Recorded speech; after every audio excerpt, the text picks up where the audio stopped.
Probably every girl dreams of becoming a duchess. The heroine is engaged to Philin, the only heir of Duke Williot. A luxurious family estate with rich furnishings, a bunch of admiring glances, and the young and beautiful Layla in the center of everyone's attention. A warm summer 14 years ago, a charming duchess with shining eyes and an open smile.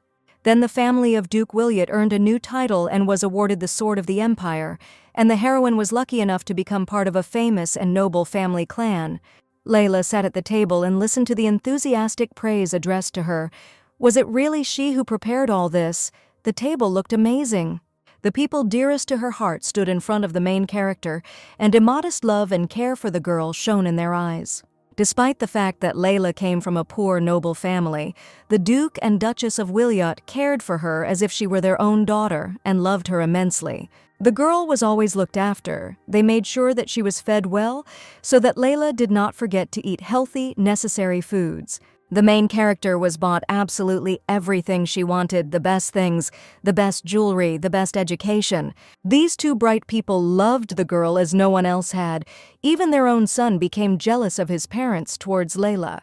The Duchess of Williot begged her beloved girl to take care of their wayward son. They had been engaged since his birth. The Duchess was a wonderful woman, incredibly interesting and well-read, and there was much to learn from Miss Williot.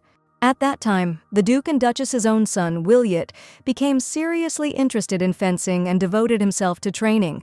Therefore, although the young people were engaged, they were able to spend time together very rarely. However, everything was not entirely bad. Because the moments of meetings were rare, they became valuable. Layla always happily greeted him after training. The young people were not soulmates, but there were definitely bright and warm feelings between them. Philin was worried that he wasn't good enough. The girl teased him and made fun of him. They both loved to spend time like that. The main character always supported the young heir and praised him. He will become a worthy duke and successor to the family dynasty. The duke's young heir was dissatisfied and frowning, which greatly amused the girl. Layla, on the other hand, was always radiant, open, good-natured, and warm. The girl's light was enough for all the inhabitants of the estate. The young man was always sullen and dissatisfied. Philin rolled his eyes. Layla smiled broadly and was happy. Until fate turned its back on the main character and destroyed her happy life, literally in one moment everything around turned into a nightmare. Layla sat at her desk, taking notes while the elements raged outside the window of the Duke's family mansion. The girl was very worried about the residents of the estate and the surrounding area. There was a thunderstorm outside. Was everything okay with them? The maid brought the young miss some hot tea and assured her that everyone had everything they needed for such an occasion. Layla beamed. She was beside herself. But since the maid was sure that everything was fine, it meant the girl could relax and trust her words. But then the most terrible words in the life of the main character were heard. One of the maids ran into her chambers in horror and reported that due to weather conditions, the carriage of the Duke and Duchess had crashed. At that very moment, the heir of Duke Williot ran in after the servant, and the young man immediately jumped up to Layla. Philin began to console the girl and say that he was sure that the parents had managed to escape. They would definitely return home. Everything would be fine. Nothing could have happened to their parents. Williot knows and feels it for sure. Layla must also believe in them and that she will still see them alive and well. The main character was shaking all over. Her body became like cotton wool. She was shaking with sobs and cries of despair, but the guy held her tightly. The two young people prayed together that the Duke and Duchess would survive this terrible disaster and return home to their children soon. Layla wanted more than anything in the world to hear the cherished words from her natural guardians that they were home and happy to see their daughter again, but she never heard their gentle voices again. The underage Philin inherited the entire estate of his eminent parents and also received the status of Duke of Williot. The young man was offended by fate and tried to forget himself in training. The young Duke vented all his rage in training fights, and pain and despair could be felt in every blow and swing of his saber. Someone had to take on all the care of the estate, its inhabitants, and the duties of the Duke. In memory of the best parents, Layla took it all on herself. Each of the young people dealt with their pain in their own way. The young man swung his sword. The girl got bogged down in paperwork. Layla and Feline decided to postpone their wedding until better times, and one day the emperor declared war on another state, and the young duke went on a military campaign. 6 years have passed since the declaration of war, and the terrible event that took the lives of many people has finally ended. The maids were gathering Layla, combing her hair and tucking her dress. The war was over, which meant the duke would soon be home. The maids whispered to their mistress that young Feline must have missed his bride madly because she was so beautiful, like an angel descended from heaven. Layla felt very awkward receiving praise, her airy blue dress, light makeup, how long it had been since they had seen each other. These 6 years were terrible, starting with the death of the Duke and Duchess, followed by a pandemic, crop failure, and a lucky famine, but they coped with it all. Philin had finally returned to his ancestral estate of the Williots, and everyone was interested to see how he had changed. The maids reported that it was already possible to leave the mansion and meet the young duke. Layla was in anticipation. The main character was very worried. Everything was ready for the duke's arrival. Had they managed to do everything, he would be here any minute. Layla anxiously awaited the appearance of her beloved groom because now their feelings would flare up again. When Philin returns, he will marry the young landowner. They will have a wedding and fulfill the last will of their parents. All the inhabitants of the estate were waiting for the return of their duke. This marked a new stage and big changes for everyone. Layla was all beaming. She had been waiting for this day for a long time. She had done so much for this moment, and now this day had come. The main character's face was frozen in wild horror and shock. What was happening? Her duke really returned from the war. But Philin returned after 6 years of separation from Layla, not alone. The duke carried a fair-haired trophy on his horse. How could this be? How dare he do this to Layla in front of so many people? They have been together since childhood. They are engaged. Everything inside the girl collapsed. She was sure that everything would be as before, but next to him there was another. All the people froze in silent shock. Everyone knew about the engagement of the Duke and Miss Layla. No one expected that he would drag another woman here. Sparkling blonde long curls, a refined figure with a thin waist, porcelain skin. And on top of everything else, the protruding belly was the second terrible and painful event in the life of the main character. The personal maids watched what was happening in horror. They were incredibly offended for their noble and bright mistress. The girl was pregnant. There was a dissatisfied whisper. The gentleman was engaged. How could he bring the girl here? She was carrying his child, but what about the lady herself now? So Duke Philin and that blonde girl spent the night together behind the bride's back, and the young man even dragged her here. What a humiliation. One of the maids shouted at the others to stop talking nonsense. The Duke would never do that to Layla. She was dear to him. It was just a misunderstanding. A misunderstanding. This situation had only one subtext, and it simply shattered the main character's soul into pieces. If that white-haired scoundrel became the Duke's mistress and is carrying his child under her heart, then what should the lady do? To pounce on the dirty girl and insult her, she deserved it, but the Duke himself is to blame. How dare he do this to her? Layla has always been noble, understanding, and boundlessly kind. She should remain so now, but what should she do? Besides, the main character has not yet become Philin's wife, so does she even have any right to vote? The heroine is only a bride. She is still Lady Tabisa, not Duchess of Wiliot. Layla is not a duchess. She is nobody in this estate, and now it seems everything will remain that way. It is unknown what has changed in these 6 years. What a shame. What did the girl do wrong? How did she offend her childhood friend? And how did she deserve such an attitude towards herself? Duke Philin dismounted from his noble steed, leaving his blonde, pregnant mistress sitting in the saddle. Philin asked why everyone was so silent. Not understanding what had caused such a reaction, he had never been particularly quick-witted. The Duke had always been stubborn, spoiled, and downright stupid, so his parents had high hopes for Layla. Phil brazenly jumped up to the main character. Could it be that his childhood friend had forgotten how to speak in 6 years? The poor girl forced a smile, as she was supposed to, but no, she was just surprised. The young Duke was always jealous of Layla. She was always spoken of with pride, and the young man did not want to master anything, but at the same time he wanted general admiration and recognition. Phil really wasn't gifted with a particularly bright intellect and didn't understand why everyone was suddenly so surprised. Layla didn't yet understand Phelan's intentions and what was really happening now. Why such an obvious question? The young Duke gallantly extended his hand to his fair-haired mistress to help her dismount from her horse. Then Layla's fiancé tenderly picked up the pregnant lady in his arms. She was probably tired after such a long trip. Light and delicate skin, large ice-colored eyes, sensual lips, and an angelic face in general. But there was clearly something wrong with her. As soon as this lady got off her horse, Phelan hugged her tightly and confidently, demonstrating his attitude and support with his whole appearance. The servants began to whisper again. How dare the youth insult the poor lady like that?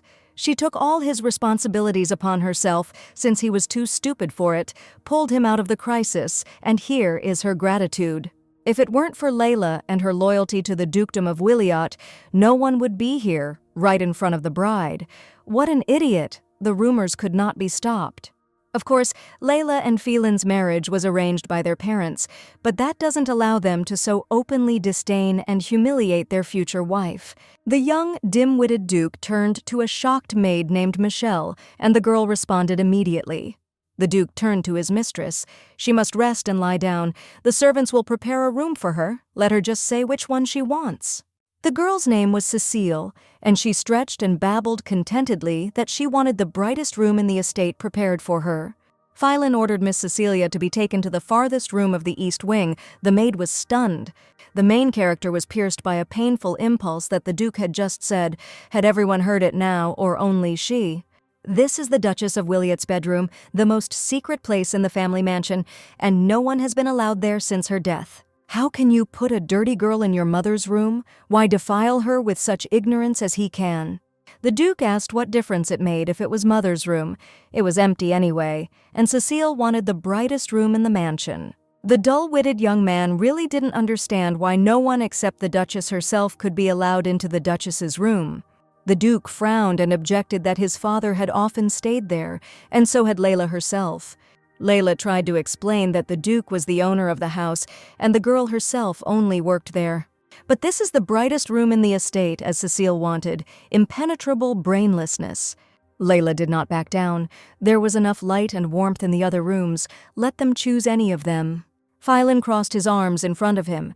He was not going to listen to the girl's discontent. The rules in the mansion were set by its owner. The maid Michelle was ordered to immediately send the maids to the mother's bedroom and arrange everything for Cecile, and that she should not be disturbed. Layla bowed her head. She never expected the Duke to treat her like that, and even touch on an untouchable topic. Michelle made a stony face, condemning her master, bowed and went off to carry out the order. The blonde lover turned around menacingly and smiled slyly, looking Layla in the eyes. The idiotic Duke noticed Layla's face. She was upset about something. Something was wrong. Phelan asked the angry bride why she was suddenly angry. He had returned after the war, such an event. The young girl would have liked to take out all her indignation on this scoundrel, but she replied that everything was fine. The Duke looked at her suspiciously, but he could see that she was not particularly cheerful. Layla's fiancé had just returned from the war with a pregnant mistress, dealt an irreparable blow to her reputation, and settled this girl in a shrine. The main character grabbed her head. What was going on? Was Phil so stupid or rotten or both? The worried maid asked her master if she was okay after that. Layla asked not to worry about her. Everything is fine. They will figure everything out and everything will fall into place. The poor girl had prepared so much for this meeting, was so happy and trembling, and he brought this scoundrel into the house. Layla was used to being responsible for everything here, exhaled and told the maid not to think about her and go prepare a room for her mistress. But if the maid notices anything suspicious about this unkind madam, let her immediately report it to her. Neither Layla's character nor her position would allow her to turn a blind eye to everything the girl was immensely kind, but she also respected herself. Year after year, the heroine covered for the Duke because of his stupidity, managed the estate, and brought the Wiliot family home to prosperity. She spent every minute of her time working in memory of her beloved Duchess and Duke. She paid them tribute of respect and endless love. Because of the Duke's arrival, Layla did not have time to finish her bookkeeping. Everyone knew that the heroine decides everything for Phelan, and they respected such a unique lady very much. Even those who laughed at first now consult with Layla, but they won't forgive the girl for a mistake. She's not a man, so everything was always impeccable. After the document was carefully prepared, it was checked several times to eliminate any errors. Then, outside the window of the mansion, a dying thunder rumbled, just like when the carriage with the loving parents crashed. The heroine began to tremble. Since that terrible day, she has never been able to recover from the events. Layla grabbed her head. She was completely worked up and completely forgot about the rainy season in their area. Since the death of the Duke and Duchess of Wiliot, the girl was tormented by panic attacks. Thunderstorms became a harbinger of death for her. Phelan has probably already forgotten about this. All his thoughts are occupied with his impudent mistress. He doesn't care what Layla is like now. It was for this very reason that he let that dirty girl into Duchess Wiliot's room, and that's why he mocked her in front of everyone. A worried maid entered the young lady's study and announced that it was time to go down to dinner. Layla was completely overworked and apologized. The Duke was now home after a 6-year war. They needed to have dinner together. Unfortunately, this was the custom and accepted practice in such families. The lady could not argue with this, even though she really wanted to. The maid supported the noble lady. Everyone was happy about the safe return of the Duke, but Layla was not obliged to make an effort for the sake of this girl as well. Michelle was the girl's favorite maid, always straightforward and honest. The entire staff adored Layla and took her side. Servants were bustling about in the corridors. Because the owner of the estate had returned after the war, everything had to be perfect. The family estate of the Duchy of Wiliot seemed to come alive with his return. The mansion was happy to have its owner, albeit a worthless one. Everyone worked so hard, and with such dedication the lady was proud of them, and the staff did not want to let their beloved lady down. A maid with a large cart of food passed by the main character and greeted the lady in an apologetic tone. Layla froze. What was going on? Why was the maid bringing such a cart with food from the family dining room? The young miss ordered to stop. Dinner had already begun. Where was she taking the food cart, and why? The maid looked guiltily at her mistress. The Duke asked to bring dinner to his bedroom. He was too tired. The maid was very worried about the reaction of the already worried Miss Layla. She had already gotten it undeservedly today. The main character walked past the cart to the general portrait of the Wiliot family. I wonder if she is a member of it for Phil. Of course, the Duke and Duchess considered her their own daughter. There was no doubt about that, but not him. Layla worked for more than 10 years in the name and honor of her beloved family, but she remained a stranger to Phil, which means she has no right to demand a family dinner. The rest of the staff looked at their dejected mistress with regret and compassion, and understood it too. The Duke could get tired and neglect once again the one thanks to whom he came to still own the estate. However, there is much more food on this cart than is needed for one person, so it is not a matter of imaginary fatigue. So the young Duke did not want, after a long separation, to spend time at dinner with the one who had been with him since childhood. The scoundrel also decided to have a private dinner with his mistress, openly neglecting his bride. The girl clenched her fists. She went to this dinner only out of respect for Phelan, and now he was treating her like this. The maid called out to Layla with concern because her lady had not eaten yet and needed a snack and to gain strength. But the main character didn't hear anyone and again plunged into work, wasting her time. A polite and excited man approached the young lady's workplace with papers. Documents needed to be signed. It is always the Duke's duty, and he himself has already returned to the estate, but the young lady must understand that the Duke cannot quite cope with this. Everyone knew very well about the foolish Duke and his brilliant bride.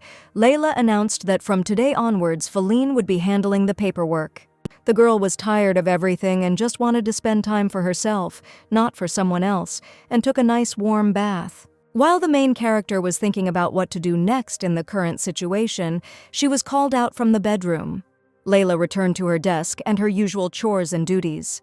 The same man stood at the desk with documents and asked to sign the document. The man waited humbly. Layla studied the document and said that Duke Wiliot had already returned. Although he is probably now frolicking with this girl instead of getting acquainted with his obligations. Since Phelan has returned, this is now his area of responsibility. Let him handle the paperwork himself from now on. The man had worked for the Duke for 30 years and had no idea that after his death, everything would fall into disrepair. But Layla had raised this house up, and the stupid Duke would not understand a single word here. The young man was not at all surprised by his answer. Why did they bring him the papers at all? Layla should be doing this. The man explained that in fact these were his obligations. Phelan said that the girl was busy with work not only during the war and his absence, of course, because Phil is not capable of anything. The Duke was sure that Layla had arranged all this. She was simply looking for a new reason to grumble. The mistress unceremoniously interrupted the conversation between the Duke and his subordinate and put her hand on his. It was extremely vulgar. Cecile intervened in their conversation and put her hand on the Duke. Something happened. When Phelan finished talking, she was terribly bored. The Duke shamelessly stroked his mistress's cheek. Let Cecile not overexert herself and go and rest. She is pregnant. The insolent Duke ordered the papers to be taken back to Layla. He had no time. He had Cecile. Let them sort out the documents immediately. Even the servant began to try to reason with the negligent Duke. Layla is the Duke's fiancée. This is not her responsibility at all. She was simply helping out of her kindness. The impudent and ignorant Duke simply slammed the door in the man's face. He wants to rest. Why are they interfering with him? Cecile slyly chirped that apparently they were very close to Layla, since they communicated with each other without a title. Apparently she was dear to the Duke. Phelan replied that this was true. They had been together since childhood, but his mistress objected that such familiarity was not permissible. She was, after all, the simple daughter of a count. Since Phil was not capable of doing anything on his own, even his mistress easily manipulated him. In the eyes of the nobility, Layla was still the daughter of the count, even though she was a bride. Cecile added slyly that it would be much better and more correct if the bride addressed Phil formally. The vile mistress hit where it hurt most. If the Duke continues to encourage this, then the servants will soon start looking down on him. And all because of her, because of this impudent bride. Why did the Duke choose her? There are so many worthy ones around. The poor man timidly returned to his mistress with the order from his idiotic Duke and handed her the papers. Layla sighed. She didn't expect anything else. She understood the situation and the man's situation. The fact that the Duke is not capable of independently conducting the affairs that he is obliged to do does not relieve him of responsibility. Layla is not part of his family and will not do it for him forever. The main character needed to raise this topic in a conversation with him. He would not be able to shirk his obligations forever. In addition, it would be right to raise the topic of the vile mistress and indicate what her presence means to everyone. Layla felt heavy and hurt at heart, but she held on, always held on for the sake of her deceased parents, and did her job. The man who sympathized with her asked guiltily how his mistress was feeling now, but the heroine did not show it. Everything was fine. But everything was more terrible than ever. Everything that she had been prepared for since childhood, everything that the Duchess had prayed for, was shattered in an instant. The girl's hands were shaking. She handed the documents to the man and asked him to let her rest so as not to show it. And she told the employee to have a good rest. There was a lot of work ahead. It was the rainy season. A lot needed to be done. In addition to the treacherous blow, thunder was also rumbling outside the window, and the girl didn't know what to do with herself anyway. Everything was burning inside. The main character was truly scared for her future, for the future of the estate. I'm scared that I let down my beloved mother, even though she's not my own, and then there's this damned thunder, which every time ends in uncontrollable panic for her. The girl grabbed her head with her hands in an attempt to calm her mind and soul. Everything is fine. It's just thunder. The storm will pass very soon, and nothing terrible will happen, but those who don't need to calm down. Salty tears were running down the girl's cheeks. She was unbearably scared and sick, and there was no one around. Often, knowing the terrible trauma of her owner, Michelle would bring her hot tea with cookies and help her fight panic attacks. The personal maid assured that she would never leave her mistress or abandon her, no matter what happened. These words had a healing effect on the main character. Michelle always supported her and did not allow her to become weak. And now Michelle is forced to serve her vile mistress instead of being where it really matters. The weather outside was getting tired of waiting. A strong wind rose and poured into all the windows. The thunderstorm rumbled more and more fiercely and terribly. The blonde bitch obviously feigned fear. The mistress was so afraid of thunder. The stupid Duke was delighted. Cecile was so sweet and naive. He was nearby. Let her not be afraid of anything. If the mother of his future child is so afraid, then nothing can be done. The Duke will have to stay with her tonight. Michelle suppressed her gag reflex and reminded him through clenched teeth that she was still here. The Duke turned to her in surprise. Had the maid been here all this time? Michelle asked to leave. The maid was rapidly approaching the exit from the scoundrel's bedroom. What meanness, the Duke is simply a scoundrel. Michelle had already approached the door and was reaching for the handle to finally leave these two freaks. But then her vile lover called out to her in a feigned squeaky voice and told her to stay. The blonde trash chirped that her back and legs hurt terribly, apparently because of the long journey, and the Duke suggested sending for a doctor. Cecile grinned predatorily. No need to disturb the doctor. It would be much better to give her a massage. Michelle glared at the scoundrel with disdain. She doesn't know how to give a massage and would rather go to the mistress. There are other servants. The Duke placed his hand on his mistress's stomach and in a steely voice ordered the maid not to decide for him. Let Cecile do the massage. Why did she suddenly decide that she had the right to contradict the order of her Duke? Meanwhile, the main character was dying in her bedroom and no one came to the girl's aid.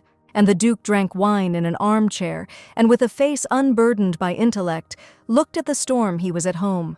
The young and exhausted lady stood in front of the mirror and smelled the scarlet roses, when a male voice called out to her from behind. Behind her, in the doorway of the girl's bedroom, stood the Duke with some kind of envelope in his hands, obviously bringing in more correspondence. Phylon handed a white envelope to his bride and said that there was something urgent inside. Let Layla look. Layla coldly replied that she would look later. Inside was an invitation to a banquet in honor of the coronation of the new emperor. The celebration would take place in a month. Layla took the letter in her hands. The envelope really did have the royal seal on it. There was very little time left before the banquet. The journey to the capital takes 4 days, leaving 3 weeks to prepare the dress you need to contact a tailor and order the outfit, shoes, and jewelry. How long is Feline going to stay in the capital? If the Duke plans to get everything done, preparations need to start today. There is so much to do. Prepare the appropriate carriage, and be sure to buy good gifts. The Duke unceremoniously interrupted his bride's words. From that moment on, she addresses him by his title, and nothing else. Why is this all of a sudden? Before this pompous turkey was happy with everything. He is her fiancé, and not so long ago he ate sand in front of her, and she calls him a duke. Well, they will appear in high society, and if Layla suddenly becomes familiar, everyone will laugh at him. Does the girl really want to disgrace him like always? All his life he already feels that he is worse than others, and it doesn't matter that it is his fault. He needs respect from others, because he is a duke. The main character clenched her fist with the letter furiously. Everything was clear. The blonde bitch had done her job. What a fool he was. Layla exhaled as the Grand Duke wished. From now on, she would address him formally. The young Duke frowned rather, just like that. He was the Duke here, and Layla was not. She shouldn't even think about arguing with him. But then Feline must also address her as Lady Tabisa. There is no longer any Layla for him. Phylon crossed his arms in front of himself with displeasure. He didn't expect that this rule would apply to him. So be it. You also need to call a tailor to make a dress that is appropriate for this event, since this is a reception with the Emperor. Then it will be necessary to pick out a dress for Cecile as well. The girl did not hear right now what the Duke had just squeaked. Layla could barely contain her nobility. Cecile would go with the Duke to the capital. Phil would show her everything here. After all, here in his family estate, the mistress would be completely bored without her master. Layla said dryly, let her do what she wants. And the Duke also hopes that Layla's dresses will fit his mistress, because she is their guest and needs to be taken care of. Whose guest, let him not pretend that he still considers the main character to be the mistress of this estate. Layla was torn between what her late parents had taught her since childhood and what awaited her in reality. Of course, Phil considers her to be his mistress because she is his future wife, and what's so surprising about that? The lady clenched her fists, and this idiot has the audacity and ignorance to ask not to give the dress to his mistress. So that's why Layla is angry. The Duke knew that she was unhappy, although she is always unhappy with something. Yes, that night with Cecile, he couldn't control himself. His mistress got pregnant, but that's not a reason to abandon his own child. The girl has nothing to worry about. As soon as Cecile gives birth to his heir, the Duke will immediately throw her out of the estate. This means that this bastard's child will be entered into the family tree, even though Layla will become the Duke's legal wife. The main character's own father said the same thing about her, and that's how she became Lady Tebessa. Layla roughly pushed the Duke's hands away from her. Let it be so, the main character understood everything. But then Feline must also try to understand what she is trying so hard to convey to him. The Duke did not understand at all why his bride suddenly threw his hands away, which was not surprising.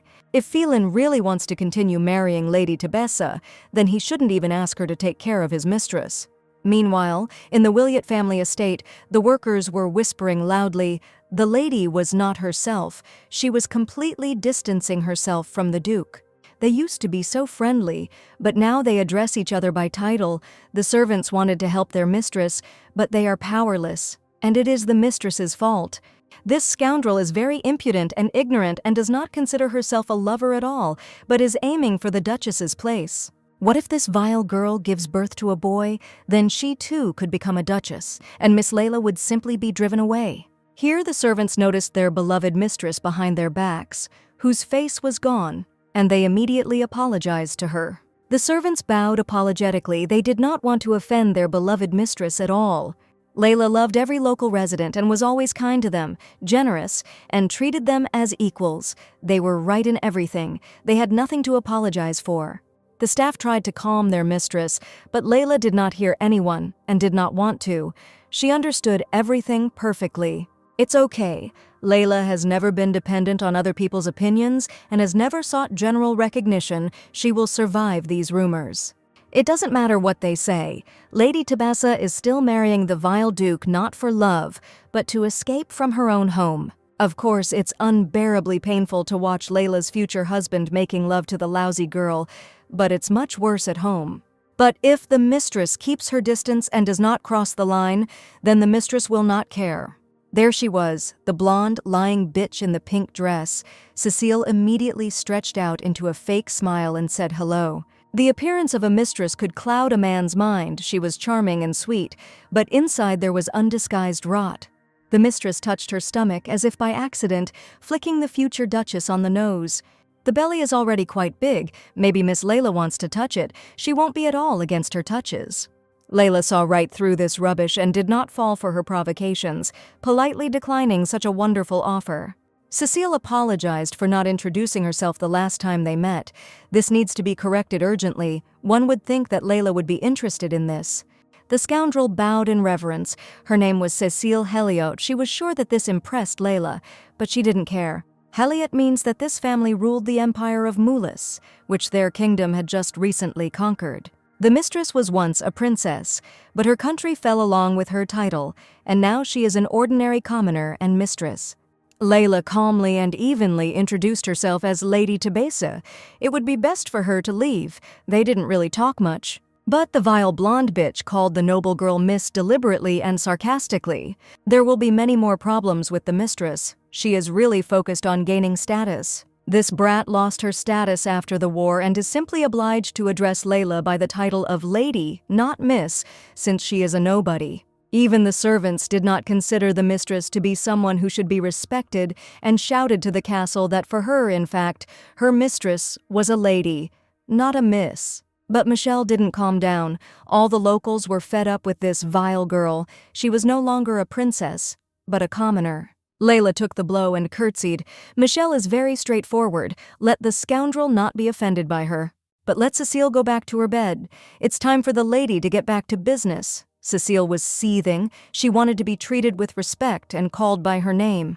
Layla and her personal maid cast disdainful glances over their shoulders and began to walk away down the corridor. How tired the main character is of this bastard. Only a true idiot could bring something like this to his estate. The maid began to worry. Her hands were shaking because the main character received a letter from home from Countess Tebessa. The Countess hated Layla from birth, always treated her cruelly, and called her a worthless thing. And the heroine always apologized to the embittered lady because she was always accused of doing everything wrong and generally being a degenerate who should not have existed. Layla always felt like that intimidated little girl when it came to the Countess. The main character picked up the ill-fated letter. The Countess was interested in how Lady Layla was doing. Since the Countess is worried and has not heard from her stepdaughter for a long time, she will visit the Williot estate tomorrow. The only thing missing here was this soulless creature to complete the set. The Countess was definitely up to something. This woman would never just come here. She is coming here with some intentions, and certainly not good ones. The main character announced to her personal maid that Countess Tebessa would arrive tomorrow. Layla asked not to worry. The Countess would visit them for a short time. Michelle always hated her visits. A worried maid ran into Lady Layla's bedroom. The main character and her faithful maid immediately turned to look at her. The maid nervously reported that the girl who had arrived with the Duke had fainted. The best doctor was immediately sent to this lady, and the Duke also immediately went to her bedroom. If Feline is already there, then the heroine does not need to go there and sympathize. The girl thanked the maid for telling her. The main character began to suspect the scoundrel of falsifying her fortune in order to attract attention to her insignificant person. Then the enraged Duke suddenly and loudly burst into the bedroom and roared Layla's name. Layla was surprised by such an emotional visit, but the puzzle in her head began to come together. Phelan was beside himself with anger. The girl had never seen him like this before, that Layla dared to say something bad to Cecile. Even if she doesn't try to pretend that she doesn't understand what is being said, Layla definitely said something to Cecile. If the young lady did or said nothing of the sort, then why did his mistress faint after their conversation? What is he talking about? The lying bastard Layla didn't say a word to her. This is not her custom. Cecile is still unconscious, but her doctor reports that her fainting is the result of shock. And the maids saw them both in the corridor. They heard that a conversation had started between Layla and Cecile. And the simpleton, of course, thought that Lady Layla, who was always distinguished by her nobility and honor, had offended the pregnant lady. Layla merely greeted the fake bitch, a greeting never considered rude. Here, the Duke furiously seized the poor girl with his healthy hands and squeezed her hands painfully. If something happens to the child his mistress is carrying, the Duke will never forgive Layla. From now on, let the girl watch her language and be more careful in her statements. Otherwise, Phil doesn't know what he'll do with the main character. After which the Duke looked with contempt at his future wife and released her from his death grip. The Duke silently and murderously coldly left his bride's bedroom. For the sake of this scoundrel, he was ready to kill Layla, not doubting for a second that she was guilty. The main character was horrified. She grabbed her shoulders, which were burning from the hands of this idiot. Layla collapsed to the floor, exhausted. What was happening? Everything was falling apart. She had tried so hard to pay tribute to the Williot family line. And what in the end? Now the girl finally understood the true attitude towards herself and towards this fake. The Duke's feelings for his mistress are much deeper than he says. The Duchess of the Williots may be a lying street brat, not Layla herself, and her engagement to the Duke may be the end of the marriage. Everything that the heroine protected and kept in her heart with great trepidation was cut off. What should she do? The maid came into the room and reported that her mistress had come to her senses. Layla was not interested. And Countess Tebessa has also arrived at the family estate. She is already waiting for the young miss for a personal meeting. The main character sighed resignedly and closed her book, not even having time to rest. The figure of the so-called Mother Layla was already looming menacingly over the Willett family mansion. It's time to start the public spectacle and stretch your smile wider. Lady Layla is immensely happy to meet Countess Tebessa. The young lady's stepmother did the same. The Countess tensely said that she was glad to see Layla in good health. The heroine replied that everything was indeed wonderful with her. Thank you for the fact that the Countess was so worried about her, but it was unnecessary. Countess Tebessa had just entered the stranger's estate, but was already behaving inappropriately in a businesslike manner, and ordered everyone to follow her into the living room. There was something I needed to discuss with my stepdaughter, so I'd better ask the maids to leave. Layla rolled her eyes and told the girls to leave them alone. Of course, the maids left the living room with relief. The Countess looked at the young bride with an appraising expression of a true connoisseur. Although Layla was not let go of her past, she was no longer little and had become strong. The heroine looked into her stepmother's eyes without a shadow of fear. Even with a certain challenge, the Countess noted that the girl was simply beautiful. Then the poisonous stepmother sarcastically asked if the girl had any idea why she had come to see her, and Layla slammed her hand on the table. The heroine has a lot of really important things to do right now.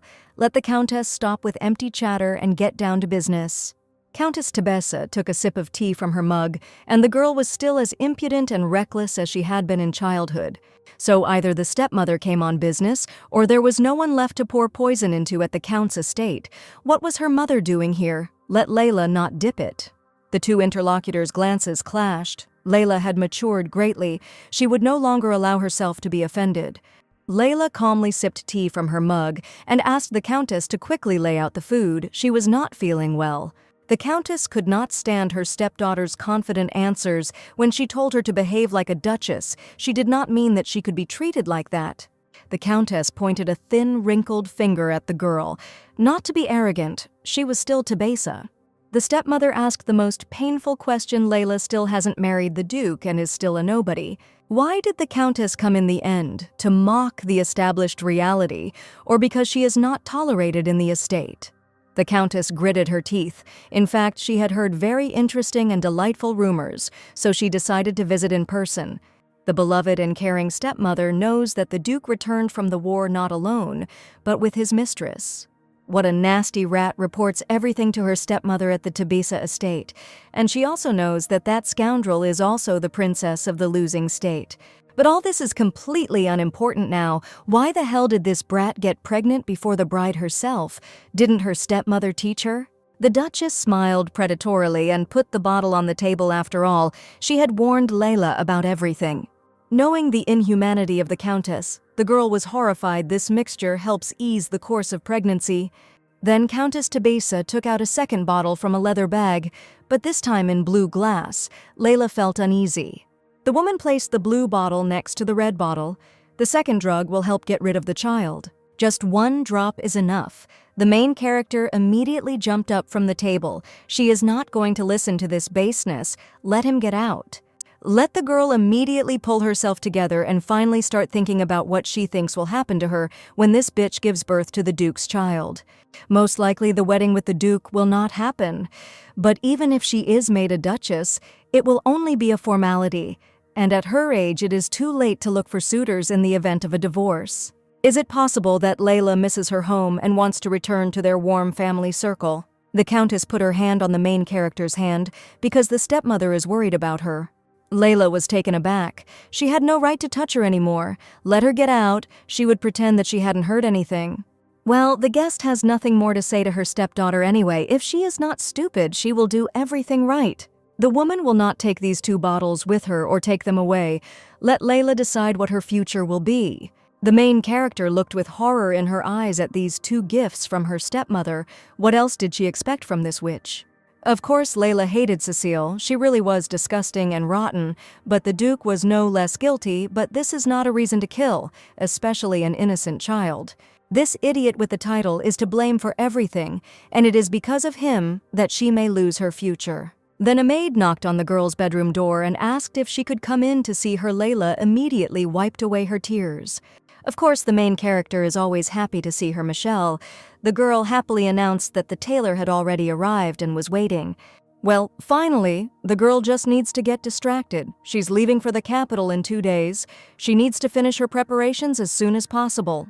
And what about the jeweler and the shoemaker? These craftsmen also received a request for an urgent order and promised to also arrive at the estate today. Layla told me to ask them to hurry up so that they could try on everything together with the dress they needed to take a break and deal with some pleasant chores. Layla was already heading to the living room, where new designs of beautiful seasonal dresses from the couturier were waiting for her. Layla quickly combed her hair and tidied up her face, getting rid of the old remnants of sadness. The heroine asked to call the Duke for a fitting. Michelle hesitated and replied that Feline was already there. As already, what is Feline doing there? Layla looked at her personal assistant in surprise.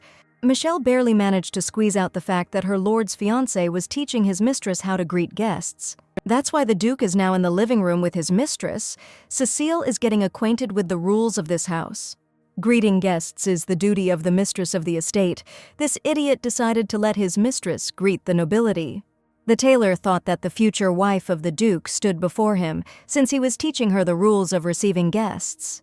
Mistresses have never been allowed to do this before. What this idiot is doing, he doesn't understand anything at all and is molding new orders, he'll be furious. Layla felt nauseous. What was this? She was nobody, but the main character herself was not a duchess yet. Layla is just acting like a duchess with Feline's permission, so she ends up almost on equal terms with this scoundrel.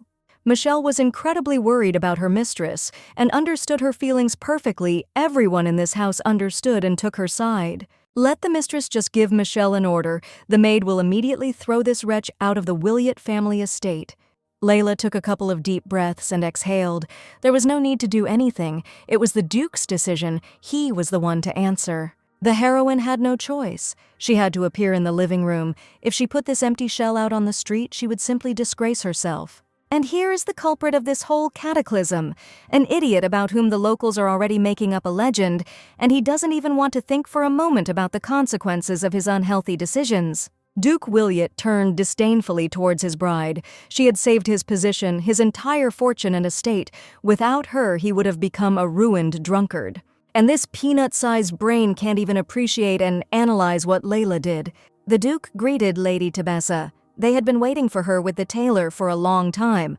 The designer immediately realized what a gross mistake he had made in relation to that white-haired fake. Layla couldn't say that she was happy to meet the Duke and his mistress, but she needed to choose a dress. The tailor was embarrassed, because he was sure from the Duke's attitude that Lady Tebessa was that pregnant lady. Therefore, the master confidently showed the dress to this lady. The Duke did not even stop him. The scoundrel was already pawing at Layla's dress with all her might. The impudent brat again called Layla Miss in a humiliating manner and told her to go to her quickly. There was such a gorgeous dress hanging there. Here the main character became furious, not even paying attention to her provocation, what this dirty piece of crap put on herself. The impudent girl shone quite brightly in a beautiful green dress with expensive trim, precious stones, and lace. This creature is now wearing that very dress. How dare she? It was a gift for Mrs. Layla. And not just from a suitor. It was the last gift from her beloved mother. The Duchess of Williot prematurely presented a maternity dress to her beloved daughter. The caring Duchess really wanted to look at her beautiful girl in this dress because she would one day become a mother herself. The Duchess put her heart and soul into this dress because she wanted Layla to be the most beautiful mother in the world. The mother carefully stroked the heroine's head. She would really like to see her grandchildren. Layla's daughter will definitely be a beauty. How dare this dirty pig wear a dress that the Duchess herself gave to Layla? It is dearer to her than anything in the world. The scoundrel began to think of an answer and mumbled something indistinctly. She began to look like her one-year-old lover. The Duke covered this reptile with his body. Why did the heroine scream so much? In fact, it was he himself who ordered her to put on this dress.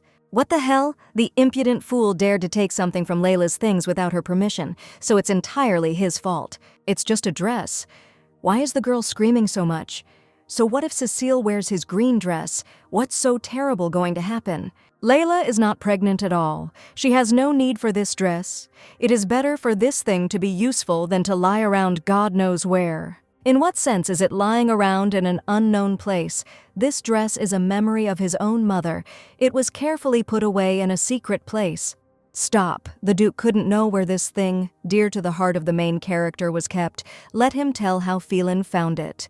Of course, the Duke immediately fell silent. He had no idea where the dress was. The scoundrel dared to rummage through Layla's things, taking advantage of her absence. The Duke ordered the farce to stop. Cecile needed something to wear to greet the guests, but she had nothing to wear. If Layla had ordered dresses for her, there would have been no problems at all. The young Duke understands that he is speaking words out loud and everyone can hear him. The mistress is greeting the guests and stealing the bride's dresses, and Layla herself is to blame for everything. The idiot doesn't understand anything at all, or something. The completely fake lady squeezed out tears. She felt so sad and hurt. Cecile didn't want it at all. Let no one quarrel because of her. Then the second act of the heartbreaking drama began. Cecile is extremely sorry. She collapsed on the floor. This would not have happened if she had taken her things. A weak and tasteless, cheap performance by a street actress, but it is enough for the Duke, lacking in intelligence, to fall for her. The Duke insisted that the charming Cécile had nothing to apologize for. It was all his fiancé's fault, and she even yelled. Cécile buried her face in the Duke's jacket, pretending to sob. Her mistress was nothing but trouble. Let her not talk nonsense. Phelan yelled at the servants not to stand there like pillars and to run and bring hot tea and towels for his mistress. This scoundrel, although here someone else's low-class mistress, who became pregnant by the Duke, is pushing her own line. You need to be careful with her. And this false and nasty parasite can take her place, which the Duke's parents prepared for her from birth. But Phelan behaves here as if the stranger in his family estate is the one who gave everything to him. Layla decided to leave. The next morning, 2 young maids were hanging out clean laundry in the street and discussing the Duke's mistress and the fact that the Duchess had not given this wretch a single dress. That's what the scoundrel deserves. The maid would have done the same. Even if the Duke hadn't broken off the engagement, it's customary among aristocrats to have both a wife and a mistress. Among the fresh, snow-white sheets appeared the main character, who had to listen to this every day. Michelle walked behind her mistress. She was angry. What nasty gossips! The maid was ready to strangle them. But Layla laughed kindly at Michelle. There was no point in punishing them. It was her own fault. There was nothing to raise in public. Right now, the lady is more concerned about the trip to the capital. Michelle would never allow herself to be treated like that. Layla might just run away in the end.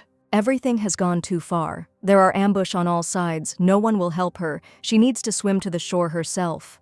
A week ago, a general meeting of the Duchy of Williot was held, at which Layla announced that she was going to transfer her duties to the rightful Duke. All men forbade it. But Phelan is not the one to handle this. Even though he has already returned from the war, and he has a title, he is the last one who is suitable for this position, and everyone understands this. Everyone gathered here is right, but in a week the Duke and Layla will have a reception with the Emperor himself. Therefore, all of Lady Tabisa's affairs will be handed over to the heir a little later after the ball at the palace. Layla relied on her subordinates. They should help Phil to learn. The carriage was served and it was time to go to the capital. And here comes Lady Tabisa. And again, everyone is waiting only for her. The pompous turkey stood next to his mistress. The main character, with a stony face, headed towards her carriage, not reacting to the Duke's attacks. Cécile is not feeling well. The journey will be long, so Phelan will go in the carriage with her. Layla climbed proudly into her carriage. It was none of her business what kind of pets the Duke entertained himself with as he pleased. Miss Tabesa got into her carriage, so it would be even better if these two rode separately from her. Then the girl won't have to watch the kissing of an underdeveloped heir and a lying scoundrel the whole way. Because for now, such displays of attention and feelings from Phelan were painful for the girl. Time on the road flew by quite quickly. The coachman stopped the carriage, and here it was, the beautiful capital of the empire. Michelle opened the door of her mistress's carriage. The journey to the capital turned out to be much more dangerous than she had expected. The road was really hard. The young miss was very tired. She felt sick. Layla needed to rest. The personal maid looked into her mistress's carriage to see why Lady Tabesa was alone and where her fiancé was.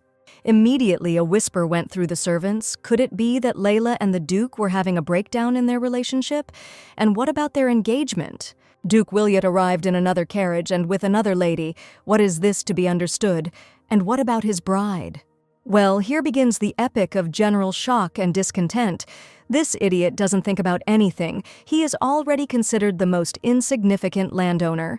Phelan and her mistress also drove up to the new house. The Duke helped the little brat get out of the carriage. From everywhere there were cries that the Duke had brought his mistress to the capital, an unheard-of disgrace. How tired the lady is of all this. Let her personal maid take Layla to her chambers as soon as possible. A huge, majestic estate with beautiful columns and a lovely, well-kept garden. One of the maids prepared a room for the young lady and invited her inside. The bedroom was bright and spacious. Layla approached the spacious window with horror, because it rains and thunderstorms very often in the capital. The main character asked the maid to find her a room without windows with such a gorgeous view of the natural phenomenon. It would be very difficult for her. The maid opened her eyes, but only service personnel, not ladies, are allowed to stay in rooms without windows, so the one with a window smaller than this one will do. The maid led her mistress to the new bedroom. This room had the smallest window, but it was at the end of the corridor, so it was a bit gloomy. The maid timidly asked if this bedroom was not too small for her noble mistress. But the main character was happy with everything in this room. She would be much calmer here than in the first bedroom. In that case, the staff will be ordered to move all of Lady Tebessa's belongings into this room. Then the Duke appeared behind Layla with his maid. What was the girl doing here? Her room was on the other side, and for good reason. Lady Tebessa likes this bedroom much more than the previous one, which does not suit the Duke this time. Phylon was sure that such a change of room was caused by the fact that Layla decided to move closer to Cecile. It even sounds idiotic, Lady Tebessa, in his opinion, tirelessly thinks about exchange material for his pleasures. She is not the first, and she will not be the last. The scoundrel unceremoniously placed her hand on the Duke. Let Phylline not be so angry. She can move into his room. To tell the truth, the mistress is still afraid to stay in places unfamiliar to her. And besides, the impudent brat likes to spend all her time with the handsome Duke. Okay, let it be so. The mistress pressed herself against Phylline. The Duke looked at Layla with disapproval. What a fool! Once again, the poor heroine was doused with slop for no reason, while the real bastard was surrounded with care and love. Michelle looked at her mistress with alarm. Layla was getting bored. She could go to the capital and take a walk. The maid happily agreed to accompany the main character. This is true blood. Her lady always kept her face, no matter how hard it was for her. The capital greeted its newly arrived guests with warm sunshine, a ton of boutiques and shops. Michelle saw that the lady had noticeably cheered up the walk, had managed to cheer the girl up and let go of the current situation. The personal maid was very happy to see Layla in a joyful mood. She had not smiled for a long time. Michelle was genuinely worried about the young lady. In fact, Layla was very much warmed by the thought of breaking off the engagement.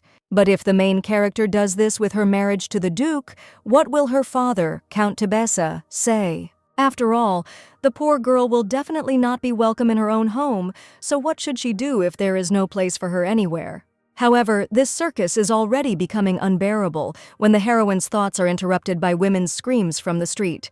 How shameful is this freak? He attacked innocent girls in broad daylight. Let him get out of here immediately.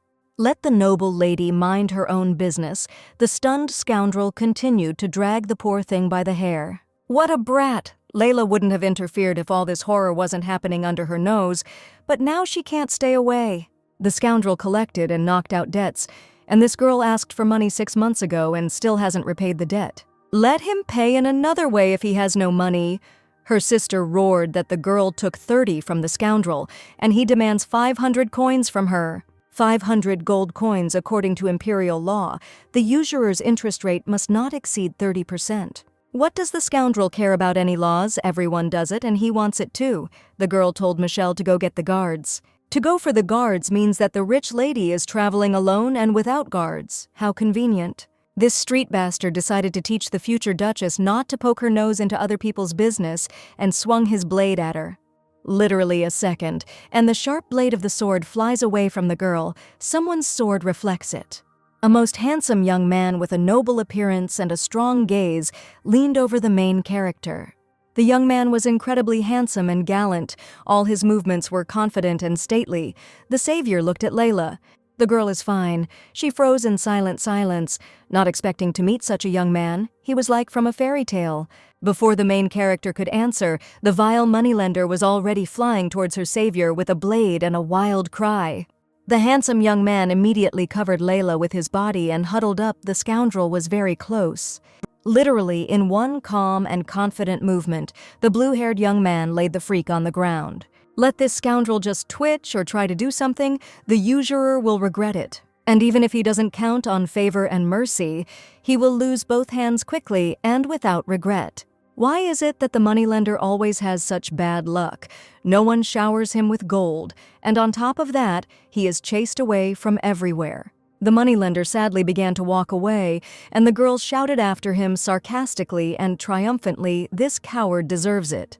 Layla covered her face with her fan and looked at her savior with great interest. A sharp and penetrating gaze, unusual blue hair, brilliant swordsmanship. Snow-white marble skin, luxurious clothes, the guy definitely belongs to a noble family. The savior is not a simple man at all, most likely a nobleman and her peer. Why then does she not know him?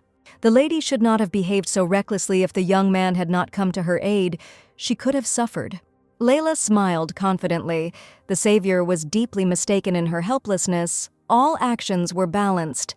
The young man was surprised and interested. That's why Layla made a short, silent pause. Then the girl, with a light and precise movement, waved her fan towards the young hero. The noble savior's face was gleaming with a sharp blade sticking out of the girl's fan. She could stand up for herself. Michelle was truly delighted. Her mistress was simply incredible. Where had she ever seen such a thing? The savior was no less shocked and impressed. The young man apologized. He underestimated the girl. The guy didn't mean to be rude to the girl at all. Layla said that she didn't need an apology, but she was grateful that the hero remained not indifferent. What kind of apologies can we even talk about? The young man, without a shadow of a doubt, rushed to help the girls in trouble. And yet the savior was very impressed by the heroine's clever device, a very convenient thing. The young man will be extremely grateful if the girl tells him where exactly he can buy one. You can't buy a fan with a blade like this because the main character made it herself. When Duke Williot died, there was no one to protect the heroine and the estate. She had no choice.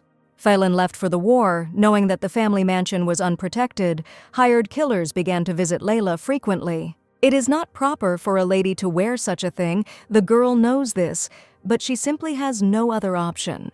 The savior said, "The girl is simply incredible. To make such a cunning weapon herself, simply amazing." What does this wonderful young man say? Incredible and amazing. Phil always humiliated Layla. Stop. Why is the girl even comparing her future groom to a charming stranger? She has to go.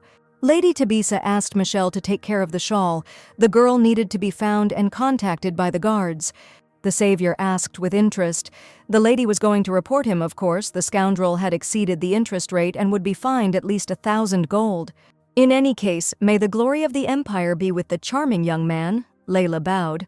The young man nodded approvingly and also bowed, "May the glory of the empire be." A handsome young man watched the heroine, simply an incredible girl. Michelle immediately started babbling about how handsome the guy was, and his hair was simply gorgeous. Layla looks much better with this nobleman than with the Duke. It's a pity that she's already engaged. The main character herself felt sorry, but now this question was frozen in the air like a threatening axe over the girl. The personal maid and her mistress quickly found the building they needed. They needed law enforcement officers. In a large, bright office, a man in a tunic sat at a desk with a businesslike air. The man, without looking at the girls, greeted them and asked why they had come. Layla witnessed the crime and came to report it. The listener in uniform casually placed the required form on the table to be filled out, after which the girls can go.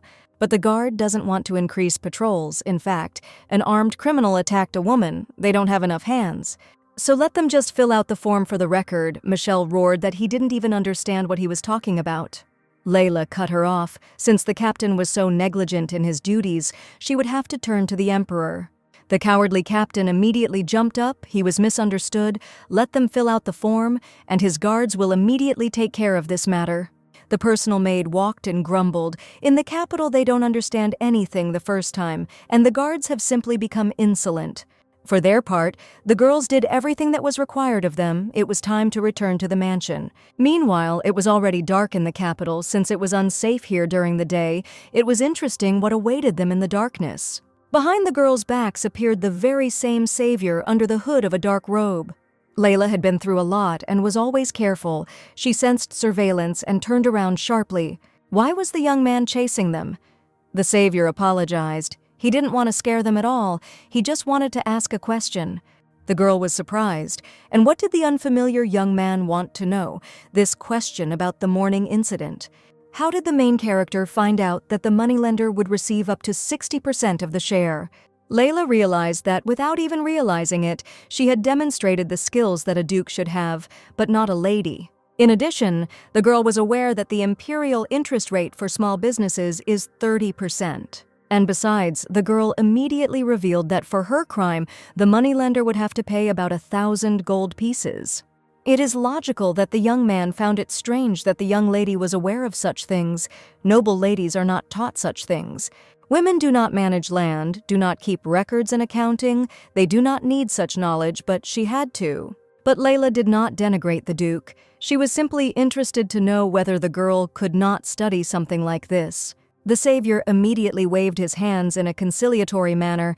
No way, it's just amazing and delightful. If this is where the noble young man's questions end, then the girl will go. The heroine had already been delayed in the city for a long time, although no one was worried about her. There are rules of decency after all. Well then, the charming young man will look forward to his next meeting with Lady Tebessa. Layla froze in surprise, wondering how the stranger knew her first and last name. She definitely hadn't introduced herself. Perhaps the young man recognized everything from the coat of arms on her red fan, and besides, the lady was well known in society. All the thoughts of the main character were occupied by the mysterious stranger. Her maid also did not know who this charming nobleman was, but the personal maid might try to find out about him. The girl blushed. You shouldn't do that. The heroine was distinguished by her insight that man was not a simple nobleman at all. They would definitely meet at the imperial ball. From the street, the sounds of an approaching carriage and the voice of the coachman were heard. His Grace Duke Williot arrived at the estate. How fortunate he was, and Layla was already exhausted. Michelle giggled. The Duke walked up to his bride's window, holding a box with a large red bow in his hands. Phil called the girl by her first name, the idiot, and he himself asked her not to do that. The Duke should henceforth address her as Lady Tebessa. The Duke sighed, dissatisfied again, and Layla was fine with all this. Phil, are we kidding or something? He personally issued such an order. This is actually not her whim, but the Duke's. But I understand who put him up to it. Layla's chatter will give Phylon a headache. The girl clenched her teeth. She kept forgetting that she was not talking to a normal person, but to an indecently stupid and capricious youth. At one time, this idiot listened to Layla with bated breath, noting that she was incredibly interesting and cheerful, and the Duke dreamed of being like her. This scoundrel used to admire her, until he realized that such words were not addressed to him, and instead of improving himself, he began to oppress her. Is Lady Tebessa really crying? What's wrong with her face? Let her already tell you what the Duke wanted from her. Michelle looked sympathetically at her mistress, how hard it was for her, and this idiot made it even worse every time. And what is this gift box with a red bow? Phil never even thought about making Layla happy. Phelan stood there, as always, not understanding anything, then asked if his future bride would like some chocolate cake. Layla was discouraged. The Duke brought a chocolate cake here. He went especially and chose it for her. The girl had already reached out her hands to the box, but the Duke simply remembered that Cecile wanted something sweet. Layla froze from the resentment that was suffocating her. What was wrong with this idiot? How much longer could he humiliate her? This cake was not for Layla at all. How could she even think that Phil would think about her? If Lady Tebessa likes sweets, she can always buy them for herself. What's the tragedy in that? The vile mistress beamed. Finally, the Duke deigned to bring her something sweet. She wanted it so much. Inside the beautiful box was the most delicious chocolate cake, according to the owner, and it was all for Cecile. What a delight! The mistress was delighted. It just melts in her mouth. Where did Phil manage to find such a delicious treat? The Duke asked a friend where in the capital they sell delicious cakes so his mistress can eat more. She simply adores sweets. Let her enjoy. And that evil lady's Duke also brought her a cake. The Duke crossed his arms, and why does Cecile ask? The girl immediately retreated. Well, this chocolate cake is just very tasty, and it's simply shameful to eat it. Parshivka is ashamed to eat such delicious food alone in her homeland. They always share delicious food with loved ones, and Layla is now family to her. The Duke doesn't understand women's tastes, so the bakery owner helped Phil with his choice and assured him that this cake really was the best. That's great, then it's definitely worth sharing with the nasty lady. Maybe life will become sweeter then. The maid brought a box of cake for Mrs. Tebessa with a guilty look. Michelle was inspired. He figured out what he did wrong. Hallelujah. But the main character tensed up. If this was Phil's doing, then something clearly happened. He never did anything for a girl just like that. In the maid's hands was a nice little box with a beautiful red bow. Nothing frightening overall. For a moment, the box the maid brought looked exactly like one for a vile mistress. Layla felt uneasy, as if she had forced the Duke to do this. Michelle had already prepared a plate and fork. Her mistress deserved a sweet gift more than anyone here. Let her rejoice. The Duke did the right thing for the first time. The main character began to untie a beautiful bow, then unpack a sweet treat. Sweets would really come in handy right now. Here, Layla froze. Her personal maid came up to her from behind and was also stunned. What was this? The main character was given the remains of the cake that her lover had not eaten, and the Duke's insults became increasingly base. Michelle was simply furious. Her heart ached for her mistress. How could they be such ignorant idiots? Their place was in the pigsty. The main character's face turned red. She had just been spat in the face in front of everyone, humiliated and trampled. The servant said with a guilty look that his mistress had asked him to give him the chocolate cake in her homeland. It was customary to share delicious food. So that's it. Let the servants immediately remove her slops from sight. Another dirty provocation from a vile girl. Layla clenched her fists and ordered everyone to leave her chambers. The girl needed rest. Michelle helped the clerk collect the hated gift from his mistress, and they left the room, leaving the lady alone. Why is this idiot treating her like this? What does she need to do so that her soul doesn't hurt like this anymore? What should the main character do with all this now everything in the duchy is not at all as it should have been? Is this what the Duchess and Duke of Wiliot wanted for her? They had no illusions about their son. Even they didn't expect such dirt. In her own house, Countess Tabesa hated her stepdaughter because Layla was the child of her mistress. This was the reason for the furious and unbridled hatred towards Lady Layla. The Countess could not harm her mistress and took it out on her child. And the worst thing is that now in her fiancé's house the poor girl is humiliated much worse than in her own home. But Layla still needs to continue living with this idiot, because their wedding and acceptance of the title of Duchess are ahead. The heroine approached her wedding dress and touched the pleasant white festive fabric. Her personal maid came into the room and asked if her mistress would embroider a handkerchief for her fiancé. With all these events, the girl completely forgot about the scarf for the Duke for such a distinguished event. After all, it is the Emperor's debut. Noblemen are supposed to receive handkerchiefs from those they dream of, so usually the lady keeps such a handkerchief with her. How could Layla forget such a detail? She never gives up and always finishes the job. The personal maid did not know that it was quite difficult for her mistress to sew a scarf for her fiancé. She was sure that Layla was an excellent sewer. However, the girl embroidered the scarf a long time ago, then Phelan went to war. Many years have passed. Due to the Duke's departure, Layla needed to make him a handkerchief so that Wiliot could show it upon his return to the estate. When the main character handed her handkerchief to the future groom, the Duke burst out laughing. What a napkin! Phelan then began to tease the girl, asking what kind of bird was that on the scarf. It was definitely a coat of arms. What a funny beak. All efforts to get the handkerchief back were in vain. Phil put it in his inside pocket and promised his lady to return home. The Duke asked her to wait for her fiancé to return from the war. Layla was always warmed by this thought, but now it turns out that it was in vain. Layla was worried. She felt great running the estate, but she had a hard time with feminine hobbies. But no matter how much the main character despises this cretin, Feline remains her fiancé and future husband. And at the imperial ball, the honor of the girl herself will be at stake, which means it will be necessary to embroider a scarf. Blood was flowing from the heroine's fingers.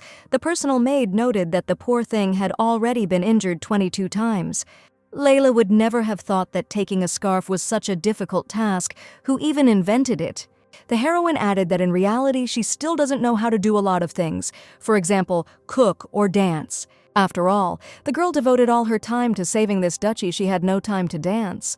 But thanks to the teacher's efforts, Layla knows the basic movements in dance, but she has never been able to move to the rhythm. To do this, it was necessary to concentrate and keep an eye on your partner, which the young lady was unable to do. The maid couldn't believe that her mistress couldn't do it, and that was true. Everyone has their own shortcomings, and heroines have them too. There is only one day left until the imperial ball, so there is no time left for preparation and training. To embroider this stupid scarf, the heroine will have to stay up all night, but she cannot let the duchy down. A lot of effort, a sleepless night, fingers pierced by a needle, an exhausted young lady, the scarf was finished.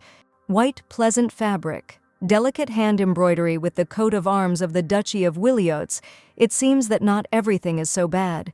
Michelle called it perfect. If it weren't for the help of the maid, the girl would definitely not have made it on time. The personal maid insisted that such works must be seen by the Duke, and immediately. What was the point of working so hard and not showing it, when her mistress had tried so hard for the honor of Feline? Layla simply had to make sure that this was no small matter for the Duke. A smile appeared on the lady's face again. But first it was necessary to prepare the young girl for the meeting with the Duke. She had not slept all night. And so the girl approaches the door of her future husband with an embarrassed look. Why are her cheeks so burning and her hands shaking? The heroine tidied herself up and put on a beautiful dress. In her hands was a beautiful box with the treasured scarf. For some reason, Lady Tebessa suddenly became embarrassed, as she had once in her youth, when Phelan had lifted her scarf in mockery. At that time, this Rose didn't want to openly offend her. He just laughed childishly, but now Phil clearly didn't have warm feelings for Layla. The Duke was just coming out of his room at the right time and was surprised to see his bride at the door. Phelan asked what had happened to Lady Tebessa, why she had come to him against his will. The girl gathered her courage, took a deep breath, and handed her fiancé her homemade gift, which she had put so much effort into. Then a nasty servant stuck her head out of the door. In her hands was the same handkerchief. Why did her dear throw the handkerchief in the room? Layla carefully examined the handkerchief in the slut's hands. The white fabric was embroidered with exactly the same coat of arms with a bird as her own. The bitch's work was very skillful. Unlike Layla's work, she was always objective and hid her craft behind her back. The mistress greeted Lady Tebessa, how glad she was to see the girl, and what she had forgotten at the door of her dear Duke's room. The Duke really liked the feigned helpfulness of the scoundrel, although this fool considered it nobility and politeness. Cecile apologized for her impudence, but Layla doesn't know how to embroider, so her lover took it upon herself to embroider the scarf for her. After all, this banquet was her Duke's first debut in high society, and the trash was worried that Phil would be left without a handkerchief and would be looked at askance.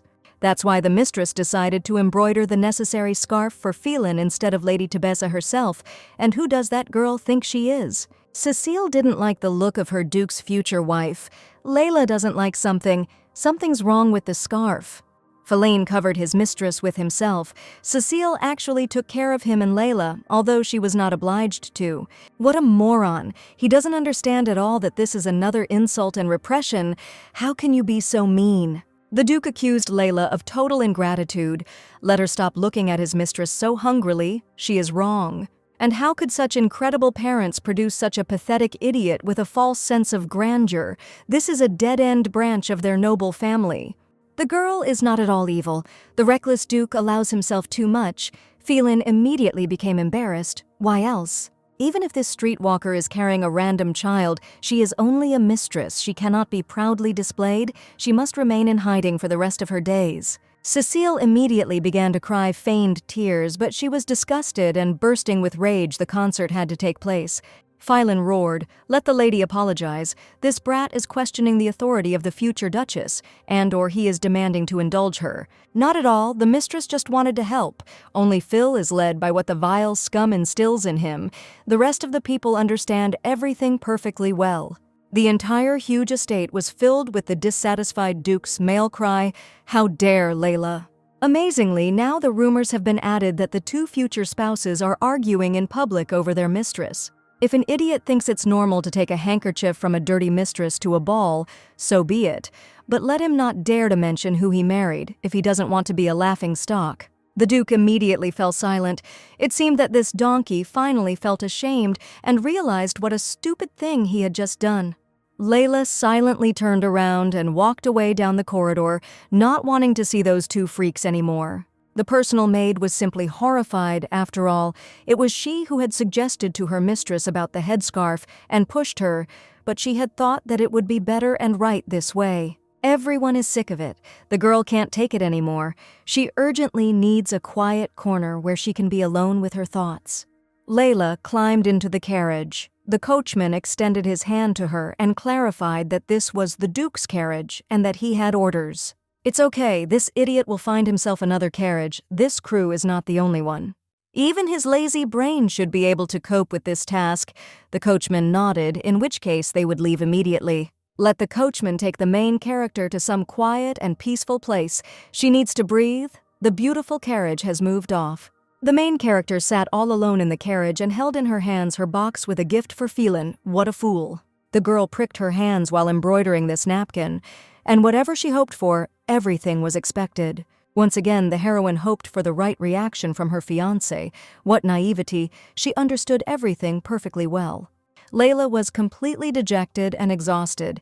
She kept blaming herself for another stupidity when she had already learned to be wise.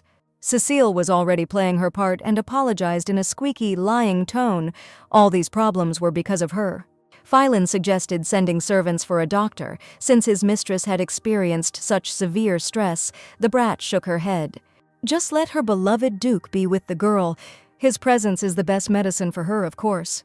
Phil was so angry at Layla, defending his mistress, of course. How can she be such an ungrateful bitch? Layla has always been proud. If something threatens her authority, she becomes furious, and this has only worsened with age. But Cecile doesn't need anyone's recognition at all, as long as everything is okay with her beloved child. The mistress has nothing to worry about. Her child will be included in the family tree as the firstborn, and Layla will take care of him as an adoptive mother. And if his harmful duchess does not take good care of her child, Phelan did not understand. Layla said something about this to her mistress. That's not the point at all. Cecile squeezed out a new stream of tears and covered her mouth with her hand. It's just that after today, Cecile is afraid that this witch will hurt her child. Caring for the Duke's children will be the Duchess's responsibility. And if suddenly the vaunted Layla cannot fulfill her obligations, then it means that there is simply no place for her in this estate. This is exactly what his mistress needed to hear. What a driven ass Phil is. Cecile will quickly deal with him. I wish the child would be born soon. The Duke is sure that he will be a wonderful father, the mistress laughed. Meanwhile, in the shade of a tree, Layla was lamenting that she would never truly become part of this estate, that she would forever remain a stranger and unnecessary. The girl was distracted by some sharp sound. Layla raised her head. A white scarf hung in front of her face. In front of the heroine stood that same impeccable young man from the fairy tale. Why is the lady sitting here all alone and crying? This is the same savior with blue hair. What is he doing here? How did he find her, and was he even looking for her? The mysterious young man from the square who saved the girl herself and punished that vile moneylender. Layla thought about him ever since. The girl immediately realized that she was crying, and the charming savior saw this. She needed to quickly get herself in order. Layla reached her thin fingers to her eyes to wipe away the remnants of past sadness and resentment, but her hand was intercepted by the young man. After which, the blue-haired handsome man carefully wiped away the tears with his soft handkerchief. You should be careful with your eyes. The main character accepted the mysterious nobleman's handkerchief and embarrassedly whispered that she would handle the rest herself. A handsome and noble young man sat down next to the girl on the grass. It was so quiet here. Layla liked to be alone. Not exactly. It was just necessary now. The guy asked, puzzled, what had upset such a beautiful young lady so much? Nothing special. Layla giggled incredulously.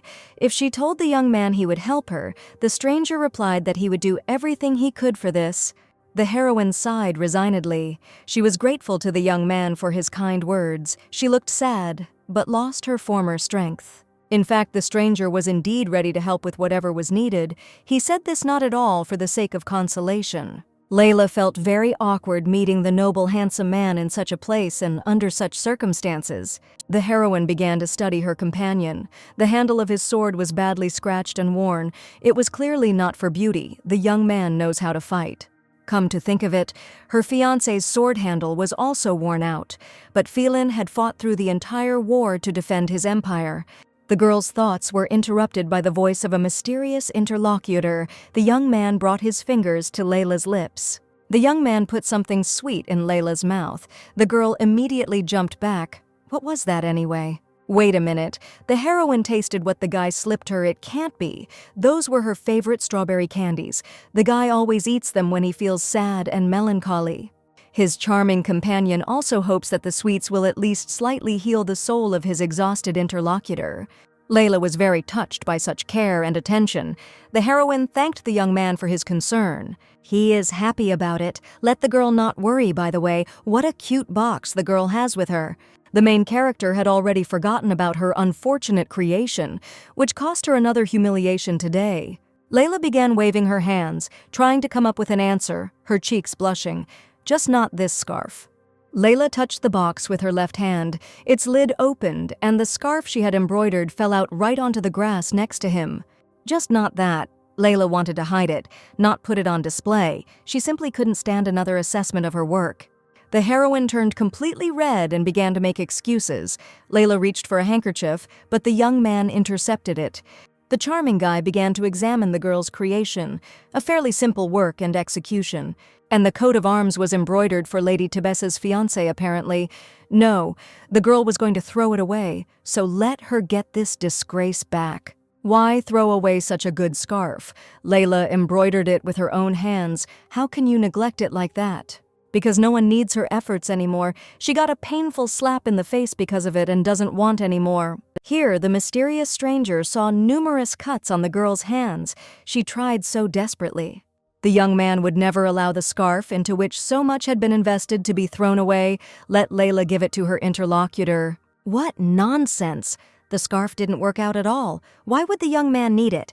How could it not work out? Layla tried so hard on it. But the embroidery was not a success at all. It was clumsy and uneven. This is a real disgrace for a lady. And the handsome young man really likes this embroidery, and it is truly worth the price. It can't be that someone would like such bad taste. The young man isn't lying. Beauty is not always recognized with the eyes. Then the charming young man took the girl's hand in his and admired the red marks of her efforts, after which the stranger softly and sensually kissed Layla's hand, and the girl was stunned. Let the lady not judge him by his appearance. In fact, the guy is not an idiot at all. He knows perfectly well the difference between the price and the value of things. The main character didn't think anything like that about her savior. On the contrary, she was increasingly amazed by him. He was simply an incredible young man. The blue-haired gentleman hid Layla's handkerchief in the breast pocket of his luxurious jacket, with a warm smile on his face. Layla was very ashamed of her mistake. She was going to throw away the object of her failure anyway. Let her scarf, after so much suffering, serve someone who really needs it. By the way, the stunning lady still had questions that the young man would like to hear answers to. The stranger can't figure out his taxes and really hopes for the lady's help, but it would be better to contact the official responsible for this.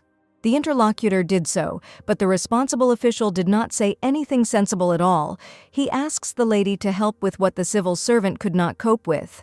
What an amazing young man this is. Layla really doesn't know if she could be of any use to him in such a matter. Even if the main character doesn't even care about this, the guy just wanted to hear her opinion. The young man told about his problem. He and Layla had a long and fascinating chat. They both enjoyed spending time like that. The girl helped the mysterious young man a lot. The lady felt very warm and pleasant in her soul. She had never experienced anything like this before. The young man also noted that the conversation was incredibly interesting for him, and his interlocutor was simply wonderful. By the way, about the handsome young man, the main character still doesn't know his name and what family he's from. His name? The young man narrowed his eyes slyly, which meant the lady was interested in it after all. The girl nodded approvingly. Well, since Layla Tebessa is interested in his name, then let the girl try to guess what his name is. The stranger guessed her name. Now it was the girl's turn, but that's not how it works. What a sly one. Okay, you need to try to remember all the noble families. The young man will not give up anyway. Maybe it was Lord Valas in front of her. No, Lord Eliza or Lord Logan. No, those were all families with people her age. The handsome young man with blue hair rather dismissed each of the girl's answers. She was sure that she would guess. But who then is in front of her? Layla listed every noble family, every peer from the family dynasties. The main character pouted amusingly. This is not fair at all. The girl demands a hint in such a case. Well, since the lady insists on help, so be it. The clue is the head of a handsome young man. Come on, blue hair, locks of sky blue. Layla sat stone-faced, and how his really beautiful hair should have helped her. The young man realized that the girl really didn't understand him. He laughed good-naturedly. He didn't think that such a miss could be ignorant about something. A spark of excitement lit up the young man's eyes. He offers Layla to find out who he is before the Imperial Ball, which means the guy will definitely be there. However, this is what is surprising. Absolutely everyone who is not below the title of Baron will be at the main event of the year. Imperial Banquet. Layla immediately returned to bad memories, terrible humiliations, and her hated duties. The girl sighed heavily. The young man immediately caught the painful notes in her sigh. The stranger was clearly worried about her. Doesn't a lady want to go to such a solemn event for the whole empire? Every lady dreams of this. There was no point in denying it. The young man understood everything anyway, and it was really easy and simple to communicate with him. Will her interlocutors find out the reasons for such an unusual attitude towards the Imperial Ball? At the ball, there will be nothing but dirty gossip about her and her idiot fiancé. After the scandal at the Williot estate, the Duke would hardly think of taking his mistress's scarf to the Imperial Ball. But Layla won't be able to give him her crooked scarf either. It's now in the possession of her stranger, and she didn't want to give it to him in the first place. If an engaged duke appears at his first banquet without a headscarf, it will certainly become the main topic of conversation. The girl was exhausted. She was already tired of constantly worrying and receiving only dirt in response. Layla began to nervously bite her lips. Here the young man's hand touched her lips. Why was the lady punishing her lips like that? The incredible young man was so close. Layla immediately jumped away from the stranger with blue hair, who was unacceptably close. He apologized and did not want to embarrass her. The young man immediately retreated. He was simply afraid that Layla would bite her lip from worry. He did not want to get into an awkward position. The girl felt very strange and pleased at heart. The young man had nothing to apologize for. This would be the lady's first appearance in public. She was worried. Because of the difficult war, for many this will be the first time. The debut was expected by many, but not many have what Layla has. She certainly shouldn't worry about such trifles. The lady has everything she needs to shine at the Imperial Ball. The young man is very charming and gallant, a real gentleman, and is probably popular with the ladies, you could say that. But the stranger is not interested at all. The young man is not trying to get the ladies' attention at all. That's how it is. Layla was amused by this. It was very strange. In a conversation with a girl, he spoke about female attention, as if she was not a lady at all. It feels like he treats the main character as an equal, because that's how it was, even though she didn't believe it yet. The young men stood up and began to walk across the field. The young man was sure that he needed this scarf, and had the girl changed her mind about giving it to him? Not at all. But this scarf has the coat of arms of the Williot family embroidered on it, and no one can see it. Otherwise, there will be trouble. Layla was worried about this, but her interlocutor assured her that the girl had absolutely nothing to worry about. A handsome and stately young man flew up to the girl's ear and jokingly said that he would hide it very securely like a treasure. The main character immediately recoiled as the stranger was once again impermissibly close to her. Layla is grateful that the guy won't show it to anyone. How unusual it is after all. The main character was called out. It was time for her to return, otherwise it would be very indecent, and the Duke would be angry. Here the girl's mysterious companion barely touched her thin fingertips with his hand. The young man asks permission to ask one last question for the day. Was it really about taxes again? They had already discussed so much. No, the stranger was interested in whether the girl had ever thought about government service. Layla simply froze in amazement. The guy seriously valued her skills and knowledge and was confident that she could handle such work. Does the young man really think that Lady Tebessa will be taken into the civil service of the Emperor? That is exactly what her interlocutor thinks. Layla laughed. Women weren't hired for such positions, but she was pleased with his faith in her abilities, but there was no such law. So the issue here is not about laws at all, but about ingrained traditions, stupid stereotypes, and the vulnerability of male dignity. And if suddenly the main character had such an opportunity, she would want to take advantage of it. Layla immediately blurted out her answer, of course. She loves her job very much. It is pleasant and interesting to her. It would be an outlet for her. The young man stretched out into a kind and mysterious smile. He heard what he wanted and hoped that Layla would not forget this conversation. At the desk, behind a pile of documents and books, sat a young man in glasses, diligently filling out something. The sounds of approaching footsteps were heard behind the door. The young man immediately jumped up from his seat and angrily said, "You've finally arrived." He buried the poor guy in work.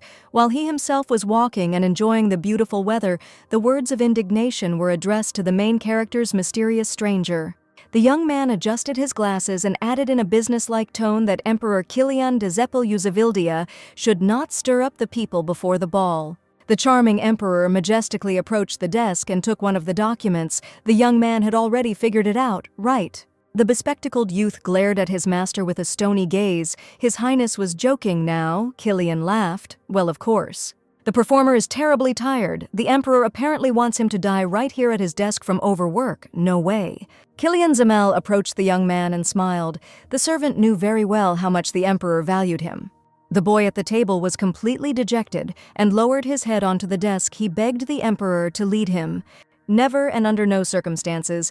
Then let the emperor hire someone else. The young man doesn't have time, but the emperor trusts only him alone. The performer was already thinking about betraying the emperor in order to rest in prison for the rest of his life, but there is good news for the performer. His Majesty Zeppel has found a very worthy candidate and will soon hire a competent and worthy assistant for the young man. The performer immediately jumped up from his chair. It can't be, the emperor will really hire him. Kilian nodded approvingly. Then the emperor could hire 3 performers at once, and then they would live well.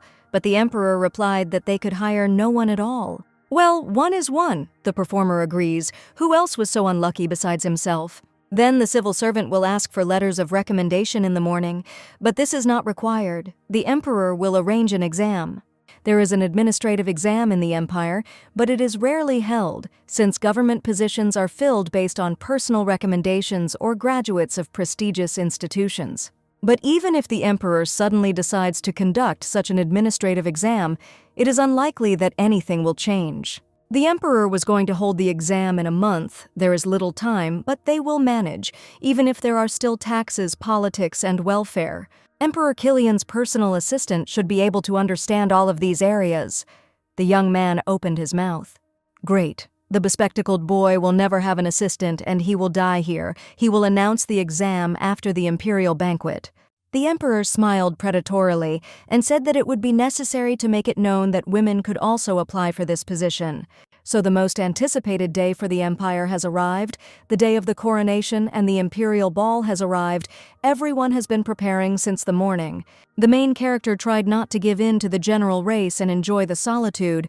The holiday will last 2 days, the first for everyone. And tomorrow there will be a celebration only for the male half of the population. Someday this rotten system will change. Layla clenched her fist in the hot water, just needing to get through today, then slowly opened her hand. But will the girl cope with the general pressure? After the last scandal, she and the Duke have become completely distant from each other. Previously, the guys could chat calmly, but now the future spouses didn't even say a word, in case it would be the same at the banquet. The personal maid dressed her mistress. This dress suits Layla incredibly. The silver color highlights her dark, night-like hair. The main character really shone. She was incredibly beautiful. The dress was her perfect complement. Of course, compliments were part of the service staff's job, but the dress really did suit the girl perfectly. Wonderfully tailored to the girl's delicate figure, the fabric is incredibly pleasant. I'll have to thank the tailor after the imperial ball. Layla was seated at the vanity table. Her wonderful curls still needed to be tidied up and some cosmetics added. In front of the main character on the vanity table lay a multitude of jars with blush, eyeshadow, powder, as well as her jewelry. All preparations were completed. The Duke was already waiting for his future wife in the lobby. It was time to go out. They had to leave for the imperial ball right now if House Williot didn't want them to be late for their debut. Before the main character had time to leave her room and enjoy the beautiful image, a glass of wine was poured on her. The maids ran to their mistress in horror. What a street wretch! Layla's dress was ruined. Michelle was almost crying. What should they all do now? The imperial ball was about to start. There was no time at all. Opposite Layla stood a nasty servant. She was so sorry she was just hurrying to her room and didn't notice Layla. The impudent and lying brat bowed before the main character. She didn't want it to turn out this way at all. Layla could destroy the fake, cheap stuff with a click. It was all too obvious. Even the Duke would understand what was what. But the girl was always strong, and this scoundrel is one of the most cowardly, envious, and weak creatures in her life. Touching her is like poking a stick into garbage that is rotting on its own. The problem needed to be solved, and there was almost no time. How many dresses did the maids take with them? Is there any silver one? After all, this is an imperial reception. We need to sort this out quickly. We can't be late. There was another silver dress, so be it. There was no time left to choose jewelry, and the makeup was specifically for this shade, plus she and the Duke had to wear matching suits. Let the maids quickly bring a similar dress and take with them the rest of the shoes and jewelry, just in case. The main character asked to tell the butler that Phelan should leave for the imperial bath without Layla. Layla was used to difficult conditions, constant pressure, and emergency situations. She could not be swayed by such nonsense to spite a cheap actress. Here is the majestic palace of His Imperial Majesty, where the most important banquets and people for the country are received. On the most important holiday of the year for the Empire, carriages crowded outside the royal palace. Guests arrived from all over. The great Emperor Kilian Zamel was informed that Duke Williot had already arrived at his palace and that he had arrived alone. The Emperor jumped up from his seat like this one. Where is this idiot's bride? Kilian needs her. The personal assistant looked out the window and reported everything to his lordship. Layla did not want to go, but had to show up anyway. On the street, only the Duke himself emerged from the Williot's carriage without his future wife. Wasn't this idiot really a pain in the ass? No, there was definitely something wrong here. Kilian Zeppel ordered his assistant Bear to postpone the start of the banquet. The Emperor senses Layla. She will definitely be here. Layla Tabesa, everyone in high society knew this name, although no one had ever seen the girl herself. The main character was not a celebrity. There were various rumors about how this provincial girl appeared in the noble family of the Duke. No one knew what this lady had done, but the Duke and Duchess loved her madly, and some even considered Layla their illegitimate daughter because of this. However, the famous Duke and Duchess left this world, suddenly dying in a terrible accident, and Phelan became the head of the family. And then, sensing a weak link in the form of the brainless Guar manager, everyone, like vultures, pounced on the Williot estate. There were a lot of attempts, threats. It was strange that such events were not advertised anywhere. Instead of shrinking, the girl not only defended the estate, but also made it one of the richest. And it was at this moment that the young Emperor Kilian Zeppel became interested in the Williot family clan. Kilian knew the Duke's son personally, to his misfortune, and even in his youth it was clear that he was not very smart, or rather he was a complete idiot. Therefore, when the head of the Williot clan was gone, no one doubted the collapse of their house. What kind of magical assistant coped with such unthinkable oppression? The Emperor was obliged to sort out the affairs of the Williots, since the work of this assistant was simply fantastic, and so it turned out that the house was not run by this idiot. And not even the incredibly gifted assistant who remained in the Duke's memory, but a young lady who had barely reached adulthood. And the name of this incredible girl was Layla Tabesa, and that is how the future Emperor first learned this name. After so many years of successful and bloody war, the magical girl faded into the background, but then he met Layla in the square. The Emperor immediately guessed who was standing in front of him. He was delighted with Layla, and such a lady is forced to tolerate such a cretin. She must be allowed to spread her wings. Faithful and devoted Bear hurried his master. The start of the banquet could no longer be delayed. The Emperor asked if the idiot Williot was still attending the imperial banquet alone. His assistant nodded. Lady Tabesa, who Kilian Zeppel was waiting for, had not yet arrived. The Emperor was a man of outstanding intelligence and insight. Layla would never have missed the imperial ball because of some quarrels and whims. What happened to her? The Emperor devoted all his thoughts to the amazing girl. He didn't care about anyone. Let the world wait. The beginning is postponed. He is waiting for his lady. Bear's glasses almost cracked when his master said something that was unheard of. Kilian Zamel is the Emperor. The very girl he is waiting for personally has not arrived yet, so the rest will wait as well as their ruler.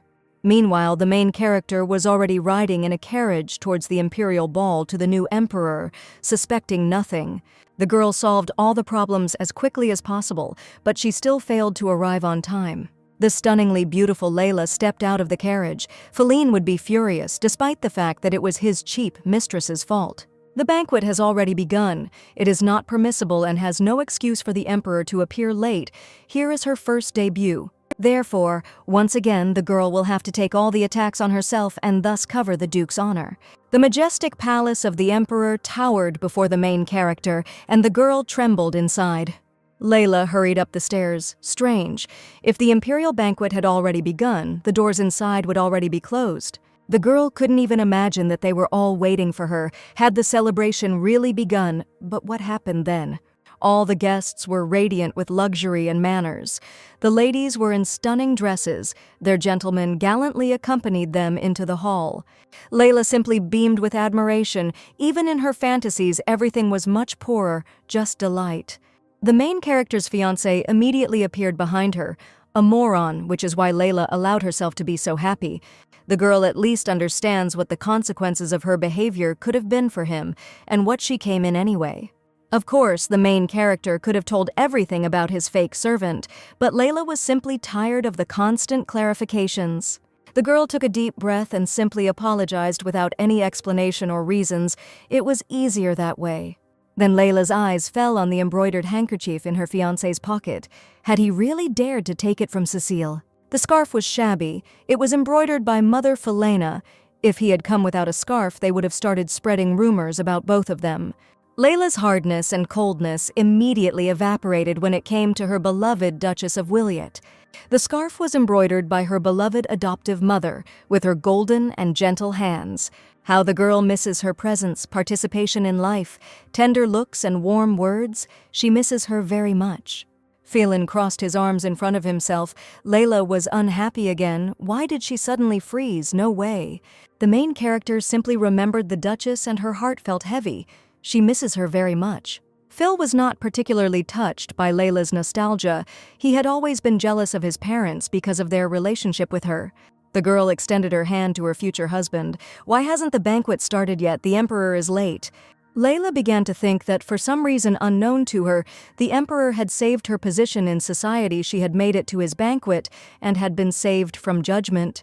The musicians blew their trumpets, the honored guests were thanked for their noble patience, and all the guests were immediately inspired. Crowds of noble aristocrats, rich heirs, and young debutantes rushed towards the stage. His Majesty Emperor Kilian Zeppel Yuzavildia is pleased to welcome his esteemed guests to his celebration. Layla froze in mute shock. It couldn't be. Her savior was the Emperor himself. That's the kind of ignorance we were talking about then. How could Layla be so stupid? If you think about it, the symbol of the imperial family is a blue dragon. That's why they have blue hair and blue eyes. The Emperor gave such a frank hint then. How stupid it was. His debut never took place because of the protracted war. It's simply a shame not to recognize the Emperor himself. And what about Layla's debut? It couldn't have been worse. The Emperor was dazzling, stately, confident with a cold grandeur and an attentive gaze. Everyone was enchanted by him. Layla also admired her savior. Like everyone else, she knew him much better than the others. His soul was no less beautiful than his appearance. Lady Tebessa began to be roughly pushed by her fiancé, which suddenly made the girls stare at the Emperor and freeze. The girl looked away in embarrassment. Her cheeks were burning and her eyes were shining, but nothing special. Phil frowned. The Duke wanted to know something else from the girl. Phelan immediately turned away from the bride with displeasure. He didn't want anything. The main character saw that Phil was childishly pouting and crossing his arms. Why was he suddenly angry with her? Meanwhile, the charming savior, who turned out to be the Emperor himself, was getting closer and closer to the girl. Kilian Zeppel thanked the guests for each of them being able to give him their precious time and support him on this day. The Emperor ordered the guests to raise their glasses. A great day and a great occasion. Long live the Cardan Empire. All the invited guests raised their glasses and supported their Emperor. Long live the Cardan Empire. Live music started playing. The performers were incredibly dedicated to their work. The sounds of their instruments made everyone's head spin. As was traditional, members of the royal family were the first to open the imperial ball with their dance. After which, Duke Wiliot extended his hand to his bride and invited her to dance. Layla never liked dancing. But to her deepest regret, the young people needed to show that they were doing well. Layla tried desperately to remember her fleeting dance lessons. A step left, a step right, a turn. The girl moved mechanically and stepped on all her fiancé's feet. Phil laughed. Layla never knew how to dance. The main character once again deliberately stepped on this idiot's foot. He himself is not a particularly enviable dancer. The Duke leaned very close to the lady. But her fiancé knows how to lead? Layla turned away in disgust. You know how to lead your horse, but not the lady. Williot considered himself unsurpassed. Layla rolled her eyes. The groom, by the way, likes her new dress. The main character was surprised. What kind words and compliments. Apparently the Duke's glass was empty. It is clear that his bride prepared for a long time for their first joint debut. In fact, this is not the original dress. The Duke didn't even bother to remember that they had prepared paired silver icons. Williot thought, did he say something wrong? He is always very attentive. Why is Layla looking at him like that? A nobleman approached the young couple and greeted Duke Williot, whose stupidity everyone had already heard about. It was so good that this idiot was distracted by conversation. His closeness was already unbearable. I needed to breathe. But Layla's saving union was interrupted by a female voice, Lady Tabisu calling out to Marquis Maras. Layla was surprised that the noble person knew the main character by name. Why was this suddenly interesting? Another noble person with pink hair immediately ran up to Marquise Marisa. What are the lovely ladies chatting about here? The girl so wanted to be alone. Lady Tabessa is simply an incredible beauty, elegance worthy of a duchess. And when she and the Duke get married, the war is over. They need to hurry up and give birth to a bunch of children. And then an unpleasant lady intervened. Is it important for Layla to take care of offspring when her Duke already has an heir? And here is the spawn of hell itself, Countess Brisantina. Sophia Brisantina, or before the wedding of Hadlin, when she was a candidate for the bride of Feline along with Layla. At that time, everyone was simply sure that the Duke and Duchess would choose Miss Sophia, and the Countess herself believed so. As the spoiled brat was told that she wasn't chosen, she slapped Layla in the face, accusing her of cheating. After all, how else could the Williot family have chosen Layla instead of the brilliant Sophia? It was Tabessa who set it all up. Countess Brisantina gravely insulted Layla, accusing her of cheating instead of admitting a justified defeat.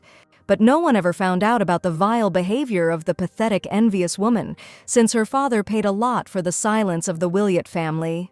Money is more important than a stubborn, albeit beloved daughter. Sophia married Count Brisantin, and here comes the fatal meeting. The ladies advised Sophia to think before opening her mouth. Let these hens think. Everyone here knows that the Duke has a child, and he values its mother very much. Moreover, the mistress is Princess Muslis, who is, after all, pure-blooded, unlike Lady Tabessa. Sophia openly humiliated Dela for being the illegitimate child of Count Tabissa, and it seemed everyone thought the same. Sophia Brisantina smiled sarcastically. Had she really touched a nerve? To do that, you need to at least be something. Layla parried perfectly. She is a countess, after all, not a former princess of an overthrown kingdom. Without her country, she is nobody. The past is not important, only the future matters, and in that future, Layla will become a duchess, and the princess and Miss Sophia will remain nobodies for the rest of their miserable days. All the ladies froze. Everyone felt a core in the future duchess that could not be bent, and now Layla needs to be alone, because no one objects. Every noble lady was delighted with the girl's fortitude and confident turn of speech, but Sophia was simply seething with anger. The main character almost ran out onto the balcony. Fresh, cool air was what she needed right now. Solitude, silence, and tranquility. How good, Layla's first debut. What a day, and what else is to come. If the envious scoundrel speaks so ignorantly to her face, then what she says behind her back is scary to think about. How tired the heroine is. It would be better if she sat with her favorite papers. Layla wants to return home as soon as possible. A familiar, pleasant male voice was heard behind Lady Tabessa. The banquet had just begun, and Layla already wanted to leave. And here is His Imperial Highness. His eyes rejoiced at the sight of the long-awaited guest, and Layla did not even know how to justify herself. Lady Layla Tabessa greets the son of the great empire. The girl bows low. It was terribly formal and cold, which was why Killian didn't want to tell her anything, but it was simply impossible to hide something like that. The young man smiled kindly as his name was His Highness Killian Zeppel Yuzavildia. A very precise answer. The Emperor did not expect anything else from the brilliant Layla. Since everything was cleared up, we could switch to informal terms. As his lordship pleases, so what does the girl do here alone in the midst of the holiday, just breathing the air? Well, the banquet is indeed very stuffy. There are a lot of people. Everyone is pestering you with conversations and questions. Lush clothes? Is it really comfortable for a girl to stand like this in such shoes? Layla nodded modestly. This damn etiquette. The emperor gently held the girl's hand and sat her down on the bench. Let her stop torturing herself. This can't be done. Why should Lady Tebessa stand when there is somewhere to sit? The emperor does not want Layla to be uncomfortable. The main character was shocked, but the emperor himself was standing. How could she sit? But Killian wasn't wearing heels, so he would sit too. How kind and sympathetic Killian is. He is simply incredible, and Layla behaved so terribly. The emperor tried to talk to the deflated girl, like Layla's banquet. Just amazing. The lady thanks. Killian chuckled. Layla doesn't know how to lie at all. That's good. The guy can see that she's been bored here for a long time. To tell the truth, Killian is also tired of it here. It's much more pleasant to bury his head in documents. The main character agrees with him. Layla froze. Killian was incredibly handsome, especially in the rays of the silver moon. The emperor seemed to read her thoughts and did not like banquets. It felt like they were kindred spirits and could talk about absolutely everything. Why is the girl looking at the emperor like that? Layla apologized. It's not necessary. He's just curious why. The main character really wanted to talk to him freely and felt that Killian would support her. So the emperor has something on his face. Before the reception, the young man allowed himself to eat a piece of cake. That's not the point. Not at all. So today, the emperor looks worse than usual. His hair is not hanging right. It's all because of Bear's glasses. The heroine began to laugh. Such a serious look and such funny assumptions. Killian is simply wonderful. The emperor noticed that the girl was singing loudly. For the first time in a long time, she felt so good. Layla caught his gaze. She apologized for her rudeness. She didn't want to offend Killian. The young man smiled. Killian really enjoys seeing Layla smile, and if that means talking nonsense, he's at her service. The main character blushed. Well, here again, Killian was making fun of her, and the guy didn't understand. No way. The emperor says what he thinks, and often Killian says the same to other people. Layla looked at him suspiciously. His Highness only speaks like that to those he likes. The main character opened her mouth in surprise, which means the emperor likes Layla. Of course, he likes the girl. How could it be otherwise? But everyone told Layla that she was worthless. She didn't believe it and wanted to know why. Does sympathy really need a reason? And doesn't such a deep feeling require justification or explanation? Let the girl give an example. Layla answered that usually young men love ladies for their beauty or intelligence. The main character wants to say that she is beautiful and smart. Not at all. Lady Tebessa was ready to fall through the ground. The emperor was simply delighted. The girl was touching, and she herself probably still doesn't understand what she's really worth. And Killian Zeppel loves to make real, pure, and rare diamonds from uncut diamonds. One of His Highness's servants appeared on the balcony and announced that they were already waiting for Killian. It was time for him to go. The emperor looked towards the imperial banquet with regret. He really didn't like all these celebrations. Killian took a deep breath, but there was nothing he could do. He had obligations and responsibilities, no matter how much he wanted to stay with her. The main character realized that the emperor would now be returning to the banquet hall according to etiquette. She should see him off. Layla quickly jumped up from her seat, twisted her leg and fell, but before she fell, a worried Killian managed to catch her. Lady Tebessa was not hurt. She was fine. Again, the young man. A dream saved Layla's situation. She apologized to him. The emperor gently returned the girl to her original position. Usually they just say thank you, not apologize. Maybe it would be worth sending the servants for a doctor. The girl's ankle was not in the best condition after all. It wasn't worth it. Well, Killian was very glad that nothing bad happened to the girl. It was time for him to go. The emperor began to retreat to the banquet hall, but could not help but cast a last glance at the main character. Layla sighed bitterly, but he was so generous and amazing, it was just some kind of magic. Then the sounds of heavy approaching footsteps were heard near the balcony. Layla froze. And the main character's hated fiancé decided to join her. His face clearly did not radiate joy. Phelan approached his bride furiously. A dull anger blazed in her eyes. Layla took a step back. Then the Duke brazenly and painfully grabbed his bride. How dare she cheat on him, her man? Layla was simply shocked by what this idiot was even saying, and most importantly, who is even talking about cheating here? Are they completely out of their minds or something? The girl immediately came to her senses and looked menacingly at Phelan. He drank too much wine at the banquet. Let him finally start thinking. Phelan began to shake his bride angrily. He couldn't believe that Layla had an affair in such a place. Enough of this disgrace. Layla couldn't stand it and hit the cretin on the hands. One more word and the result would be irreversible. Let him shut his mouth immediately. Let him not even try to deny it. Phil saw everything with his own eyes. The two of them with the Emperor. Layla communicated with His Highness. What next? I was talking to the Emperor, and these two were actually shamelessly hugging on the balcony. What a moron. The main character twisted her ankle, and Killian caught her. Phil has to believe it. She was smiling at him. And how should a girl behave in the presence of the Emperor, cry or dance? Let the expert tell. He is so smart. But Layla didn't laugh like that with the Duke, with her fiancé, so why would Layla suddenly laugh with an idiot? This bastard has no conscience at all. He wants Layla to smile after he humiliated and betrayed her so much. And how the Duke acted, the main character forgets every time who she is talking to. It's simply useless. His fiancé is probably angry again because of Cecile. Phelan is sure of it, because it is so. Why is the girl still angry? Phil already explained that the Duke only cares about his child, and his mistress will be sent away immediately. Layla doesn't believe him at all. He's a fool and a liar to boot. And why doesn't she believe her fiancé Phil is constantly following the fake? He hasn't cared about Layla for a long time.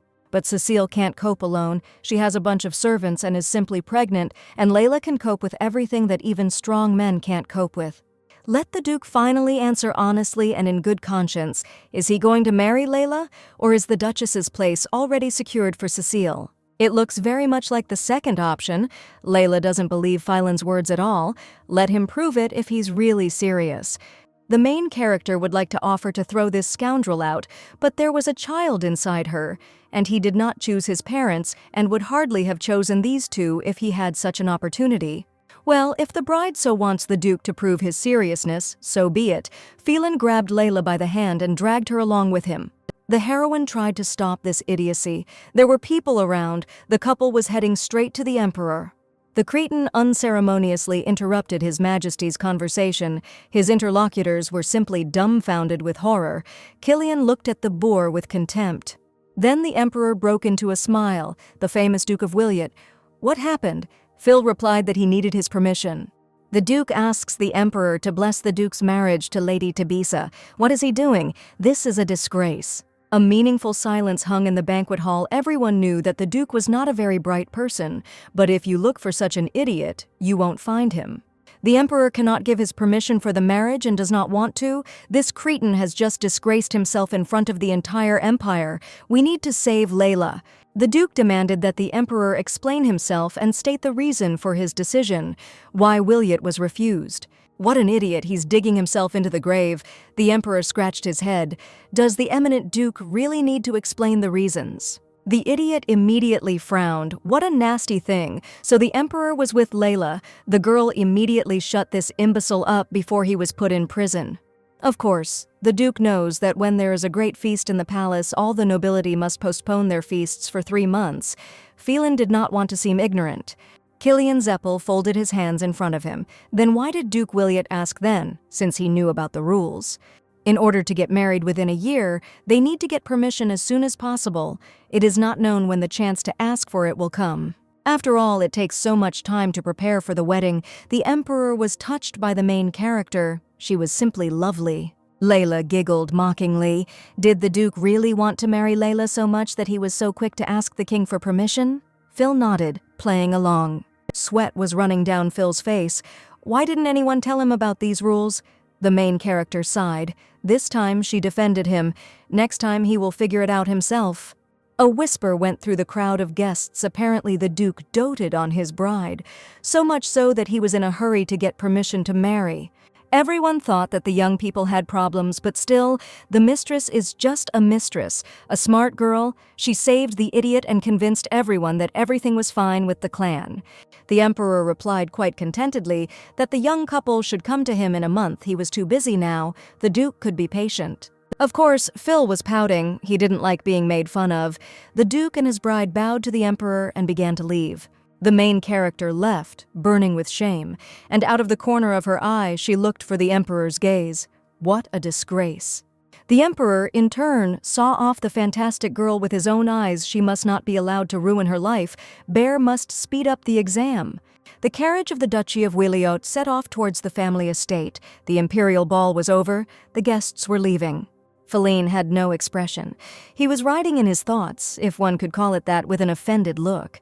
The Duke asked, offended, why his bride had not said that there were some rules, because everyone in this kingdom was obliged to know them from childhood, especially the Duke. It's shameful to even say this out loud. Phil himself should know and understand what children know on every street. Nothing of the sort. Layla simply decided to humiliate the Duke in front of the Emperor. What kind of nonsense is this cretin talking? How could she even know that the Duke was so stupid given the education that was put into him? What he had thought up, it was completely unclear. The girl does not read minds. If only she had given him some kind of sign, the vile little bastard, but she had once again covered him with herself and saved him. How the main character didn't want to listen to this cretin's nonsense, but without the title of Duchess, the girl would be nobody. The carriage drove up to the estate. Its doors opened, and Philin's maid was already running towards him. The mistress was clearly worried that after the imperial ball, the relationship between her idiot and Layla would warm up. But there was no reason to worry. They still hated each other. Feline adored everything that Cecile did, and she flattered him all the time. The Duke even allows this girl to leave the estate, which is completely unacceptable. Michelle carefully stocked up on food and hot tea for her mistress. She had no time to eat. Work awaited her. The hostess is exhausting herself again. She needs to worry about herself and take care of herself. This can't be done. She needs to have a snack. The girl has a lot of work. But the main character didn't even have lunch because she was seeing the Duke off. The vile mistress appeared in the doorway of Layla's room, and that was all she needed. The brat stammered her greeting to Lady Tabisa. The main character asked the maid to leave the room for a while. Cecile promised not to take up much of the main character's time. The maid offered to bring hot tea, but the girl refused. There was no need for politeness and hypocrisy, and she simply had no time. The mistress heard that they were already leaving next week, so would Lady Layla like to take a walk with her before leaving. The little brat began to make herself more comfortable on the sofa. Because the capital is still the capital, there is such a large selection of everything here. Why else would this lying scum have planned something once again? Enough is enough. The last thing I need is a showdown with her now. Why does the mistress ask this question to the young lady? Well, Cecile really hoped that Layla would buy her something. Layla gave the liar a cold look. Why should this suddenly become interesting to her? Well, a mistress just needs children's things and toys. The main character immediately froze. Another dirty provocation. This scum can't live in peace. Cecile clarified what was wrong. Could it be that the mistress said something wrong? Because very soon her baby will be born. Why would Lita do this? How is that? The future Duchess will become a foster mother for her mistress's child. Wouldn't she want to take care of him? And since the former princess is no longer in her kingdom, she has no personal servants, so let Layla go. What a vile bitch, she called Layla her servant. Phil is a brainless fool, since he does not see her toxicity. Taking care of her child is still Layla's responsibility. Such feigned naivety in the eyes and gestures, and such ugliness inside, and the brat doesn't even hide her nature. The main character rolled her eyes. Stop pretending, stop provoking, get out of her office, let her go to her kennel. What exactly is Miss Tabisa talking about now? Another insult from the pathetic mistress. Stop addressing her with disrespect. A cheap girl is obliged to address her mistress as a lady, nothing else. An impudent fool is not Heliot. She is simply nobody. The girl immediately jumped up from her place and clenched her fists. No matter what anyone said, she was still a princess. She was once a princess in a defeated state. Now her lover is an ordinary commoner without a title or surname. A low-class reptile is treated politely only because she is carrying a duke's child under her heart. Until the nasty snake gives birth, the main character will be polite to her, so while she is still here, let her not get underfoot, which means while she is still here. What's the matter? Didn't Phelan explain to his little pet that as soon as his mistress gave birth to his child, he would throw her out into the street?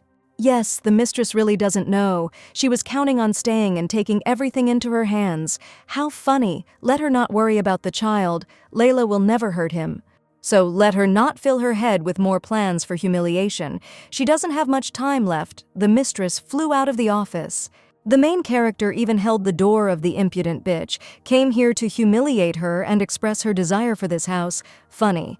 Everything was fine with the mistress. A maid came into her room. The heroine felt fine, but did not like being distracted. Layla grabbed her head.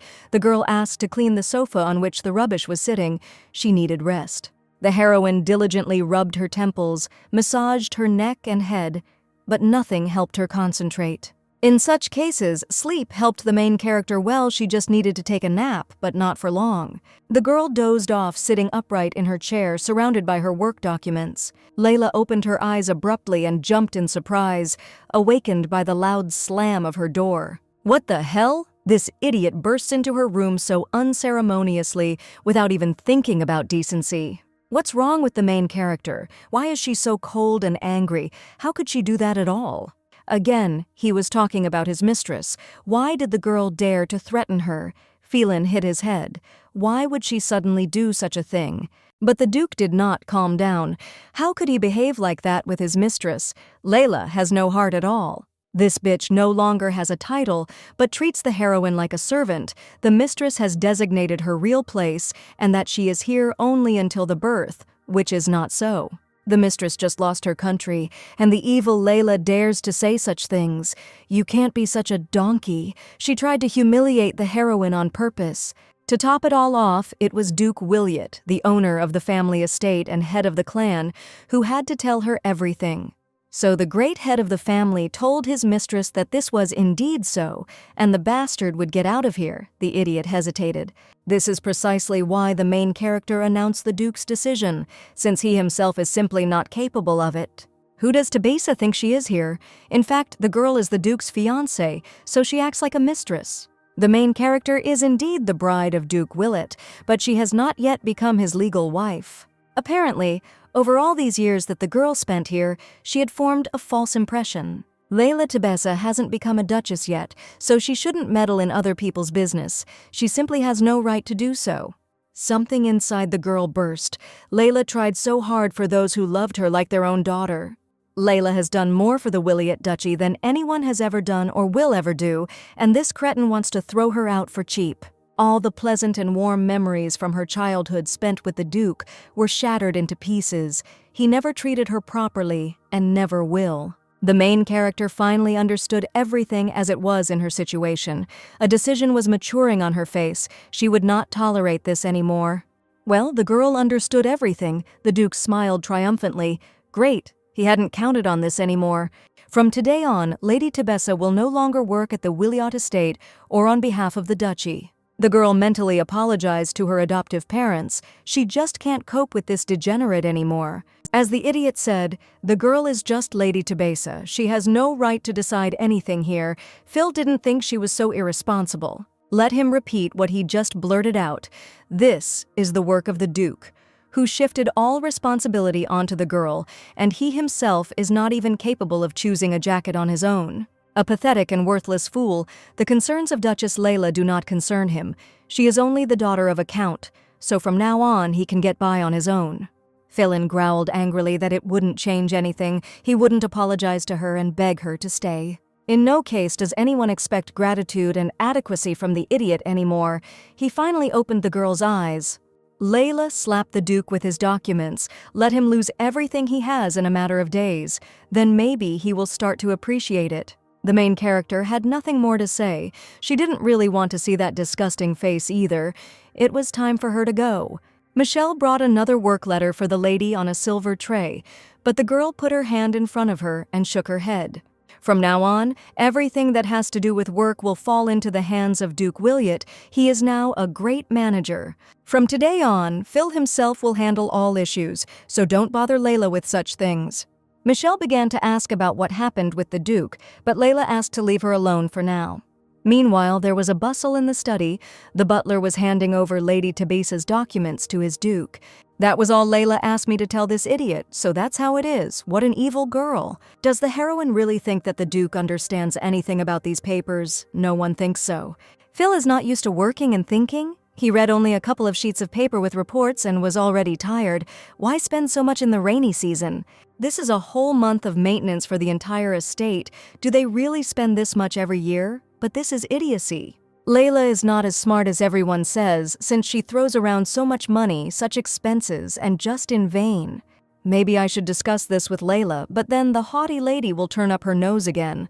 The villain will no longer look down on his master. Phelan will decide everything himself, and much better than the girl herself. It is necessary to verify the expenses, but how can we know that everything is correct? The papers of the Duke's father would be very useful now. The Duke rang his bell and called the butler. He needed the key to the library. Here, the young man, depressed by his work, was surrounded from behind by an annoying scoundrel, asking what her beloved and dear one was doing here for so long. Phelan was just looking at the estate documents. His mistress apologized for disturbing him. She just wanted to be with him after that conversation with Layla. The brat started acting out again. She felt so heavy and sad at heart. I had to tell her that. The idiot loved it when his mistress admired him and brazenly flattered him, so he allowed her to stay in his office, even though he had to work. Hatred work will wait for the Grand Duke and will not go away from him. The mistress is very happy about this. The butler brought his master the key to his father's library, as he had asked him to. Even the servants looked down on him and his passion. Let the butler put the keys on his desk. Feline will take care of business later. The servant bowed his head and nodded. The little bastard began running through the lines of documents, trying to find the essence of the matter, preparation for the rainy season. How interesting that Cecile is already at such an impressive stage, but has not gained any weight, as is expected during pregnancy. If he hadn't been told that his mistress was pregnant, Williot would never have guessed. It was the pure truth. Let her stop lying, she had gotten so fat. Just a little bit, and only her tummy. As his mistress manages to do, Cecile began to giggle. The mistress clung to the Duke. Well, she was ticklish. Cecile was afraid of tickling. What was he doing to her? The brat continued to study his papers from behind the Duke's back with a nervous look in the rainy season. "You need to call the Archmage." Cecile gritted her teeth angrily. She already had her own plan from the beginning. Nothing should interfere with it. Can a mistress ask her beloved for something, but first let him promise to do it? Promising to fulfill your words without hearing exactly what you will need to do is somehow not right. But this request is about his child, so what is there to think about at all, right? Well then, okay. The Duke nodded. The mistress beamed. What a naive donkey. How easy it is to deal with him. The mistress began to voice her request. Meanwhile, the main character could not fall asleep. She had no idea what to do with her time. After all, Layla usually had practically no free time, but now she has a ton of it, things to do. Maybe she should read something from the new editions then. Yes, that's a great idea. We need to go to the library. Layla left her room and headed down the corridor to the butler. The heroine needed the key to the Duke's library. The servant apologized, but his lordship took the key and did not return it, but it should always be kept by the butler. All is true, however. Last evening the master demanded that the key be left with him, and the servant did so. That's how the idiot went to the library. He knows that this is not a training room or a dining room. Apparently, the pompous turkey went to the library because of the documents. How funny are his attempts? Is there another key? Unfortunately, there was only one copy of the key to the Duke's library, so if it were lost, the lock would have to be changed. The only thing missing is that the main character will have to beg for the key to the library from this impudent idiot. Layla didn't want to talk to him at all, or see his stupid face either, and there was only one key. The girl asked if the Duke was in the library. No, Williot was in his bedroom, which meant that the scoundrel was probably there with him. So for now we'll have to forget about the library. It's a pity, but nothing can be done. She won't go to Phelan. Upon returning to the room, Michelle informed her mistress that the Archmage had tried to contact her. The main character adjusted the folds of her dress and hair and sat down neatly and gracefully on the sofa in front of the crystal ball. From the magic sphere came the greeting of Lady Tabisa. She had not been seen for a long time. Layla greeted the Viscount. Surely something had happened. The Viscount would like to discuss with her preparations for the rainy season. Layla knew it. That was why he had contacted her at such a time. The main character proudly announced that from now on the affairs of the estate do not concern her at all. All issues are handled by the Duke, but not by Phelan Williot. In the future, the Viscount would need to contact him specifically on work matters. The Viscount understood, but they urgently needed an approved budget. The heroine didn't want to discuss anything with the idiot, let them communicate directly, but Sir can use the ball for communication only once. Please let the girl convey to the Duke the importance of this matter. The connection was broken. The ball needs to be filled with magic for 2 days for such short conversations. Layla sighed dejectedly. She would have to go to this cretin. Business was business, and personal relations should not concern them. The Duchess would not give in to her emotions. She had important matters to resolve, and at the same time to take the key to the library. Well, here she is again, crawling out of Phelan's room. It's strange that the brat walks around and doesn't take off her pendant even at night.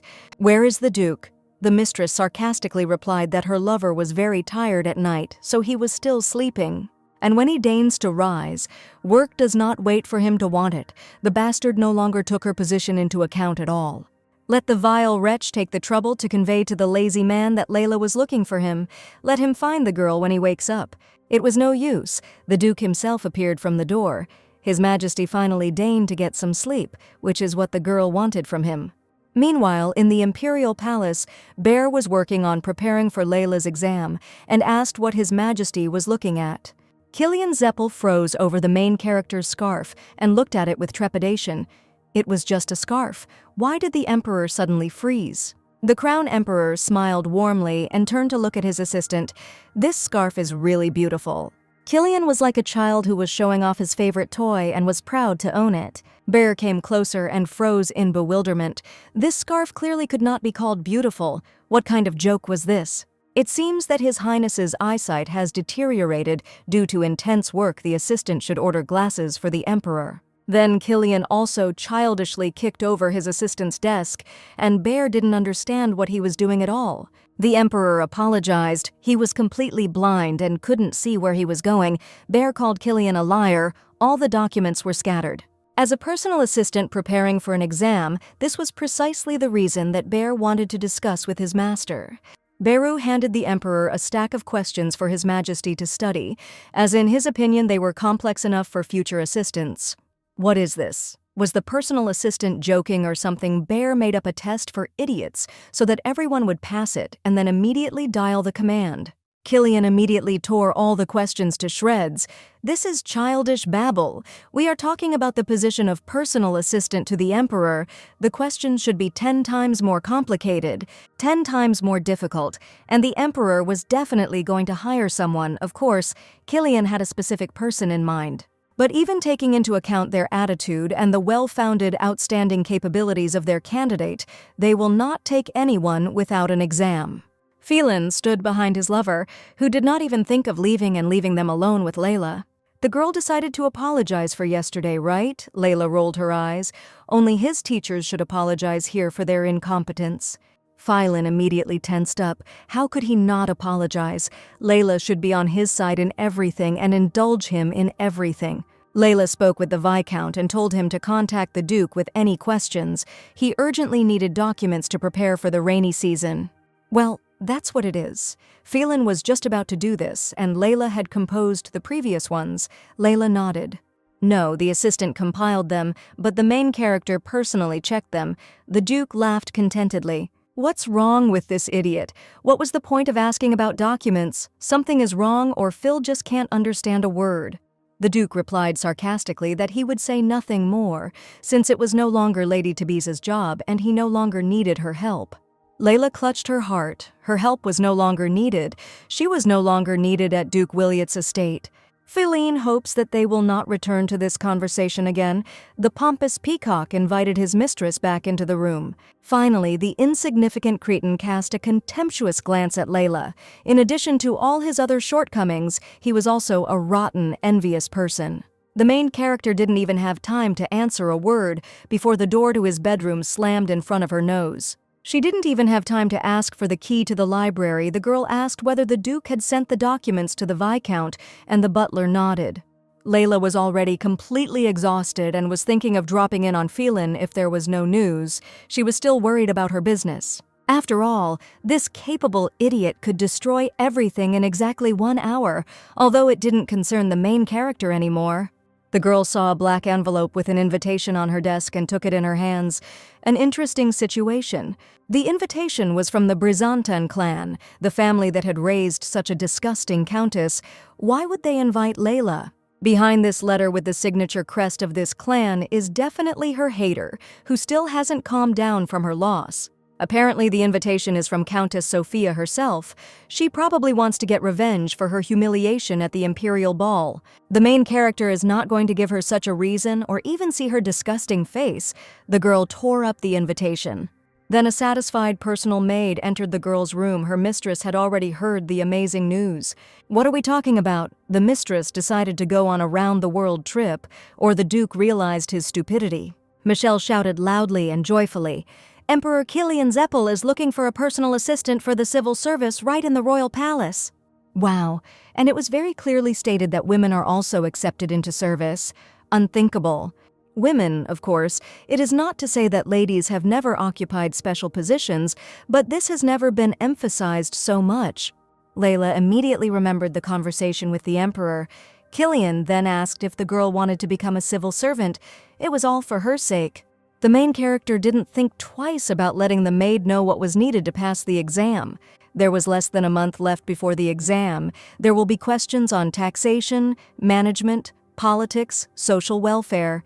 There were 7 sections in the exam, more than everyone expected, but still the emperor himself was looking for an assistant, and he was obliged to understand everything. The exam will not be easy at all. The best minds of the empire with different education and achievements will come, but Layla will not give up. The main character reached out her hand for a thick book no matter how they tried to humiliate her at home. She knows her own worth, even if not completely. Then suddenly, a man's hand appeared very close to the girl's face, and a familiar voice said that this book about politics was very useful. The emperor himself stood before Layla and recommended the book for reading, as always charming and beautiful. The girl wanted to greet her emperor as expected, but he immediately hissed at her. She shouldn't do that. Then Kilian smiled warmly. It would be a shame to reveal that the emperor was present in the library, otherwise chaos would break out. Layla thanked her savior for the advice, but she had already studied this book, and it was no ordinary read. And what does the main character say about this book? It's very informative. She also read this one. So this one on taxes, Layla studied it last year, and the one to the right of it, and the girl also read it, and even this one. Everything is like that. Well, judging by everything, the main character is doing well with politics and taxes. She dares to hope so. Sweat was running down the emperor's face. He had a whole mountain of books in his hands, and they had all been studied. The exam would have to be made even more difficult. By the way, can the emperor hope for help from the young lady Tebesa? Of course she will help. Although it was unexpected that an ordinary girl could help the emperor himself, Layla was embarrassed. Meanwhile, the young and handsome emperor walked with his companion in red through the streets of the capital. Kilian smiled at her presence and his thoughts. The girl held herself with restraint and sternness, so as not to do anything unnecessary. The main character looked with interest at the local merchant stalls, seeing how much was sold in the capital. I wonder what exactly his lordship is looking for on the shopping streets among these nearby tents. Is it really something unique? The girl's attention was drawn to the textbooks and flasks for alchemy. She had never studied this science, and she became curious. Meanwhile, the emperor was assured that these seeds would germinate even during rainy seasons, and that they even grew better during periods of high humidity. By planting these magic seeds, Kilian would forget all his worries. Layla immediately became wary. The heroine carefully examined the seeds in the seller's hand. It was not true. His words were a blatant lie. Kilian immediately agreed. The merchant persuaded him. No way. The main character immediately called the merchant a vile swindler. The merchant immediately hesitated. He is not a liar, but an honest and kind merchant. He knows his goods very well and has been on the market for a long time. Why doesn't Lady Tebesa want to buy such wonderful seeds? But this is a blatant lie and fraud. A merchant tries to sell his emperor the seeds of the Kita, a plant that only lives in deserts and is eaten by nomads. Therefore, to say that the quince will grow well during the rains is a lie, that's how it is. The merchant began to quip.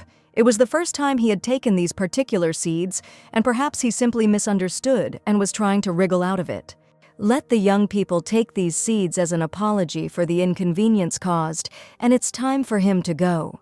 Will the young people really just let this impudent swindler go? Let the lady not worry, he will be caught. After which a roar and screams were heard, and who were these people? The emperor said that they were his guards. Let the girl stop looking around so suspiciously, it will scare away all the scammers. And Layla knows a lot about plants. Everyone never ceases to amaze. The emperor is making fun of her again. Everyone knows it. Well, the emperor didn't know such information, so who is he then? The heroine immediately froze. The main character immediately apologized. She didn't mean to offend the emperor. Everything was fine. He was just joking.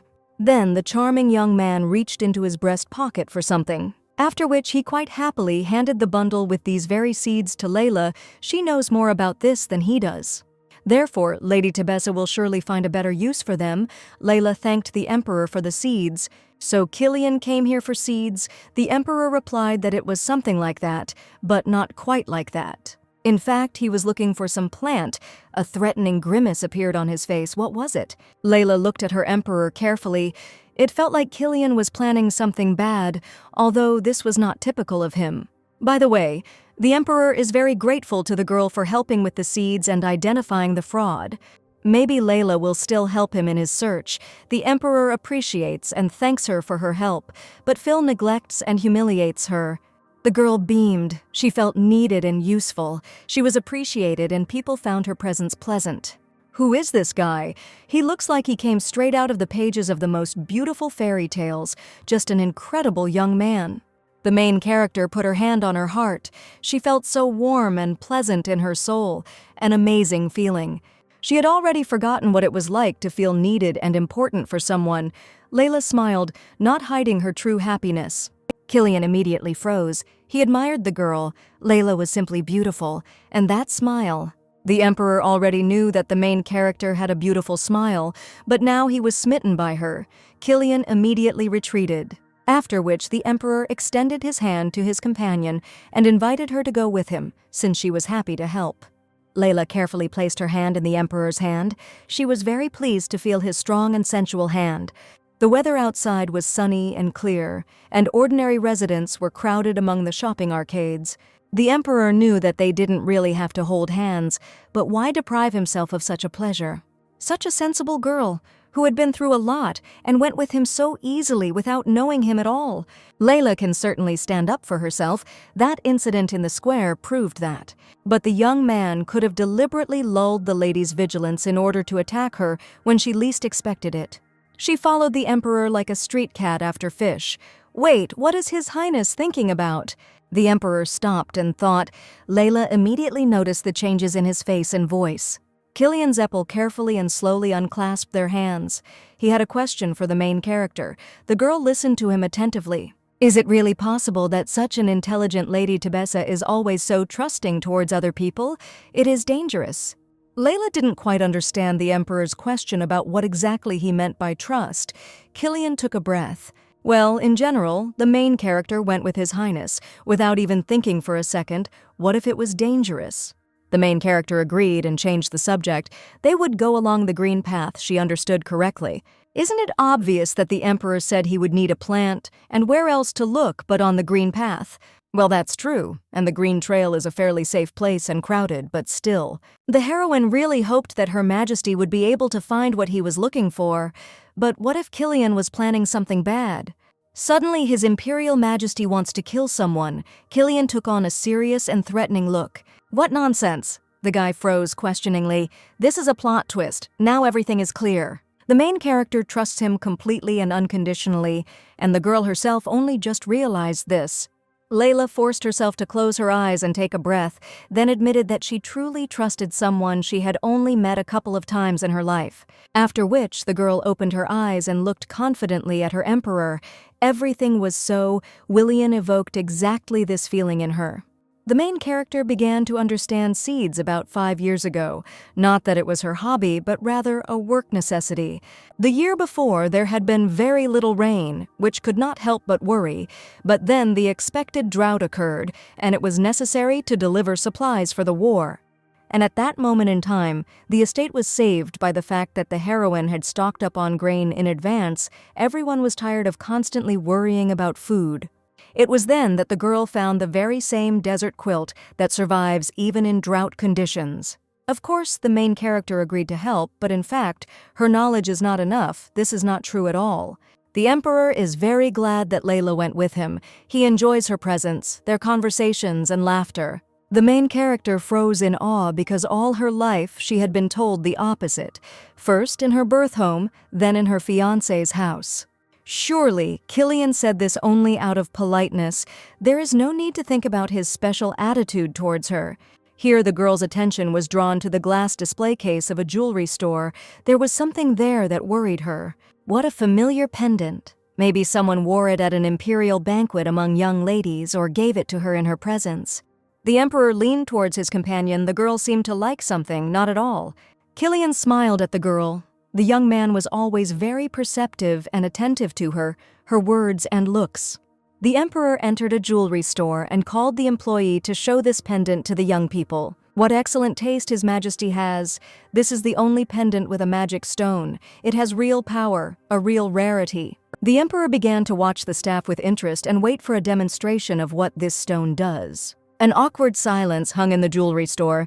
The young people froze, and everyone waited for a great miracle and accomplishment. And what should happen to this stone? The employee replied that now his visitors would see everything for themselves. The stone of the pendant began to glow blue, and then the hand of the man from the jewelry store began to grow before our eyes and turned into a huge, pumped-up paw. With the help of this amazing magic stone, you can change any part of your body amazingly. Powerful and great magic, the main character almost fell over laughing. Like, the power in this stone simply knows no bounds. The Emperor was not so kind and called things by their proper names. In general, an absolutely useless trinket. Layla didn't know if it was magic or something else, but the stone was an amazingly beautiful color, and the manager beamed. The stone really shimmered very beautifully and unusually, especially in the rays of sunlight. Killian asked if she wanted jewelry. Well, what does the Emperor say? But still, where did the girl see him and why did she remember him like that? She is indifferent to jewelry. The main character asked her companion if he had found what he was going to buy. Unfortunately, he had not. But there are still a lot of shops on the green path. Perhaps the Emperor will find what he was looking for there, but that's enough for today. The Emperor thanked the girl for her help. He would definitely pay her. No need. Layla was very pleased. By the way, the Emperor has something for Lady Tabisa. Layla froze, looking at the light box. The main character opened Killian's gift. Inside was the same pendant with the magic stone. He bought it for her. When did the Emperor even manage to buy this necklace? And why is he giving the girl a gift at all? This is a reward for today's help.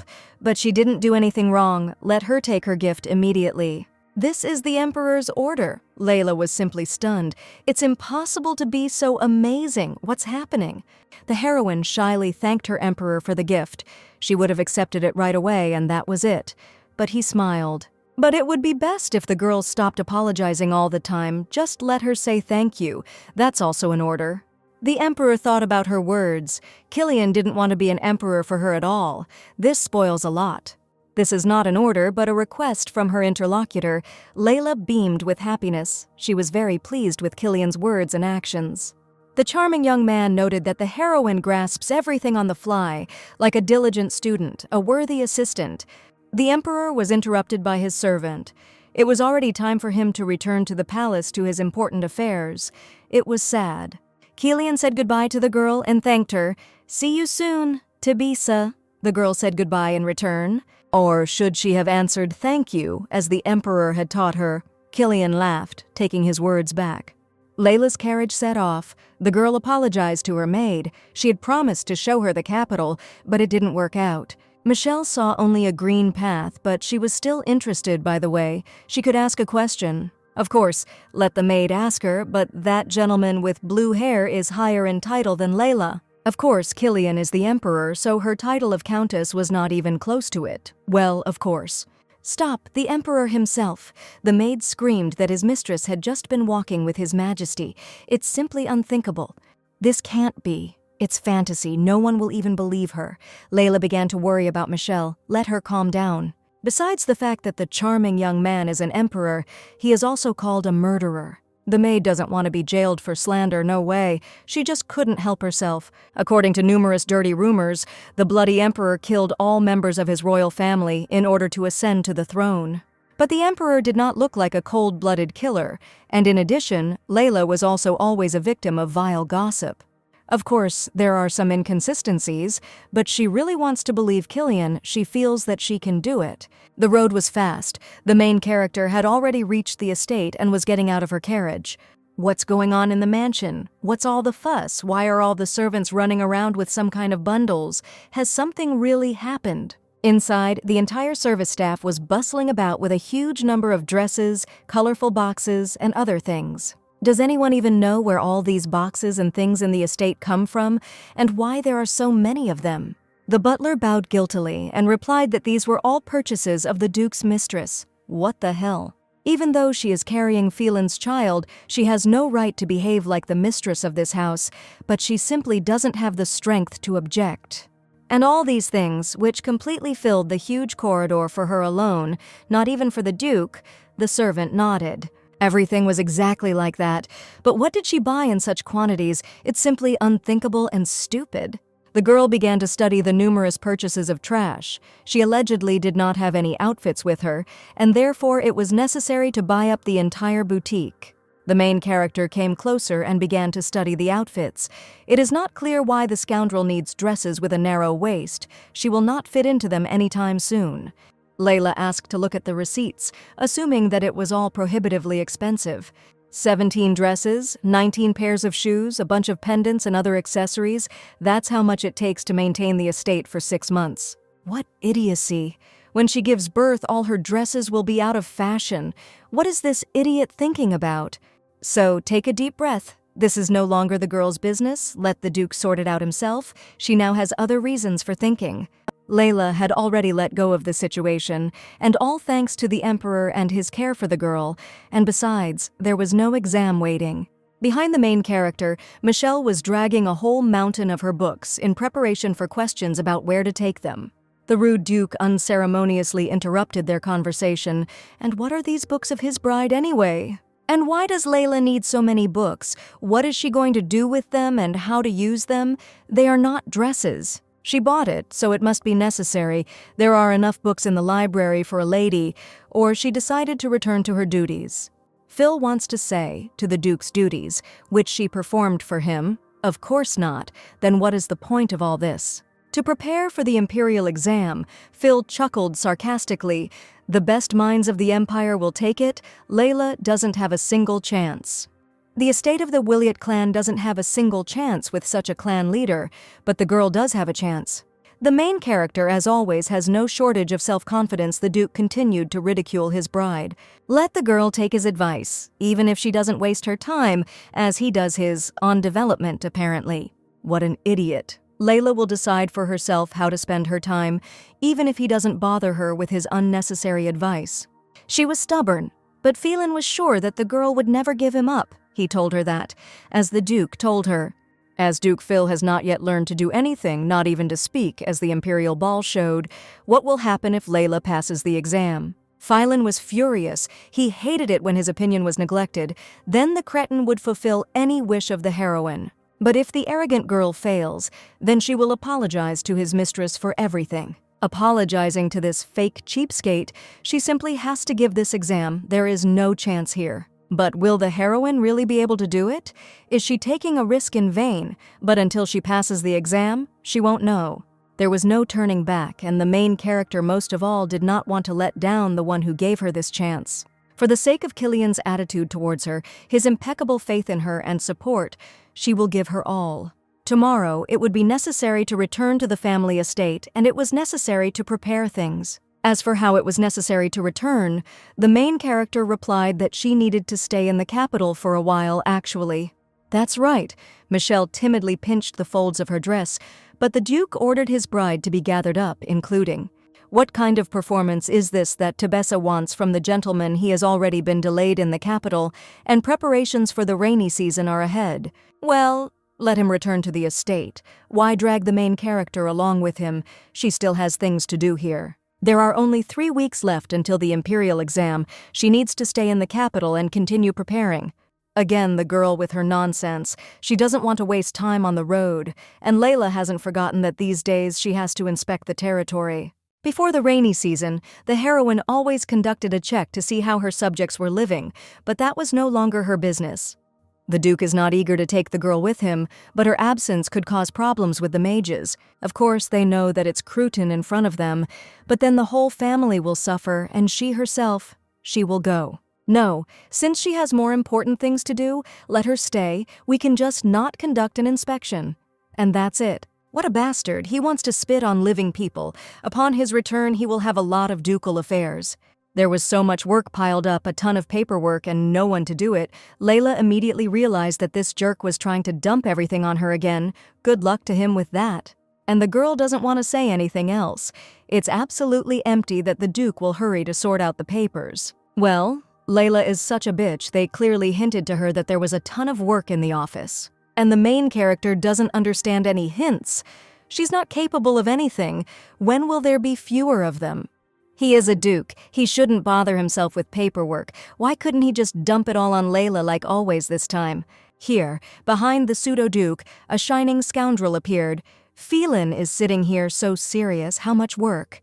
Maybe his mistress should help her beloved with his work. Phil didn't expect to hear that from her. This is how you should treat the Duke, but you shouldn't. Cecile is not even a citizen of the Empire, but she really wants to. If Layla were half as kind as Cecile, what the hell was wrong with her? Surely the mistress hated everything connected with her competitor. The Duke should not pronounce her name in her presence. This is something that the mistress can definitely help her dear Duke with. She is so noble and smart. Michelle shouldn't worry. Her mistress will finish inspecting the territory and immediately return to the capital. And what is Phelan doing near his bride's carriage? He now rides around with his pet reptile. The carriage of the Duchy of Willio moved off, and a tense silence fell within the carriage. The Duke exhaled. He wanted to talk about something with his bride. She knew it. It couldn't be any other way. It is only for this reason that this idiot is riding in the same carriage with Layla and not with Cecile. He himself would not want such company. They need to talk about preparing for the wedding process. And what's with that sour expression? Has the girl changed her mind about marrying him or something? Of course, I changed my mind, and I never wanted to. But I couldn't answer like that. The girl was obliged to say that this was not at all the case, but she simply could not bring herself to say it. What is going on? It gets more and more difficult each time. No, it's just unexpected, that's all. And what did the main character expect? Phil said at the wedding that they would get married. He was proposing before winter in October. How soon? How I don't want it, but there's nothing I can do about it. It would be suspicious to delay, okay. But on the other hand, once the heroine gets her title, she will stop worrying about her position. She will choose her dress when they return to the estate, but the bride should not prepare for the wedding herself. And who then will help Layla prepare for the wedding? Countess Tebessa or something? No, Cecile. Cecile said that she would be happy to help the girl. She was a princess after all, and understood this. The Duke was completely stunned. There are big doubts about the good nature and purity of intentions of a cheap actress. Why would you suddenly help her? The Duke's shrill scream echoed throughout the local area, and he ordered the carriage to be stopped immediately. Then Phelan angrily got out of Layla's carriage and slammed the door loudly. What a witch! Only in the fallen kingdom of Mulis were mistresses allowed to participate in the wedding, but they live in the Cardan Empire. For such performances, the Duchess would simply be laughed at. Phelan is completely stupid and doesn't understand anything. The Countess would be better. What an arrogant egoist Layla is. Phelan opened the doors of Cecile's carriage. The girl was already waiting for him. It seems that everything did not go very smoothly, because the mistress was enjoying the Duke's rage at Layla. She couldn't delay any longer. She had to drive a wedge in and immediately, but Tebessa simply didn't care about him. "These are just thoughts out loud." The mistress apologizes profusely. The Duke replied that Cecile is right in everything. It's time to remind Layla where her real place is, and who is the rightful master here, and who is just an addition. Phil is right in what he says. It is not proper for a simple countess to look down on a duke. In her kingdom, this is not permissible. The mistress manipulated this brainless donkey perfectly. Everything is going according to her plan. Layla is finished. The carriages arrived at the family estate of the Wheelio Duchy, the service staff already greeting their owners. Since this scoundrel was riding in the same carriage with the Duke and got out holding his arm, everyone decided that she was the mistress. The main character was called out by Baron Wizard. He asked the girl to give him a couple of minutes of her attention.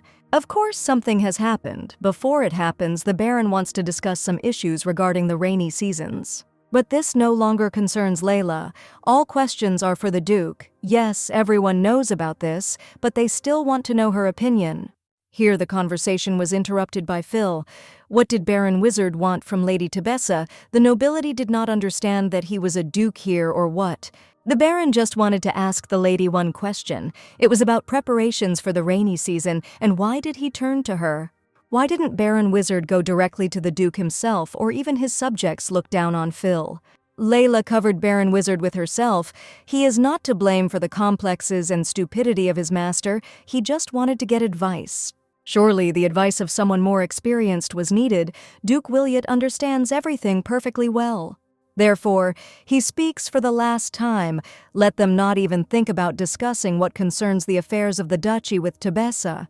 A couple of days later, the main character still hadn't managed to talk to the lady, but it was necessary. Even if there was discord with the Duke, she didn't care.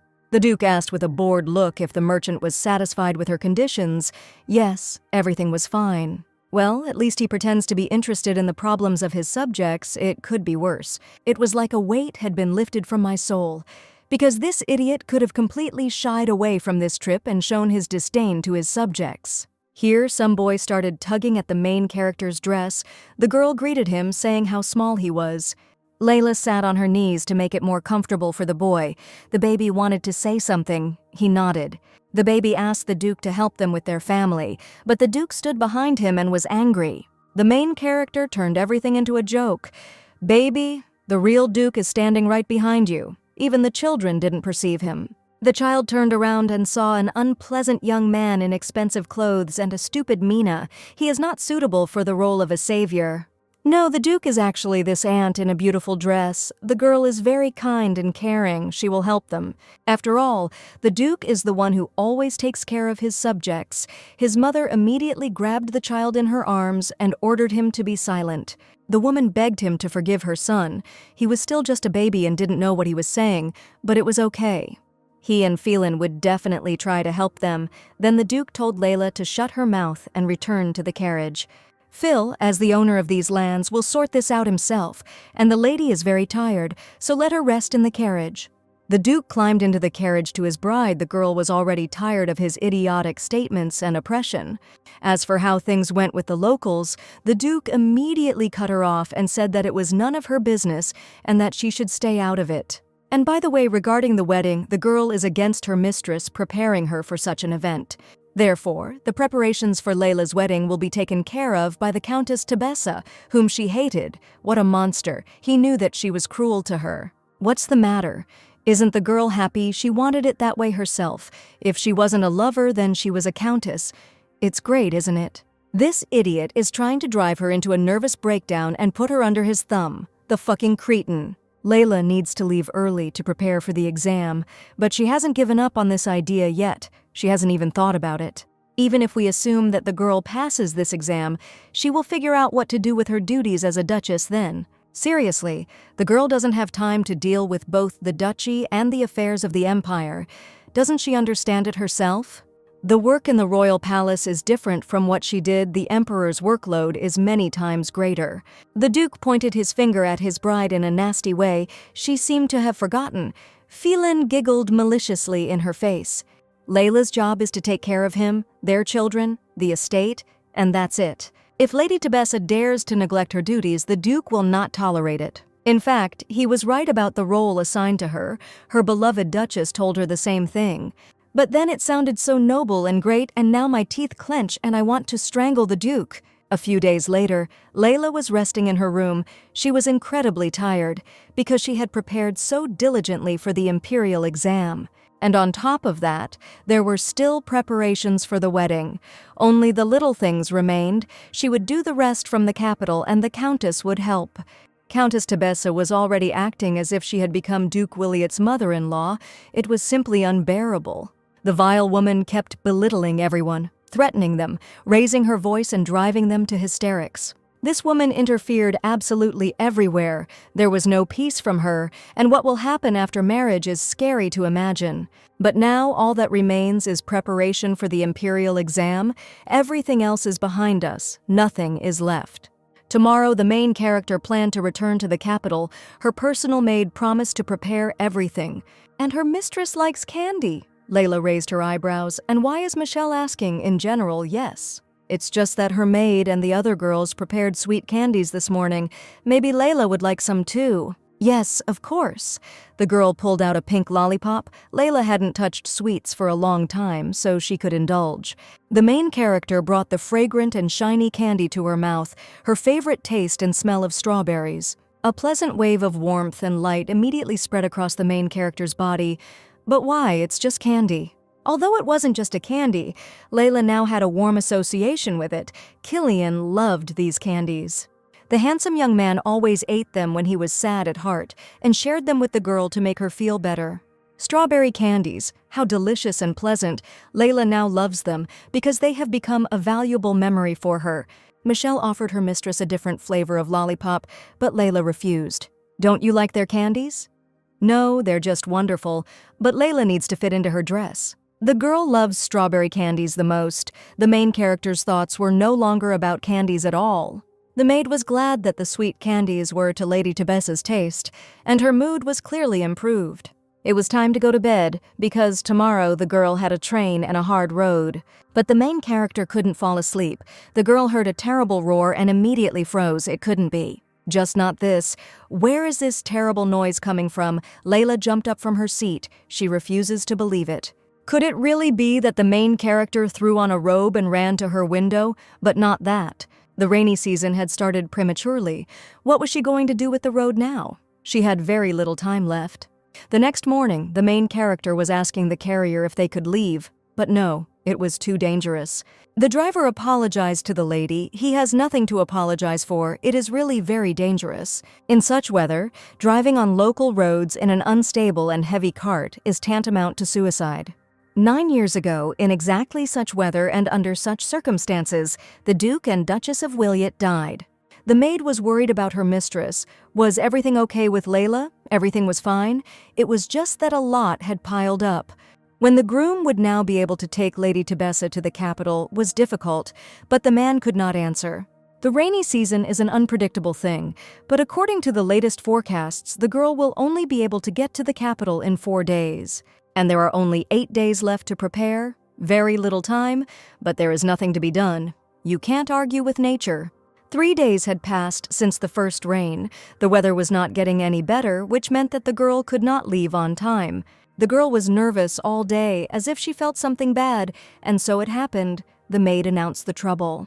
The main character immediately returned to the past, where she was also informed about the death of her adoptive parents. Lady Tebessa had a panic attack. She immediately began to choke. The girl almost lost consciousness. Michelle immediately ran into the heroine's bedroom, horrified by the state of her mistress and how to help her.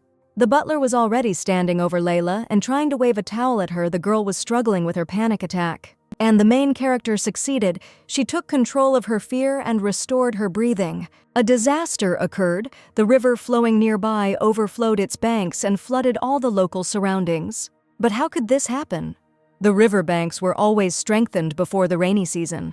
The main character immediately goes to the Duke. She doesn't care that he's mad. We're talking about people's lives.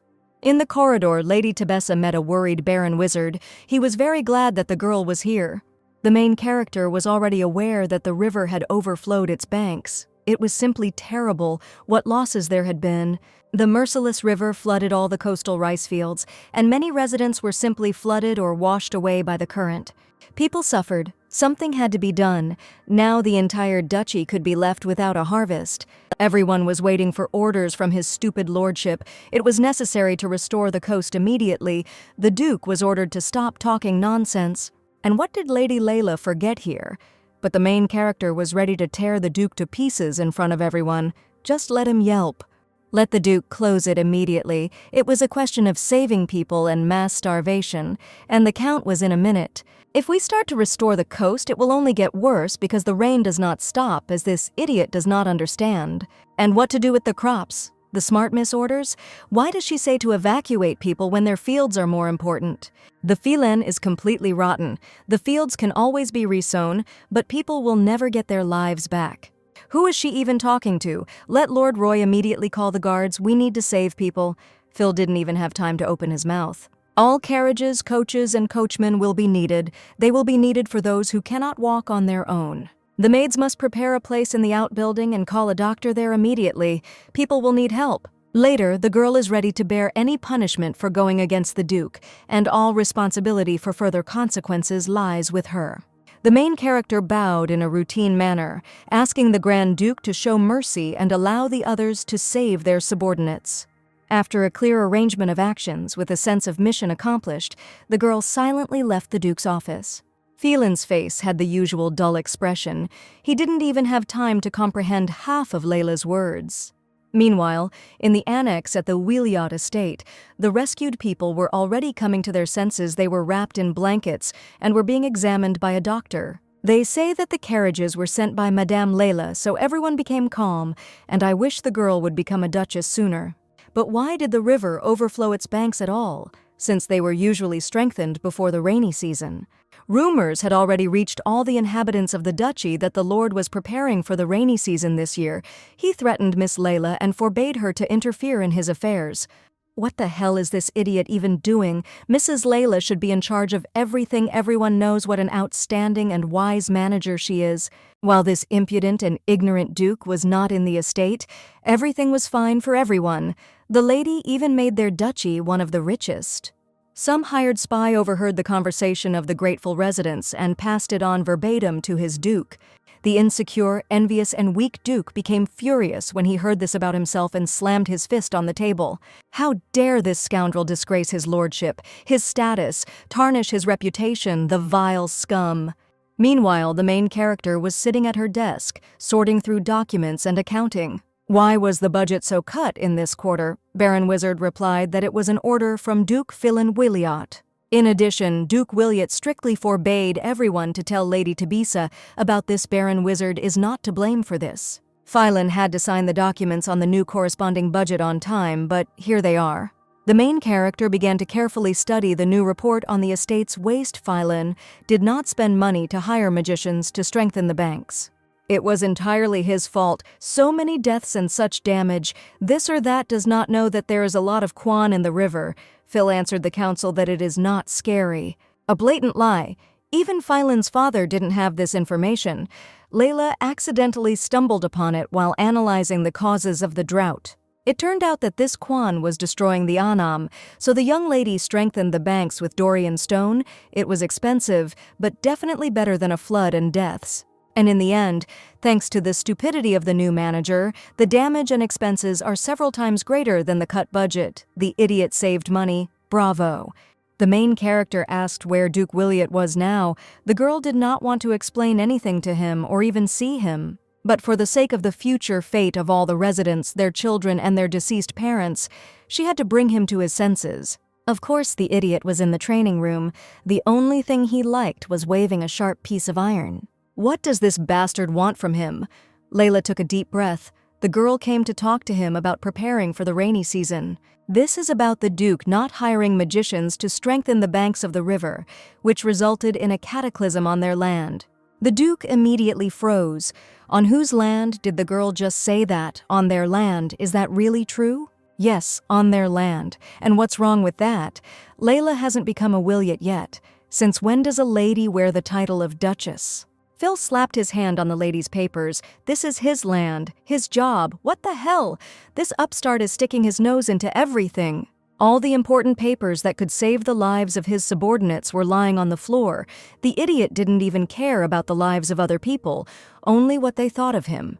The scoundrel is simply trying to show that she is better than the Duke, that she can handle his affairs better than he can, that he is talking nonsense. The impudent girl has no shame at all. The Duke knows that Layla is spreading dirty rumors about him. Filen varnar honom en sista gång att inte störa i hans angelägenheter, och om han inte lyder ska han inte räkna med nåd. The Duke will have to take forced measures to protect himself, his reputation, and his estate from Lady Tebessa. And then the girl seriously began to think about what would happen if this warning were the last one. If the main character was not given more chances, how would Layla behave so that she would feel?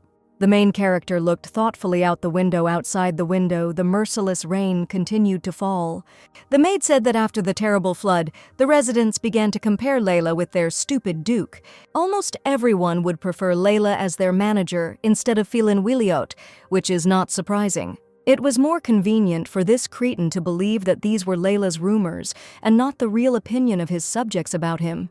The young people, who had known each other since childhood, had lost all trust in each other. But why then was he in such a hurry to get married? Although it doesn't matter, in the Duchy's estate nothing was important for the main character anymore except the exam. Finally, the weather became clear.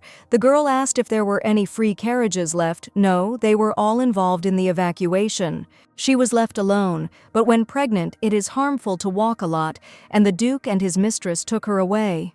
There were only 5 days left until the exam, and Layla needed to move immediately if she wanted to get in. In general, the main character could go in a cart, if only to make it on time, but all the carts were also busy. And what should the girl do? She can't miss the chance of her life and let her emperor down like that. Meanwhile, at the royal palace, the emperor's personal assistant announced that the 171st participant out of 200 had arrived. His Majesty seems to be dissatisfied with something again, of course, because the personal assistant is not allowed to go home. The Emperor will let his assistant go after the exam, of course, but Bear must return to work afterwards even if he doesn't want to. Kilian Zeppel carefully studied the list of examinees among the participants. The name of Layla Tebessa, the bride of Duke Wilio, was not among them, although the girl's name was definitely present in the application documents from those wishing to take part in the imperial exam. Something was clearly wrong.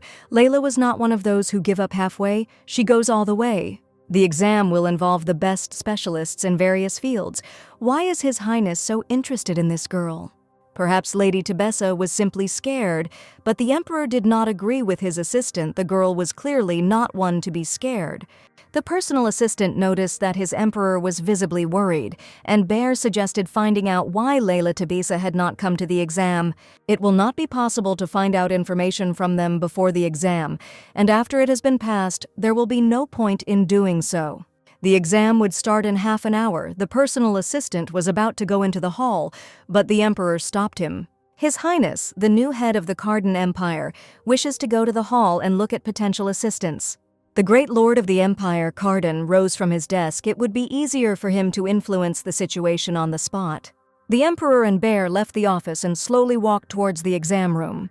Does Kilian Zeppel really want to attend the imperial exam in person, and can't he do it? Of course, His Majesty can do everything, but then the examinees might get nervous, but then they are not suitable for the position of personal assistant. Bear sighed resignedly. What standards does His Majesty have? They will never hire anyone. The personal assistant invited his emperor into the hall with a dejected look. Kilian took a step forward. All examinees crowded into the hall are ordered to greet their great emperor, Kilian Zeppel. His Majesty carefully examined all those wishing to receive this position. As expected, not a single woman. In the Empire, women are not prohibited from holding government positions, but in all history there has never been such a case, so it was considered forbidden, which is why Layla gave up. So the exam starts in a few minutes. Everyone is asked to take their seats for the test. Baron Delrond announced that it was time to close the doors to the palace. It was simply impossible to wait any longer. The Emperor waited until the last minute. Kilian could not be mistaken about Layla. He was very excited about her. There was 1 minute left, which meant he wouldn't come after all, and then a female voice was heard from behind the door. Layla Tebessa stood before the Emperor. She was already here. The girl made it at the last minute before the exam began. The poor girl tried to catch her breath. She ran long and fast, afraid to lose the chance of her life. A chance to change not only her life but also the inhabitants of the empire. The emperor and personal assistant watched her with interest. She was clearly dressed in a hurry. Inside the emperor there was joy for the girl, but he hid it. She was here after all. Layla had made up her mind after all. Bear straightened his back and took the sheets of paper with the list of participants. So Lady Layla Tebessa, right. The girl nodded modestly. Layla no longer hoped to make it to the imperial exam, but she didn't stop trying. Curious onlookers immediately crawled out of the hall. That same Lady Tebessa. They heard that Wiliot's bride was going to take the exam, so the rumors were true. But why does the future Duchess need this position? It seems she has problems with Duke Willet. And besides, the girl is the illegitimate daughter of the Count. The Emperor, hearing this, hit the wall with his fist as hard as he could. Silence. The Emperor will not allow anyone to treat Layla with disdain. None of the nobility even come close to her. She is the most worthy of all. The exam has already begun, so there can be no conversations between examinees.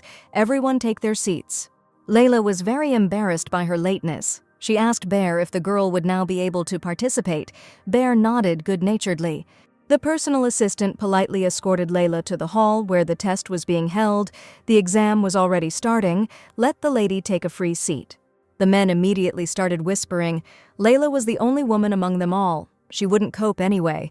Why did she even come? Lady Tebessa has not received a proper education, and this exam will be the most difficult in history. The result will be obvious. The exam was over. The time to check the results had come. The Emperor was holding Layla's exam sheet in his hands. The personal assistant took some pride in the fact that Lady Tebessa had the highest and best result among all the applicants. Of course, His Majesty knew that Layla was incredibly smart, but that the girl would be the best was unthinkable. Killian wanted to see her answers. The Emperor began to carefully study the answers of the main character. The commission praised the girl so much that it became hoarse. It's just unthinkable, brilliant answers. It's very difficult to give such a detailed answer in such a short amount of time. Lady Tebessa answered each of the questions superbly, and no one even expected such answers. The personal assistant beamed with happiness, which meant that the young lady would cope with the pile of paperwork perfectly. Such a sharp and brilliant mind will definitely cope with the hellish work in the royal palace. Only such a one will cope. Bear was in anticipation. He didn't believe that anyone would pass this exam, and here was such a talent. Quickly give this girl to the assistant. The Emperor grounded the young man with his gaze. Lady Tebessa is not a thing at all. Bear didn't express himself that way.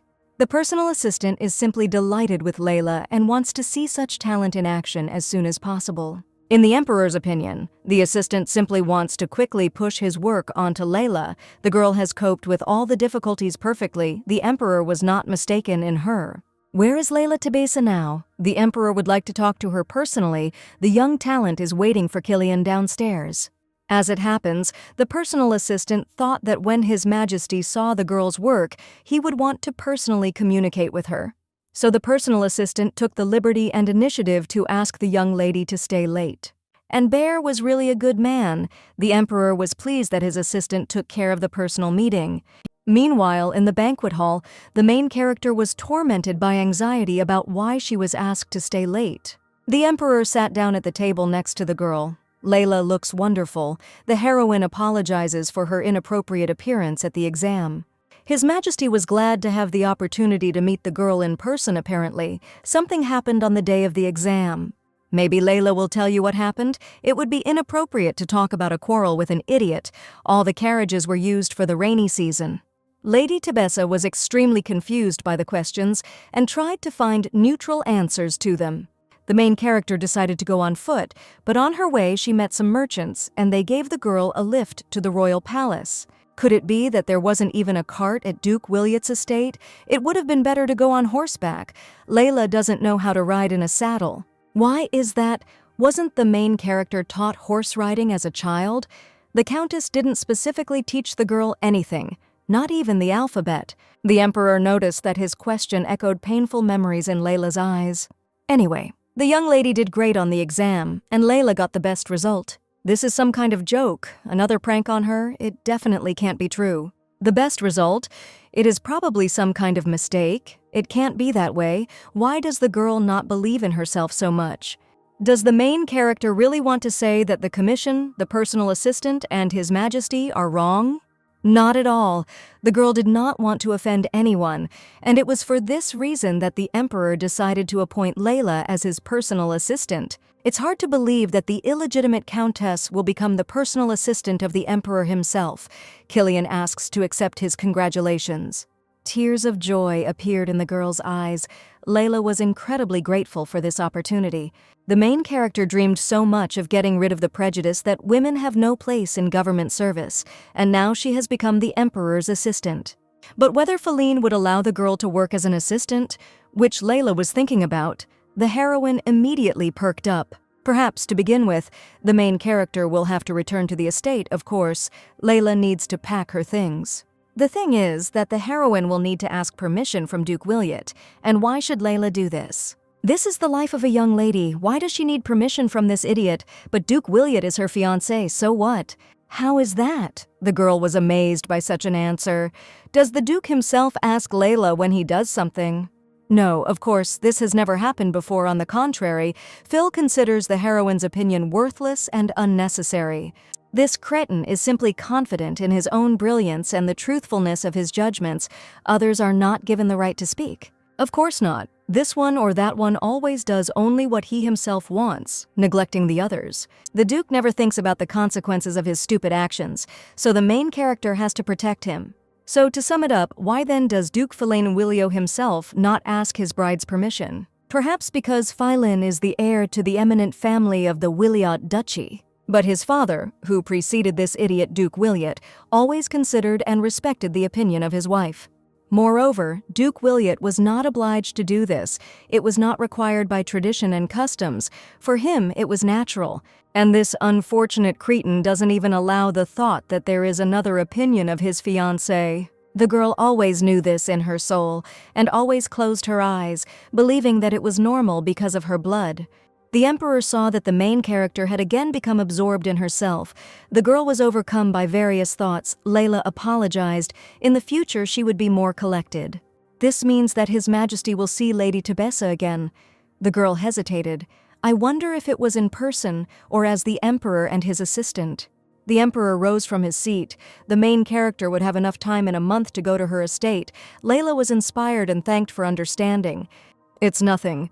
In the future, the main character will help her emperor in many ways. She's worth it. The main character was simply beside herself with happiness that was tearing her apart. How grateful she was to Killian for everything. The young man was truly incredible. There simply aren't any like him, and there never will be.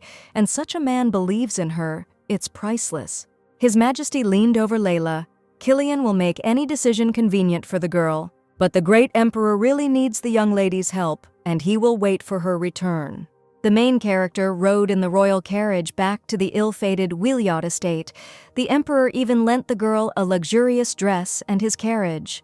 What kind of a young man is this? Why does he treat the girl like this? Why is he so amazing, like a hero from a fairy tale? The emperor himself said that he needed the help of the main character.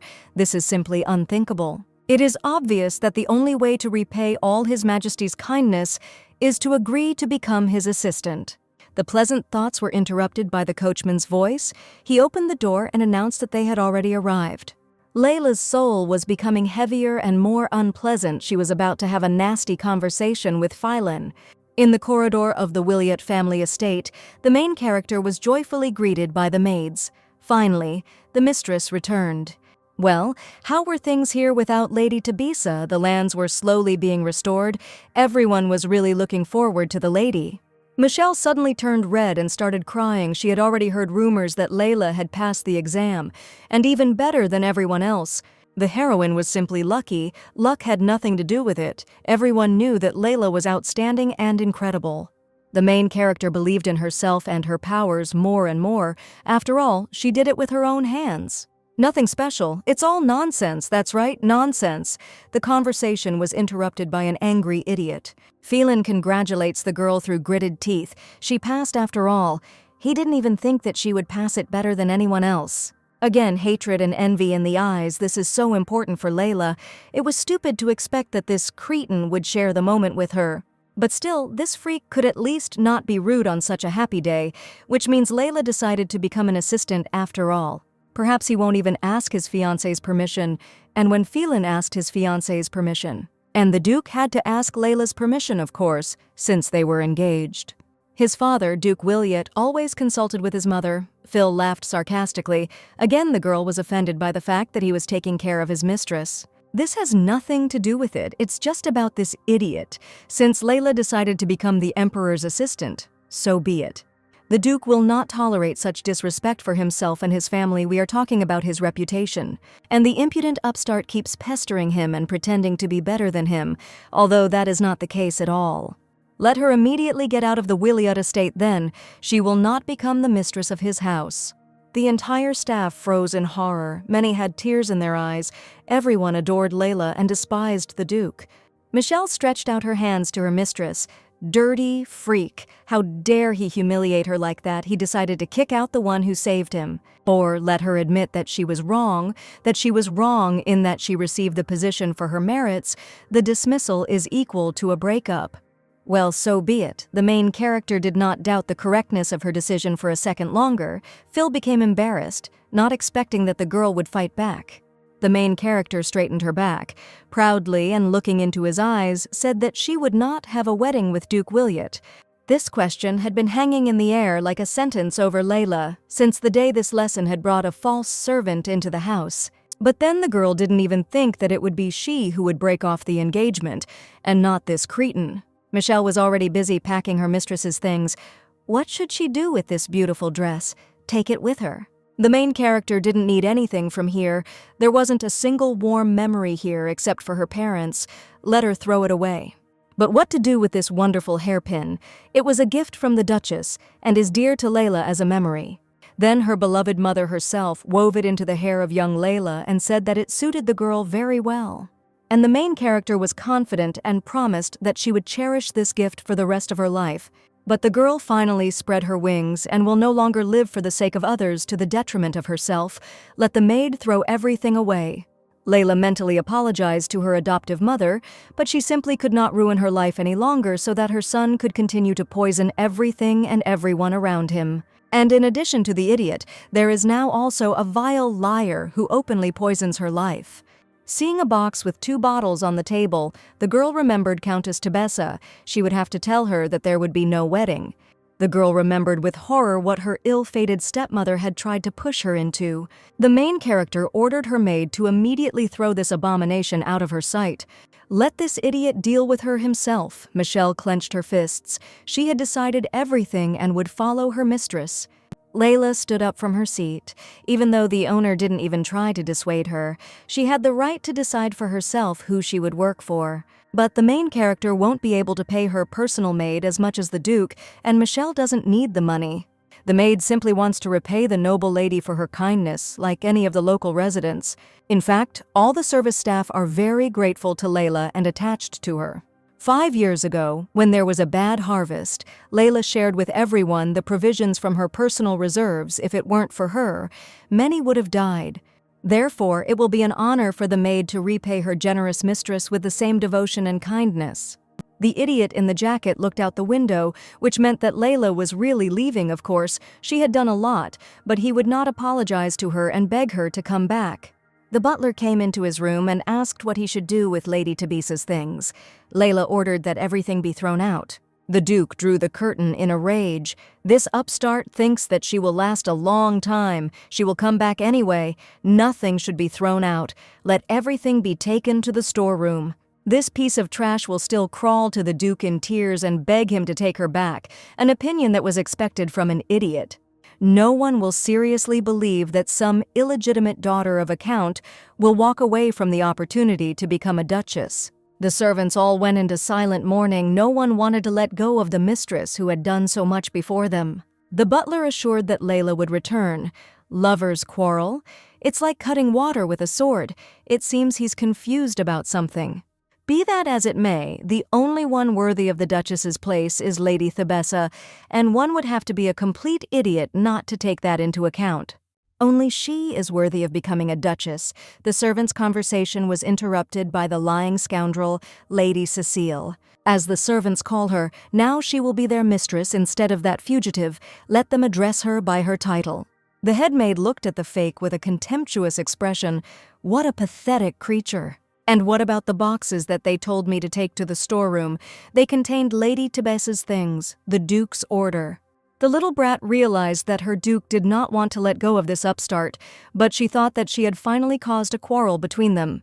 Well, let her give these things here immediately. The servants refused. What is this? How dare they ignore her orders? These are Lady Tebesa's things. Some servant dares to contradict her mistress. The mistress is not the mistress at all, and the servant's name is Sarah. Do these idiots really have to repeat 10 times how it was possible to appoint such an ignoramus as the head of the maids, a mistress who is not fit to hold a candle to her mistress? The head of the maids was still defending her mistress's things. What devotion to this upstart, and they were ready to spit in Cecile's face. The mistress was simply furious. Even the servants didn't respect her. What was going on anyway? The butler exchanged nervous glances with the rest of the servants. They had no other choice. The man obediently froze. There were no other options. Otherwise, the liar would have told the Duke something. The headmaid angrily clenched her fists. If it wasn't her position that had sharpened this fool by the hair, since she hadn't been raised properly. The mistress greedily pounced on other people's things. What a disgrace! She was definitely a princess once, I doubt it. The scoundrel started poking around in Layla's things. She completely let her servants go, but never mind. What kind of bottles are these? Meanwhile, in the royal palace, His Majesty was busy with paperwork, and a servant was informing him that he was expected. Kilian Zeppel froze in bewilderment. Lady Tebesa, the main contender for the position of personal assistant, returned. What's wrong? Something happened. Not even 2 weeks have passed since her departure. Let the girl come in quickly. Did the main character decide to give up her position? Why did she return early? The Emperor was very worried. Kilian paced nervously back and forth in his office, trying to guess what Layla had come with today. His Highness stood by the window and was worried again. What was going on? He was worried about the girl more than about himself. Lady Tebesa swam majestically into the office. She greeted the son of the Empire. The girl was beautiful. The sparkle of her eyes, the nobility in every line, her direct and open gaze, her soft and kind smile. The Emperor stood speechless. How beautiful Layla was, and the simple dress suited her much better than all the fancy ones. His Majesty invited the main character to sit at the table instead of standing. The girl nodded obediently. The Emperor pushed a cup of tea towards the girl. He assumed that the trip would take at least 3 weeks. Layla had been back for a long time. The heroine sadly replied that she had returned to the capital yesterday, and why so early? She hadn't even had time to rest. The girl simply wanted to give an answer as quickly as possible, which meant that the Emperor would still receive a refusal, and Layla had already decided everything. Yes, that's right. The main character thought it all over and decided that she wants to become His Majesty's personal assistant. The Emperor exhaled. Kilian had never been so worried in his life. A weight off his shoulders. This was amazing news. Kilian Zeppel stood up from the table with satisfaction and walked over to a beautiful chest and took something out of it. Then he returned back to the heroine and put an imperial pass into her hands, with the help of which Layla would be able to move freely around the palace. Baron Bear Delrond will help the heroine with the paperwork, since Layla was already familiar with him. Layla was ready to start her duties tomorrow. The Emperor was in shock. The girl had just arrived. She needed to get settled in first. And the girl must be staying at Duke Wiliot's mansion, so she doesn't need to settle in. The main character did not stay at the Duke of Wiliot's estate. The Emperor was surprised. How is it? What happened? It was clearly written on the girl's face that something had happened, and the Emperor needed to figure it all out. And where did the young lady stay then? As far as His Majesty knows, Countess Tebesa does not have a mansion in the capital. The main character stopped at a tavern, which, a noble lady, stopped among a gathering of Fridays and criminals. Why couldn't they rent a house? The Duke of Wiliot's bride would hardly have had any money problems. The girl blushed. The Emperor realized that Layla was forced to live in the tavern because she had no money. You can't joke about such things. Something serious has clearly happened. Let the heroine allow us to help His Majesty. There is no need for this. It is not so at all. The Emperor believes that his personal assistants should work and live in comfortable conditions. If this does not become a burden to His Highness, Layla will indeed be very grateful. There won't be any problems with housing. Just let the main character work conscientiously and remain loyal to the crown. Layla didn't even know what to say or do to show her joy. Her gratitude was completely irreparable. The main character and his lordship turned around at the sound of approaching footsteps along the corridor. Apparently an assistant was walking towards them. The Emperor's personal assistant, Baron Bear, entered the room and brought the Emperor a personal contact for Lady Tebessa. The assistant brought the documents very quickly, and what else could he do if the boss had forced Bear to work? The Emperor did not understand who he was talking about, but he would definitely reprimand him. The main character was surprised by the simple and free manner of communication between His Highness and his personal assistant. Bear really hopes so. Is this how a personal assistant should communicate with his Emperor? They are clearly close. After all, Killian Zeppel is not just some aristocrat. Layla smiled at her thoughts. He is special. The Emperor was the one who is usually written about in books or legends. True strength and a kind heart. Baron Delrond handed the girl a personal contract and told her to read it, signing the last page. While the main character was carefully examining her contract with the crown, she was filled with a whole bunch of emotions, although she did not show it. At this time, the Emperor asked Bear to find out what happened with Layla and Williot. The girl understood everything in every point of her obligations to her empire and its ruler, and she couldn't wait to start.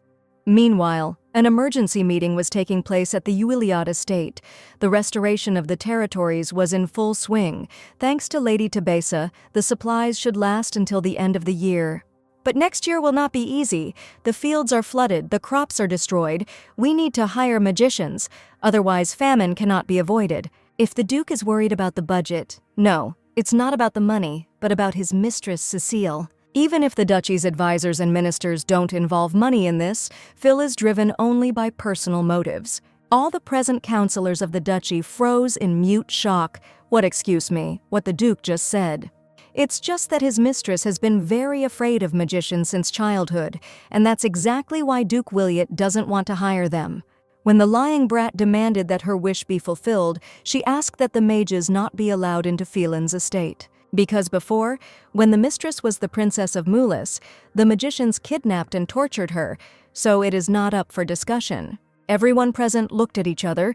They understood that this was a poorly thought-out lie. However, without the magicians, everything was doomed. What if the mistress is so afraid of the magicians that she loses the Duke's child? What then? Therefore, until the mistress gives birth to an heir, there will be no magicians here. People have nothing to eat. Houses are flooded. The Duke realizes that if nothing is done, they will turn against Feline with protests. Phil slammed his hand on the table. This idiot makes the decisions here. He is the only Duke here. The rest are all subordinate. Phil sees that there are a lot of dissatisfied people, so anyone who disagrees with this can go to prison. In the capital, the royal carriage with the main character stopped at a rich estate. Baron Bear helped the girl out. So this is where she will live now? It's just a wonderful place. The girl is immensely grateful to His Majesty. The Emperor is simply a wonderful man. What generosity and kindness, Baron Bear froze, looking questioningly. Killian Zeppel, who bullies his personal assistant and tries to kill him with paperwork, he is a wonderful person. Baron Bear shook his head. No matter, the assistant handed over the only key to the girl's new mansion. Inside, the estate was already furnished. It was only a 10-minute drive from Layla's new house to the palace. It seemed that Baron Delrond had said all that was required. When he returned to the palace, he would send a horse here. Layla thanked Bear. There was much more here than was generally required, but the girl thought that it was no big deal that she could not ride a horse like all the aristocrats. But it was not to be. Baron Bear recommended that the girl learn horse riding, since she would have to travel a lot for work. Layla definitely doesn't need anything else. She can help with her luggage, no way. Bear isn't a servant and she doesn't have many things. She'll carry it herself. Well then, Baron Delrond will hurry back to the royal palace, because as always he has a murderous amount of work.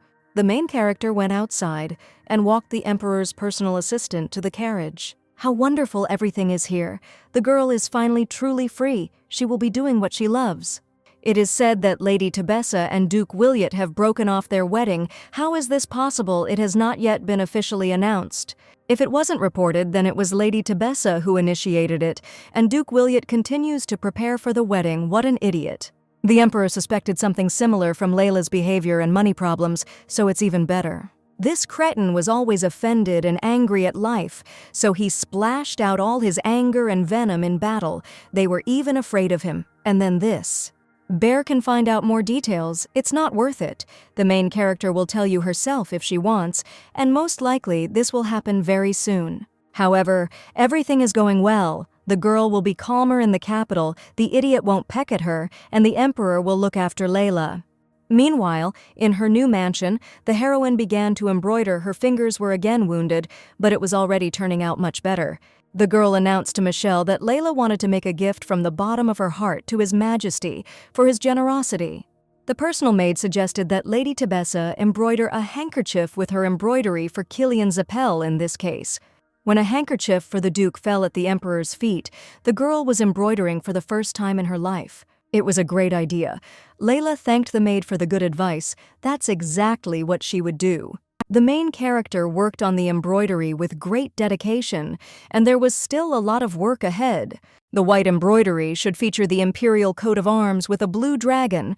The heroine got up early on purpose to finish it as soon as possible. The main character felt that she had finally settled in here, and His Majesty probably had a lot of work after the coronation.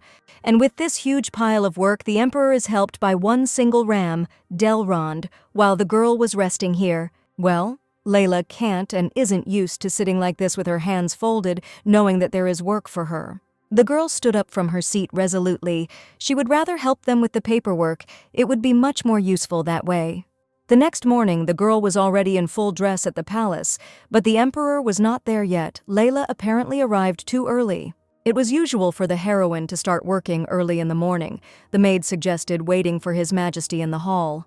There was always so much work in the duchy's estate that the girl had only a couple of hours to sleep. All the servants were very worried and took care of her then, asked her to sleep longer, brought her useful brewed herbs. It feels like Layla left there without saying goodbye to anyone. That needs to be fixed. They were together for about 10 years. Tears appeared in the heroine's eyes.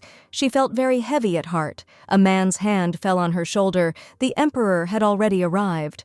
His Majesty apologized. He had something to sort out, so he was late. He didn't want to keep the heroine waiting.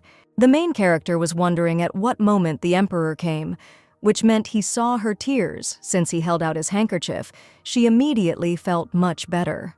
But still, his lordship saw how Lady Tebessa was shedding her tears. Now Layla was even ashamed to look into her eyes. Inside, it was still very warm, and especially good. Killian always had that effect on her. His Excellency tried to get the embarrassed girl to talk, to cheer her up, so that she could finally breathe a sigh of relief. After all, the girl is now rightfully on her dream. Layla should not forget about it for a minute. The main character was again in her worries. Her Majesty called out to her. She immediately perked up. The Emperor asked the girl if she really liked the cup so much. She had been looking at it for half an hour, without once looking at Killian. Layla apologized. She had nothing to apologize for, but of course it was sad that the cup was more attractive than Killian. This is not true at all. The main character was immediately inspired. The Emperor is very attractive. Killian beamed and burst into good laughter. How easy it was to embarrass the heroine. Just lovely. The main character did not understand whether she said something unnecessary or not. The Emperor was touched by Lady Tebessa. What exactly did the girl want? She didn't like the mansion, of course she did. The house is simply incredible. Layla is grateful to the Emperor with all her heart for allowing His Majesty to temporarily live in this estate. Then what's the matter? The main character heard from Mr. Delrond that he and the Emperor have a lot of work. Layla came to the capital and passed the exam so that the tweet would be useful for them and the state. Therefore, the girl was ashamed. Layla wants to know how she can help them, but the Emperor gave the girl a week to get used to it. The main character had already settled in and was ready to begin her duties. She could no longer sit idly by. It's true, she can't sit and do routine hobbies anymore. She's going crazy. The main character is ready to start right now. She really misses papers and reports. She loves her job. Layla is apparently a real workaholic, so be it. First they will have breakfast. The girl didn't understand anything at all. Having breakfast with the Emperor was a great honor, and he even sat her down next to him. Usually the heroine didn't even have time for breakfast, but here she was having a personal meal with the Emperor. Maybe the lady should move. Baron Delrond entered the dining hall. The sun was so bright today that it blinded the poor young man. The main character saw that Bear was wearing the same clothes as yesterday. Did he really work all night? Wow, why did Lady Tebessa come today? Layla still has a week to get used to it. His Majesty replied that the girl insisted on starting work today, and if that was true, Bear squealed with delight. The personal assistant immediately flew up to Layla and gallantly offered her his hand. Then, let's get started, what joy. Baron Delrond had so many tasks for his young assistant, a whole pile of papers and books. The Emperor looked at him with a stony face. The main character had already begun to get up. That she would begin her duties, His Majesty insistently asked her to return to the chair. The Emperor glared at his assistant. The Emperor and his personal assistant sat down to breakfast. Baron Delrond nodded his head. Just like breakfast, of course, food is needed for energy, and energy is needed for work. Bear gallantly pushed the chair back for Milady, letting the girl enjoy her meal properly. The food here is fantastic. Baron Delrond himself sat down at the table in a chair opposite the main character apparently. These two always have breakfast like this. How surprising. The personal assistant looked at the food on the table with pleasure. Everything looked simply amazing. Layla realized that it would probably be really strange if everyone were sitting at different ends of such a long table, but there was no one else here. The royal table was laden with exquisite dishes. Everything looked like a masterpiece of a skilled craftsman, and the smell was captivating. By the way, Lady Alron sent the Emperor a love letter again. The girl definitely had her eye on him. The personal assistant is reading His Majesty's personal letters again. He must not stop under any circumstances. The two did not talk about work at all and were absolutely equal. The Emperor said that it would be better for the assistant to go blind from the lady's letters than for him to do so. But His Majesty cannot do without the eyes of his personal assistant. He himself will regret it. It was simply nonsense the young men were having breakfast in such a relaxed atmosphere, like bosom school friends. When Layla was having lunch with her assistants, everything was completely different, a very oppressive atmosphere.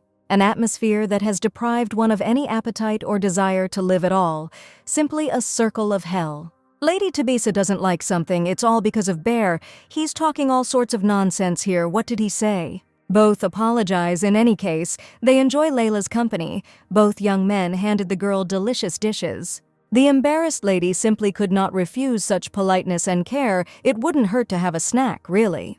The personal assistant was deep in thought about something. Looking at the Emperor, Bear turned to the heroine. Since Layla is now officially an assistant, Bear will address her as Madame Tebessa. I wish I could start working with the outstanding Madame Tebessa. What a polite baron. And what is it? His Majesty is jealous of Bear. Of course he is jealous, but the Baron is an opponent of sleep and devotes all his time to work. Despite Killian's persuasion, you won't find anyone like him. The girl was surrounded by warmth and care. She felt very unusual, but she loved everything. Meanwhile, the scoundrel ordered one of the maids to find out the contents of Lady Tebessa's bottle. What is she saying there? The mistress has a cold. The medicine means how everything is working out perfectly. This means that with one bottle you can get rid of the child, and with another you can get pregnant. The little brat had heard of this, but she wasn't sure. She was already going to sell these bottles, and then they became so valuable. It turns out that the ex-bride wanted to get rid of her mistress's child and get pregnant herself. She's not such a saint after all. If the mistress had known about this earlier, everything would have come to light, and Phelan would have immediately forgotten to think about this upstart. But all is not yet lost. Which of these bottles contains the means to get rid of the child? The scoundrel was simply furious that she was not respected at all. Everyone idolized Saint Layla, but nothing happened. With these magic bottles, the final point in the relationship between the Duke and the upstart will be put. This place is only hers. If this idiot does not live up to his own decisions, she will help him. In the red bottle, this is accurate information. Yes, blue helps. Red terminates pregnancy, in fact, the opposite.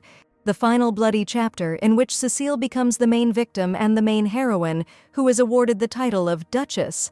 First of all, the new assistant needs to remember where their office is. It is next to the Emperor's office. Personal assistants work from 9 in the morning until 6 in the evening. Since they are close to the Emperor, there is no need to worry about them getting lost. True, you often have to stay late or come early. All overtime is paid, of course. Since Baron Bear often accompanies the Emperor, his work becomes paralyzed. Layla wanted to help the poor guy. Perhaps she could take on some of his responsibilities. The girl would try to be as useful as possible. Baron Delron did not even doubt the young lady, and Bear was looking forward to their further cooperation. Before the girl's eyes, the doors to a luxurious study opened. Inside there was rich decor and furniture.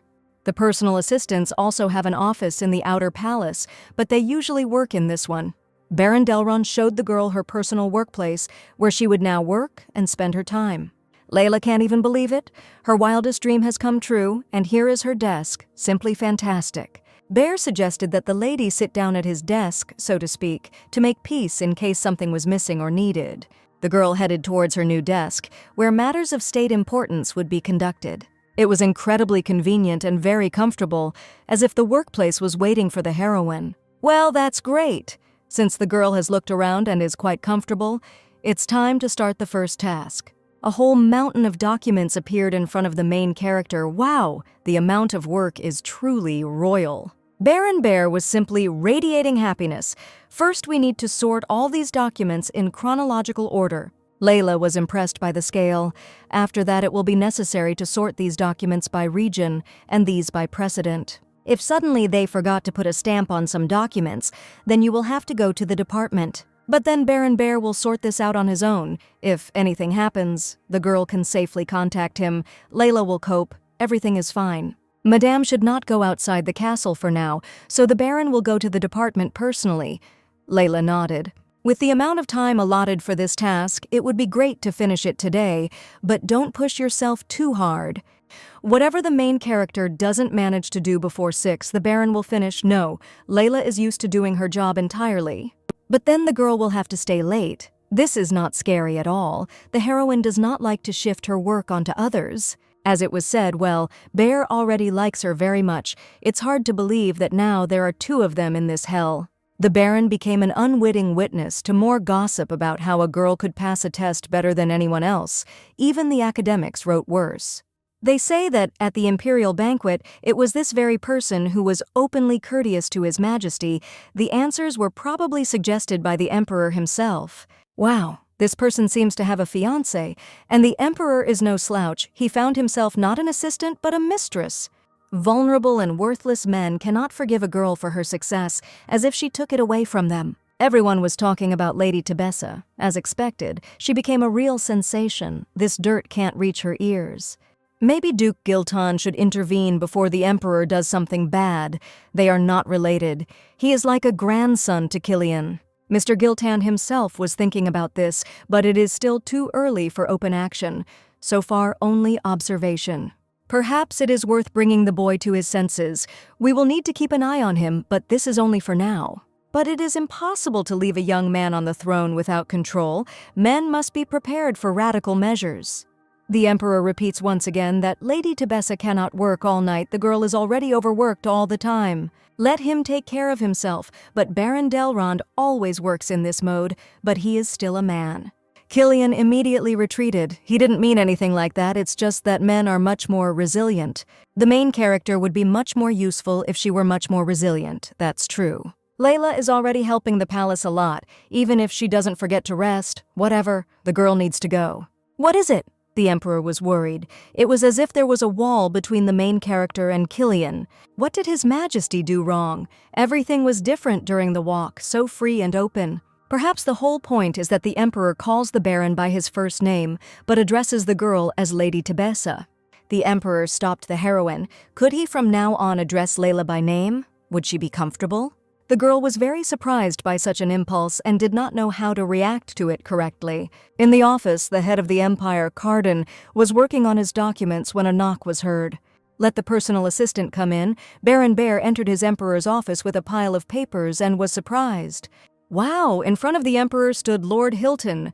The man is the captain of the Knights of the People. Bear immediately put on a radiant smile and wished the serious captain a good day. How difficult it is with this governor. They have known each other for 7 years, but have hardly communicated. The Emperor heard the report from his subordinate, after which he ordered the investigation to continue. Killian still doesn't give up and doesn't stop his search, even though so many years have passed. Lord Hilton bowed and began to leave His Highness's office. Bear watched him go. Baron Bear approached the Emperor's desk and asked if he thought the captain hated him. This is not at all true. It's just that Baron Delrond is not interesting to Lord Hilton, and isn't that worse? Of course it is worse. His master is still conducting his investigation. After all, more than 10 years have passed, and it is unlikely that there are any clues left. What Baron Delrond wanted from His Highness, Bear brought him documents to sign.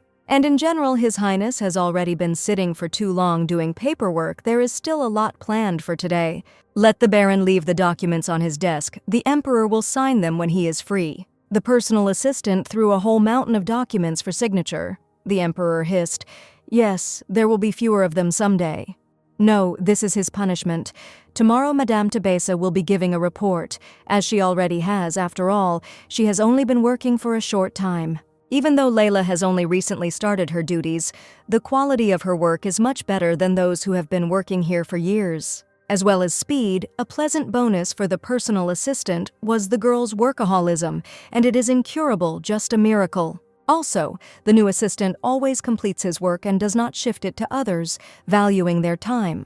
Since the Emperor and Baron Byra were going to the victory banquet, the Baron asked Layla to take care of the report. So that's why Layla is working overtime. Killian called her by name again. The issues are settled, formalities remain, but the girl copes perfectly. The Emperor is glad to hear this. He looked out the window. The girl misses such wonderful weather because of overwork. And why does His Highness call Lady Tebessa by name, and what is not allowed? But the Emperor calls the Baron by name, and Layla is also his assistant, which means Killian should address them the same way. Baron Delrond felt uneasy. He tried to help the girl. The Emperor at least knows what rumors are being spread about her. Killian rolled his eyes. Yes, there was talk throughout the palace that Lady Tebessa was cheating on her fiancé with the Emperor. This is why the Emperor must address the girl in public in an appropriate manner so as not to jeopardize her reputation. Somehow the Emperor didn't think about this. Even though Layla is strong, she is still a tender and vulnerable person, and these rumors could upset her. Aristocrats are a ruthless and embittered bunch, especially when they are hurt, and Killian wants to protect Layla from this. The Emperor doesn't want the main character to cry. It's unbearably painful for Killian to see her tears. His Majesty orders all the bastards to be sent to a correctional camp. Killian jokes, right? Baron Delrond took his leave. He still had a lot of work to do. It was time for him to return to his obligations. The Emperor is quite nice to the main character, calls the girl by name. You need to keep an eye on him.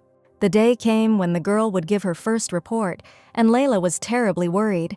So you need to pull yourself together immediately. The girl will cope with everything. The butler invited Madam. Worry is no help to her. She became the best. Everything that is written here was done in good faith. In front of the imperial office, numerous maids in uniform, like marshals, lined up in a row. The employee wished Layla good luck in reading the report. Before His Majesty, the girl would definitely cope. The butler's name was Rachel. He introduced Layla. The girl came with a report.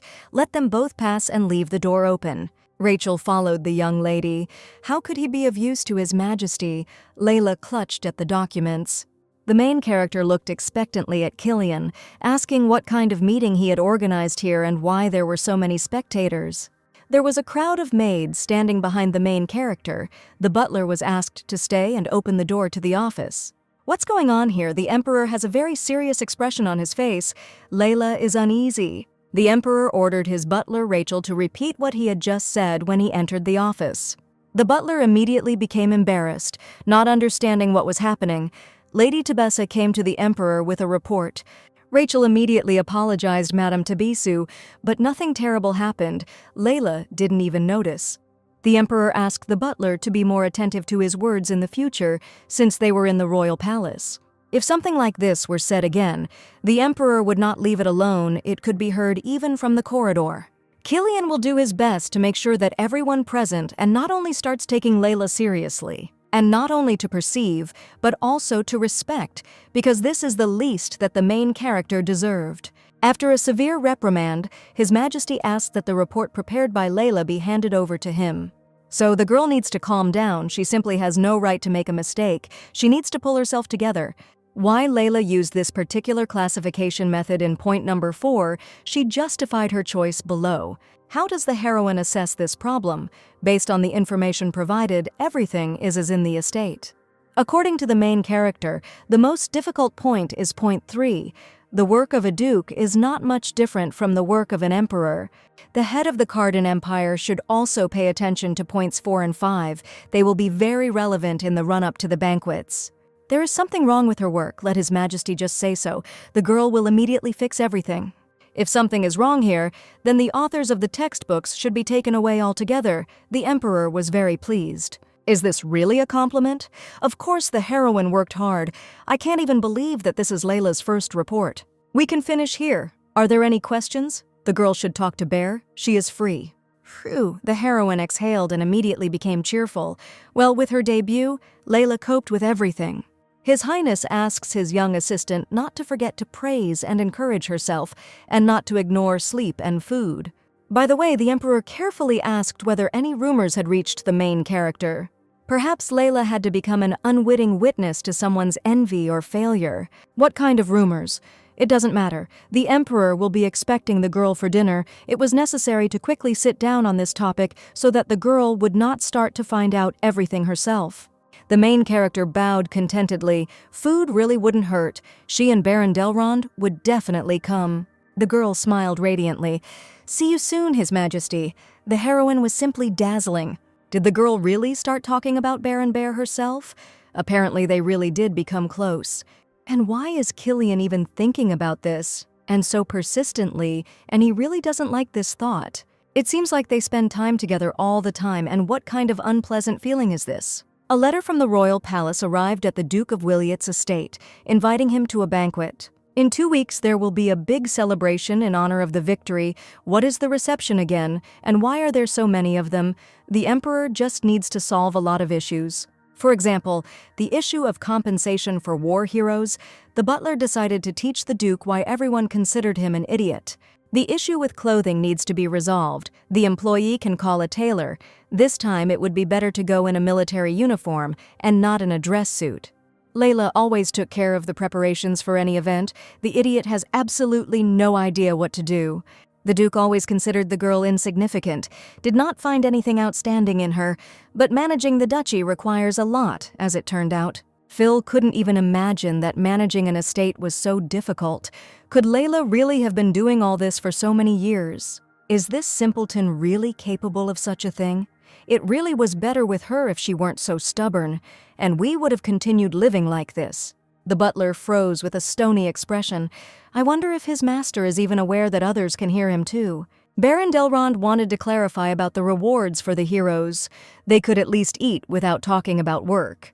Bear is afraid that there is absolutely no time for this, the issue of the war trophies, and their distribution needs to be resolved. What Layla thinks about this question is not within her competence at all, but if the Emperor wants to hear her opinion. The girl agrees that compensation should be paid to families who lost relatives in the war. But there is another problem, in her opinion, which should be addressed first. What is this problem?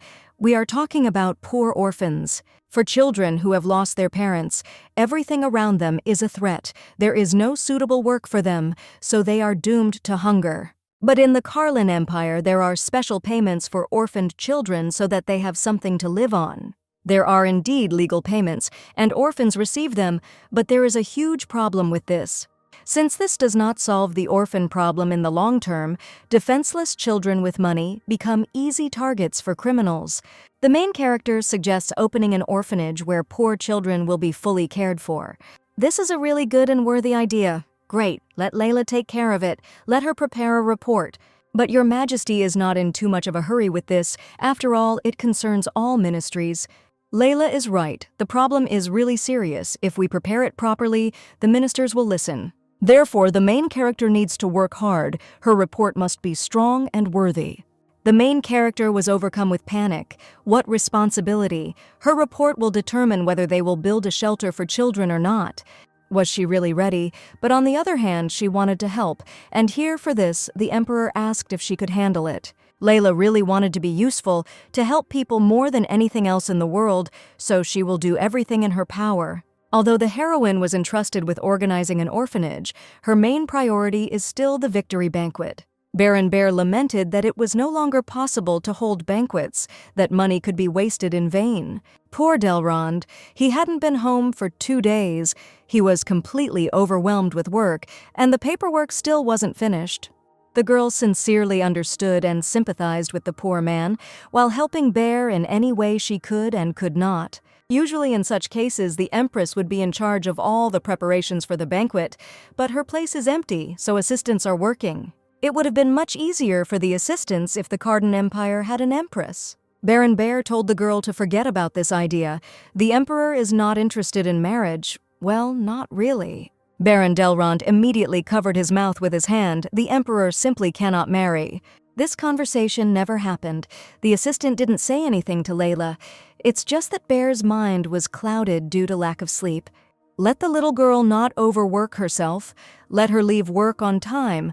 Baron Bear immediately jumped out of the office. It felt like he almost gave away a terrible secret.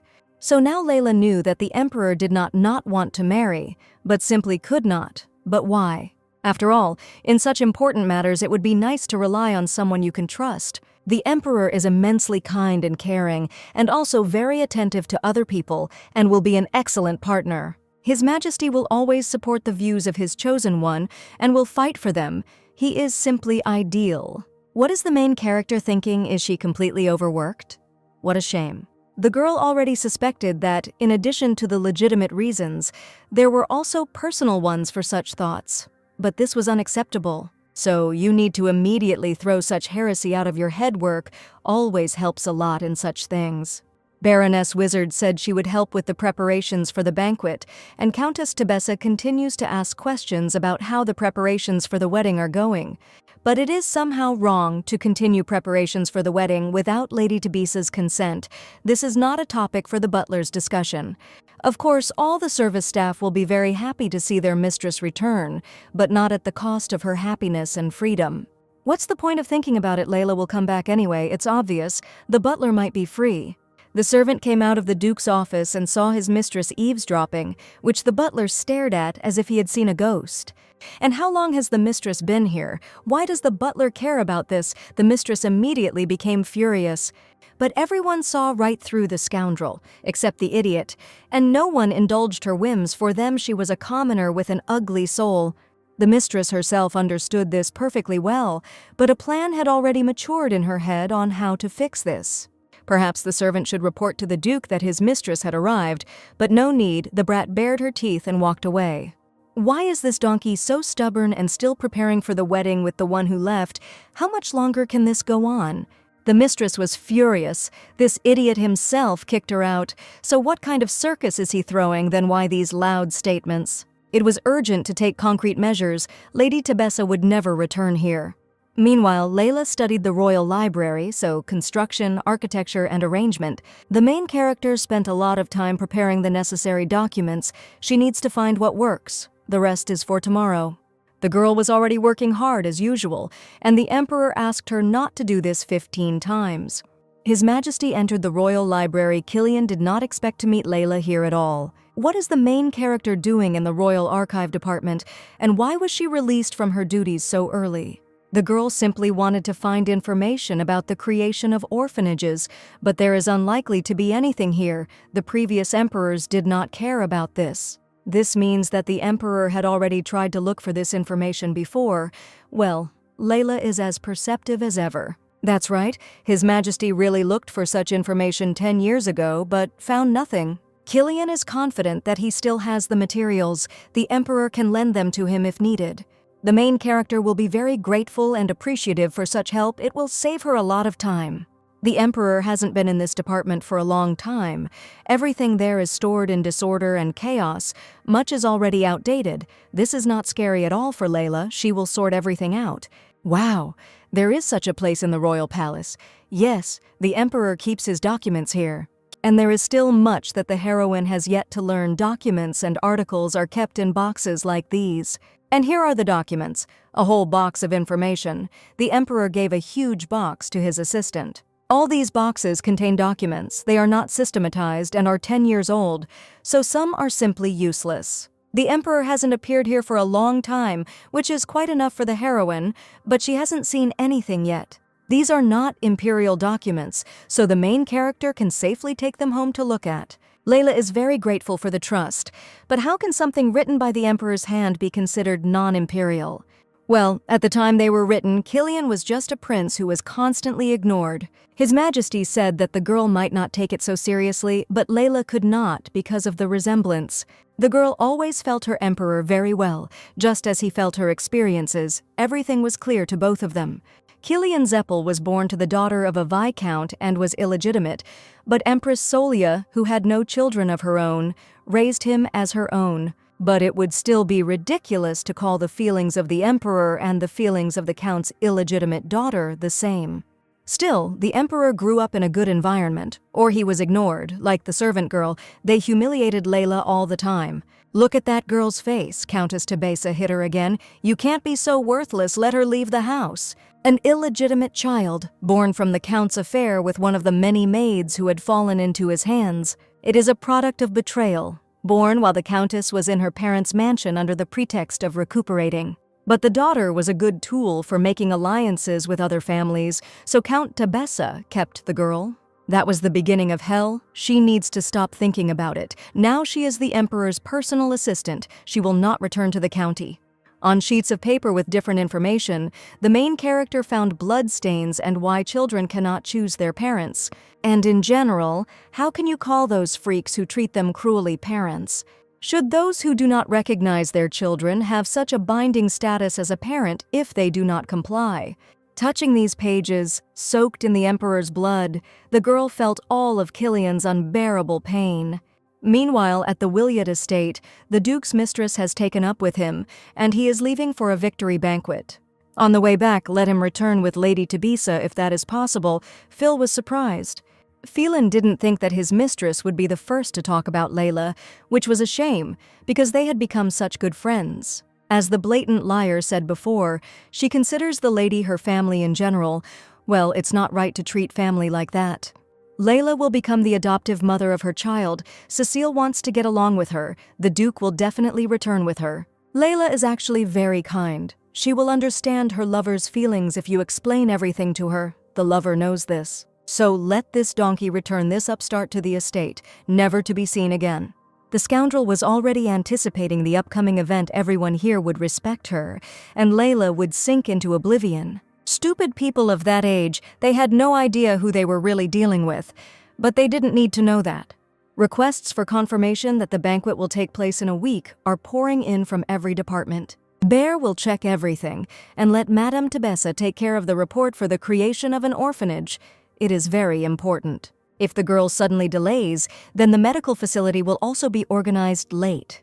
Layla thanked her for her concern, and thanks to the girl, she and her personal assistant were able to finish the work earlier. And in general, if it weren't for the main character, Baron Delrond would be scared to even think about what would have happened to him. Well, what does Bear say? The girl is very grateful for the help and attention to her and her work. Then, with the permission of Bear's personal assistant, he will go on to further prepare for organizing the shelter. Baron Delrond was touched by such a polite and humane treatment from Madame Tebesa. Still, this girl is somehow special, and it shows in everything. The Baron recently began to notice this. In the corridor, Bear came across two gossips, one of whom bumped into his personal assistant with his shoulder. The girl received a compliment from her personal assistant and probably thinks that she is now just like them, an aristocrat. In fact, such upstarts are always very stupid. The personal assistant humbled these freaks with a steely gaze. Baron Bear was often addressed in this way by the nobility. He was already accustomed to such ignorance of the so-called aristocrats. The personal assistant didn't care about the rumors.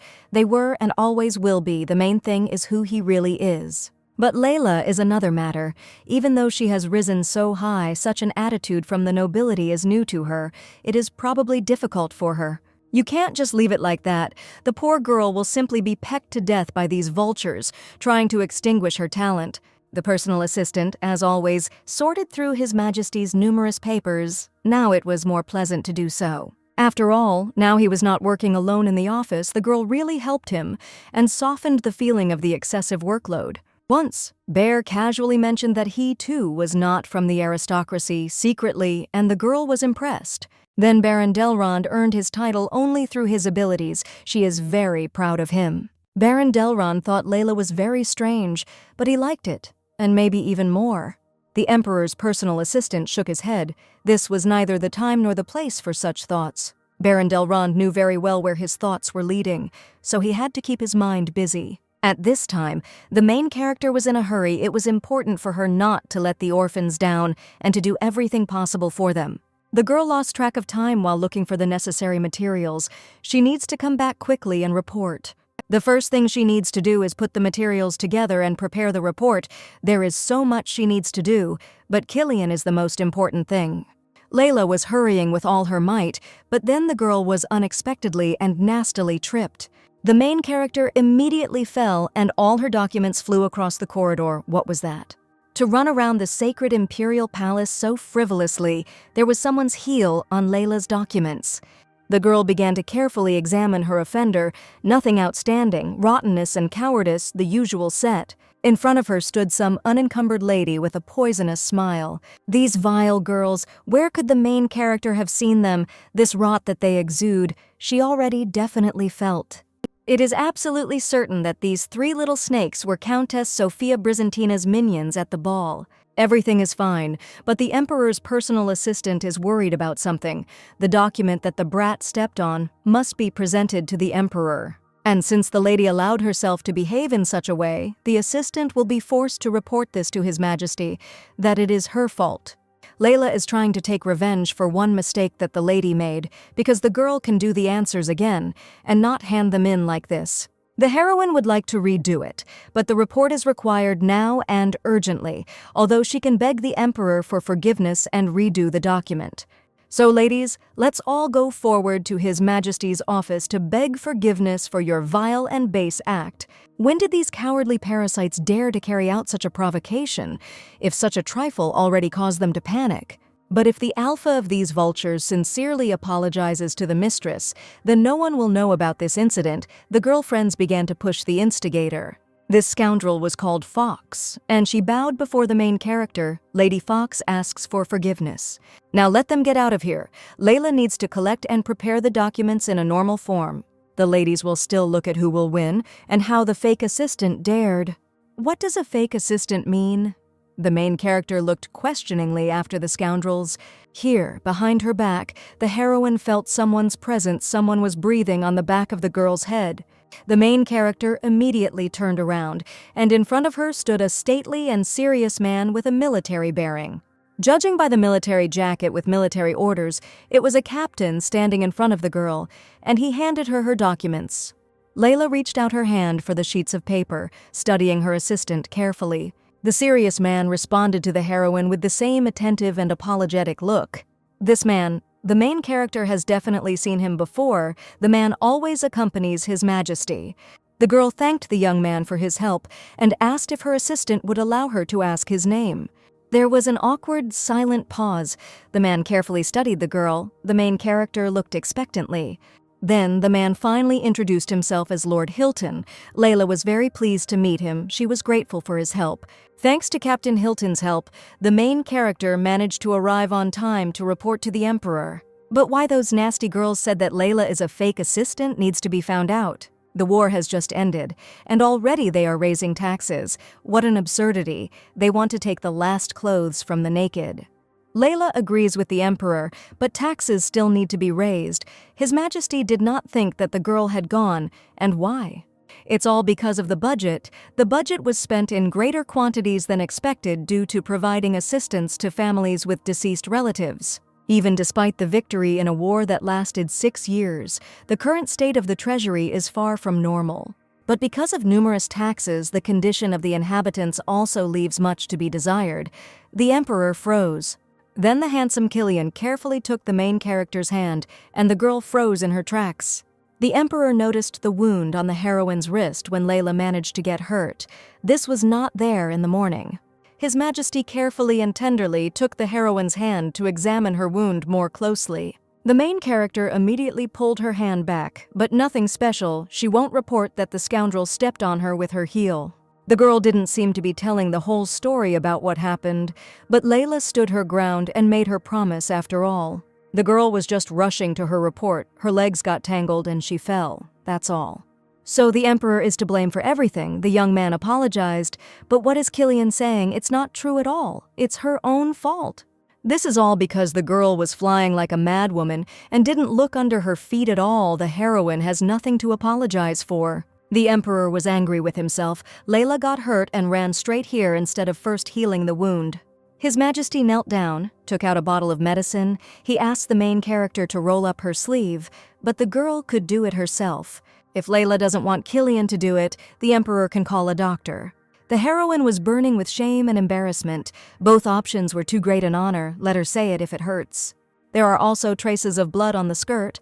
Layla must have injured her leg. Maybe she didn't pay attention. Then let the girl lift her skirt too. The main character, already exhausted to the limit, screamed what she should do. The Emperor immediately realized how terrible this sounded and blushed himself. Killian was not talking about that at all. Killian covered his face with his hand. What's wrong? The charming young man didn't want to offend Layla or embarrass her. Yes, Layla understands everything. Everything is fine. Let His Majesty not worry about it.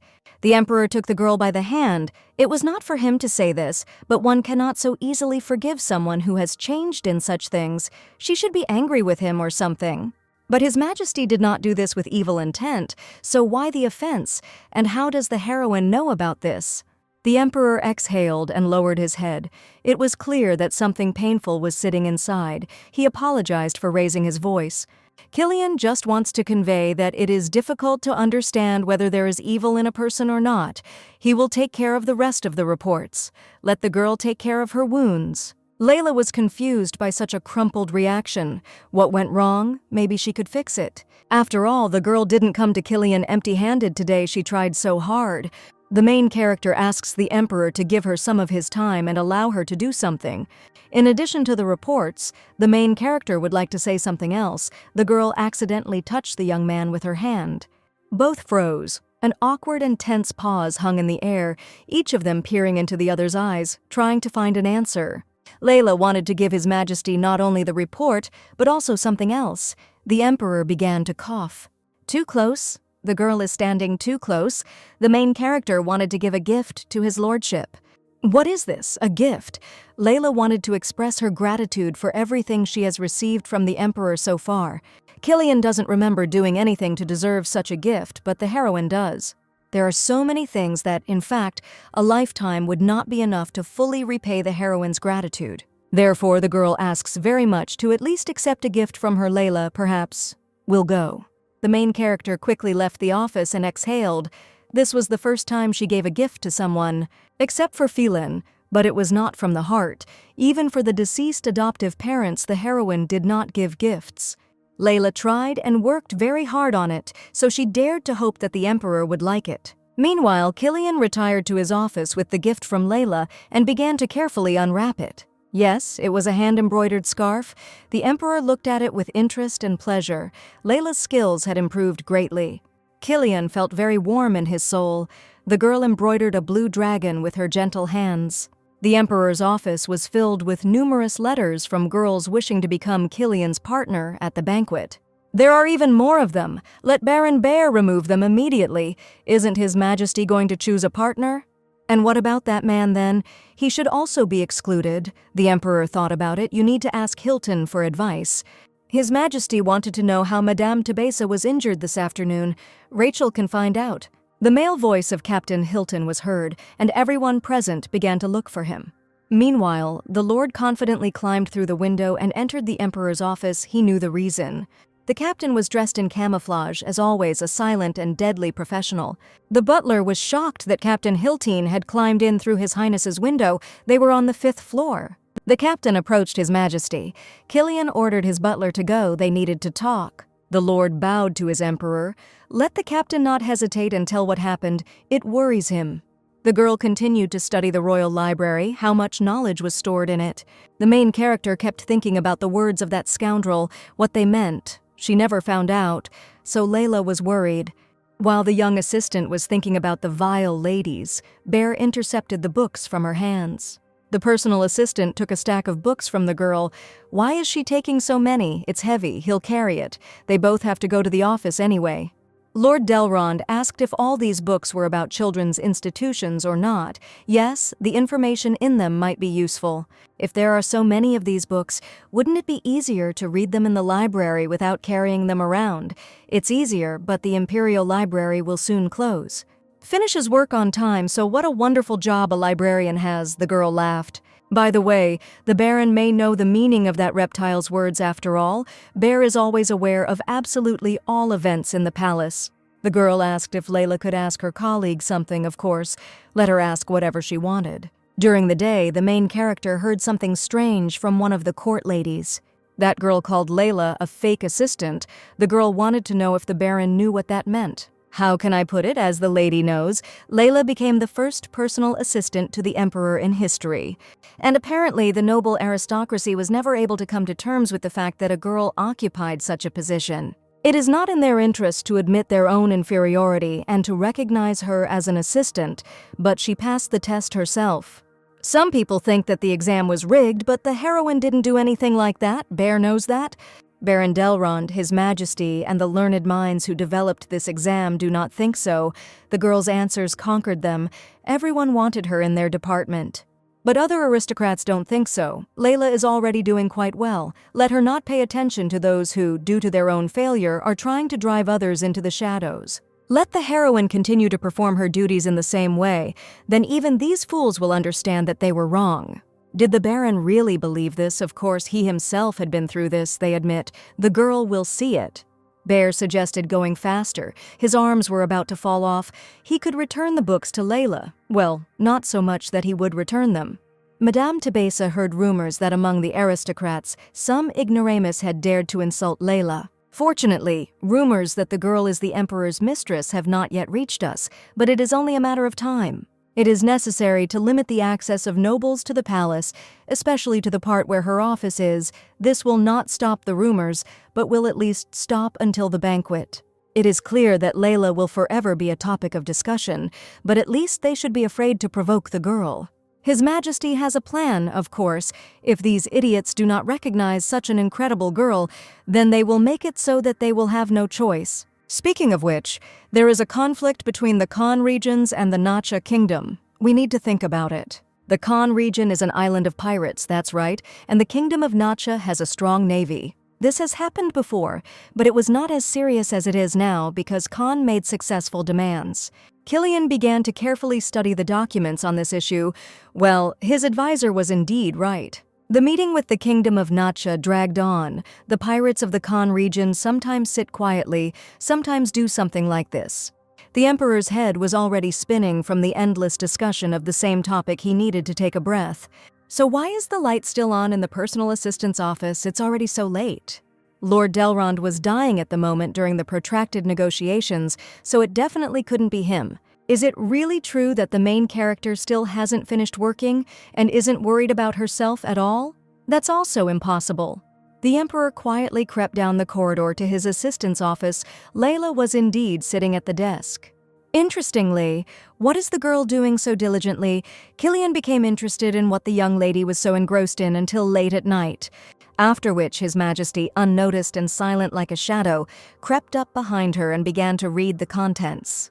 His lordship bent over the heroine and picked up her book, reading the title aloud, How to Raise a Worthy Child. Killian clearly remembers that he gave the order to the girl to write a report on children's institutions, why she reads everything about education. A child care facility is a place where children are cared for until they become adults, so knowledge of parenting principles can come in handy. But it is not too late to look for such information after the establishment of a children's institution has been approved, or the main character does not believe that her written report will be accepted unconditionally. Even if the report doesn't pass, the recommendations may prove useful elsewhere, in churches perhaps. That's right. Since now the role of children's institutions has been taken on by churches, the idea is correct. It would really be nice if employees had some kind of manual and guidance on education. Anyway, it's too late for any work, so let the girl get ready and go home immediately. Layla simply didn't keep track of the time. She didn't intend to stay out late and apologized. She was working hard. You don't apologize for that. However, let the girl keep in mind that if she overdoes it and collapses from fatigue, no one will be responsible for it. Therefore, the only one who can take care of the girl is herself. Layla understood everything. The Emperor escorts the heroine to her carriage, but Killian is no less tired than she is, so there is no need. It's just that His Majesty really liked the gift the girl gave him, that scarf with an embroidered blue dragon. Therefore, the Emperor wants to respond with kindness to such efforts and labors of the girl. The young people walked along the corridor. Layla was all for it. The girl was always pleased by Killian's presence and conversations with him. His Majesty wants to show something to Layla. He took a piece of paper from his inside pocket and showed it to the girl. The main character began to examine the Emperor's leaflet with her eyes. What was in front of her was unlike anything else. What is this, Alis Tiordi? These are apparently surnames, but why show them? Let Layla choose one word. Any word that pleases the main character, but let him hurry. They are already approaching her carriage. So, well then, the main character chooses this word, the word aster, and the girl knows what it means. In the ancient language, the word aster means star, and the girl also knows the ancient language. It's unthinkable. Layla knows just a few words. Layla is incredibly smart, and her word fits perfectly, so let it stay. And what it is needed for, the girl will soon find out herself. How lucky they were. They arrived exactly at the moment when the carriage was brought. Well, the Emperor thanks the main character for her help and wishes her a pleasant journey. As always, he is wonderful. And so another working day of the heroine in the royal castle flew by, and it ended with a personal conversation with Killian. If only it were always like this. Meanwhile, the arriving Duke of Wiliot was greeted at the Duke of Gilton's estate. Phelan was pleased with such an invitation, a luxurious dining table, noble owners of the estate. The Duke of Gilton seated his guest at a huge table when a little boy dropped a fork from the table. The Duke of Gilton froze and looked at him with a dead steel gaze. He had a threatening appearance. A young lady in a yellow dress immediately flew up to the baby and began to apologize in horror. The boy had shown disrespect in front of the guest. The kid needed to apologize to the guest for his rudeness and tactlessness. The boy apologized in fear. The Duke of Gilton seems to be a harsh disciplinarian. Feline said that Wax shouldn't apologize. He's still a child. Duke Wiliot is so generous. Gilton thanks him for forgiving his grandson. By the way, there are rumors that the Duke's marriage with Lady Tebessa is broken off. That's true, isn't it? Well, the Duke can find out who is spreading these dirty and ridiculous rumors. We are talking about his reputation. This is a blatant lie, which means that the rumors that Lady Tebessa is the Emperor's mistress are also a lie. The rain has intensified, which means those working in the royal palace should speed up and finish their work. The Emperor moved closer to his window and saw the light again in the office of his personal assistants. It's only been a day since the Emperor asked Layla not to overwork herself. It's hard to believe that she's back to her old ways. Apparently, the main character doesn't understand hints at all, and the girl should be told directly. The Emperor entered the office of his personal assistants and discovered that there was no one in it, but the light was on. What nonsense! The girl left and forgot to turn off the light after herself. Very suspicious and not like her. His Majesty walked further into the room and began to look around behind him. He heard someone creak. Killian began to look around for the source of the sound, wondering if it was Layla or an uninvited guest. The Emperor turned around and saw the frightened heroine under his own desk. What is Layla doing here? The Emperor leaned over to her under the desk with a worried look. But the girl didn't hear him at all. She was holding her head with her hands and shouting something. Could such a wise person really be afraid of a simple sound? Poor Layla was crying. She was choking with a panic attack. Let the girl open her eyes and look at Killian. The girl resisted, without realizing it. She was no longer here, but in her nightmares, which were suffocating her. The main character had an image of her adoptive mother flashing through her head, hugging her and calling her her beloved daughter. On that fateful evening, her beloved adoptive parents were getting ready to leave. Unsuspecting, they promised her they would return soon. And then thunder rumbled, which became a merciless harbinger of death and pain for the heroine. The main character hated thunder. It deprived the girl of everything, which is why it is still trying to make her suffer. The idiot always yelled at Layla. How much longer could she cling to memories and be afraid of thunder? She's not a child. Then, after so many years of sacrificing herself, bringing herself entirely to his altar, the bastard threw her out. And so many years later, the main character is once again suffocating in her own cold loneliness. The girl found it unbearable to be blinded. What was happening? Who was it? Finally, the girl opened her eyes. The Emperor asked if the girl wanted to sleep. Her mind was clouded, but she felt Killian's touch. The Emperor's touches were incredibly warm and pleasant to her heart. The girl pressed herself against his chest. The main character would really like this warmth to be there forever. She no longer wants to fall asleep alone under the peals of thunder. Can a girl be selfish now? Layla asked His Majesty to sing for her. The Emperor didn't even know whether he should really sing or not to frighten the girl even more. What a bold request. Apparently Killian doesn't want to sing. The Emperor smiled. The girl even switched to the informal you. Killian stroked Layla's hair and tucked a strand of hair behind her ear. How she was suffering. It hurt him. Outside the window, a terrifying thunder rumbled. It was raining. The Emperor held the girl in his arms and sang a lullaby. And never before had she felt more protected. The main character didn't even suspect that such power was hidden in an ordinary children's lullaby. Layla would have gladly listened more, but she was mercilessly overcome by sleep and had no strength. The girl fell into a deep sleep, which she deserved, and Layla made the Emperor nervous for her. But what's interesting is that they hung it up like this for the main character. The girl smiles in her sleep. The main character was lying on the sofa. She was sleeping peacefully. The Emperor's jacket was thrown over her. Suddenly, the girl jumped up from her seat, completely awakened from sleep. Layla, have you completely lost your mind? What has she done and how dare she do it? What a disgrace, she has ruined everything. The main character will now be unable to look His Majesty in the eye out of shame. What a horror. The young lady should look into the eyes of her Emperor just as usual, finally awakened. The girl fell asleep so exhausted and woke up much earlier than expected. Layla apologized. How could she allow herself to fall asleep in the presence of His Majesty? What a shame. Let the girl not even worry about it. Everything is fine. That's how Layla feels now. It was just great. Fantastic. The main character started nodding her head nervously and smiling. The Emperor approached the heroine closely, carefully studying her gaze and general condition. Well, the main character looks quite normal. She should return to the estate and rest. The young people looked out the window. It was dawn. The girl spent the whole night in the palace. Michelle would kill her. How is that possible? The main character can't return home. She has a ton of work. That's not right. The girl simply needs rest today. She is exhausted and without strength. Then Layla will go home. The Emperor will see her off.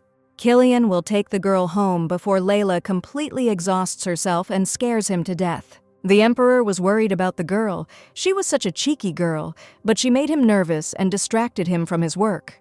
Layla sat in the saddle of the royal horse, pressed against the Emperor. There was no point in taking her away. Killian had to make sure that she would go home and not return to the office, and also personally persuade the young lady's servants not to even think about letting the girl go to work today. There is no need for this. The heroine really won't go to work today. The Emperor believes her. The young people had just arrived at the girl's estate, and the Emperor gallantly helped Layla get off her horse. The morning was simply wonderful, and what company Layla had, even in her wildest dreams, the girl had never been so close to him. Killian repeats once again that the girl should not even think about taking on the job. Layla agreed. The Emperor laughed kindly at Layla. The main character always responds positively to him. Here, the young man's gaze became serious and cold. Something clearly attracted him. He became tense. In the shadow of the trees near the gate at the entrance to the heroine's estate, there was someone's silhouette. He was watching the girl. An enraged Duke of Williet stood and watched near her house. He had arrived, his eyes radiating blind anger. The sun had not yet risen, but Layla was already at work. Michelle nodded positively. The maid did not say that she simply had not returned yet. Duke Williet was already interrogating his personal maid, but when the girl would return, Michelle did not know. Why did this fool choose such a small house? If anyone found out about it, his reputation would suffer. The idiot was unchanged.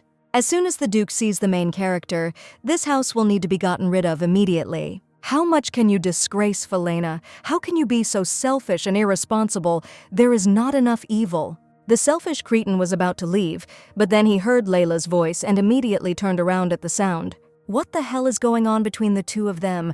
Lady Tebessa really did become the Emperor's mistress.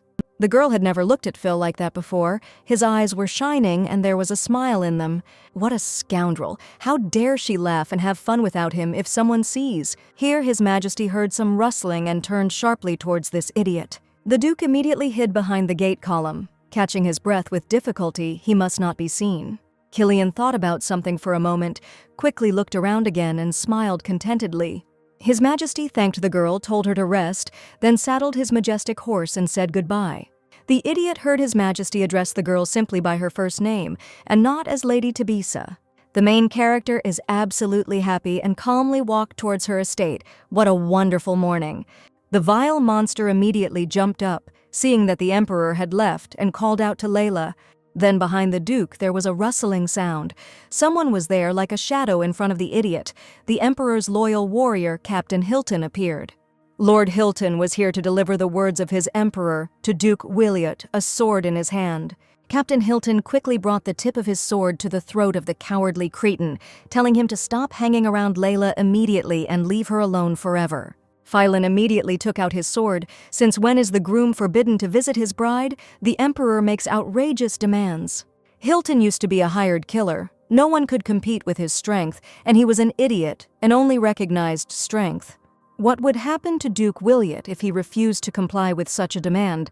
Capital Hilton was unshakable. In that case, Williot will answer for violating the imperial decree. Well, since it is the Emperor's order, nothing can be done. He angrily hid his sword in its sheath.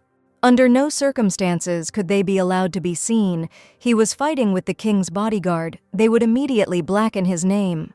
We need to pretend that the Duke has retreated, and then take revenge at the imperial banquet. Layla will definitely be there. The captain looked closely at the idiot. Hilton will take him to the estate. This is not up for discussion. Layla will still regret this humiliation. She will regret everything, and will beg to take her back. Meanwhile, Michelle was seething with anger at the hostess. She told the girl that her ex-fiancé had come. The personal maid was even more furious at his arrival than at her mistress's absence. Anything but this, anything but this. Layla does not want to return to the place of destruction for her soul and heart. The estate always suffocated the heroine. It was a terrible prison from which she could not escape before. And there, even the beloved work turned into torment and an eternal justification for one's usefulness. The main character stood in the royal palace in an imperial uniform. Layla felt very unusual in pants in public. Both young men saw Layla approaching, and both were enchanted by her in this form.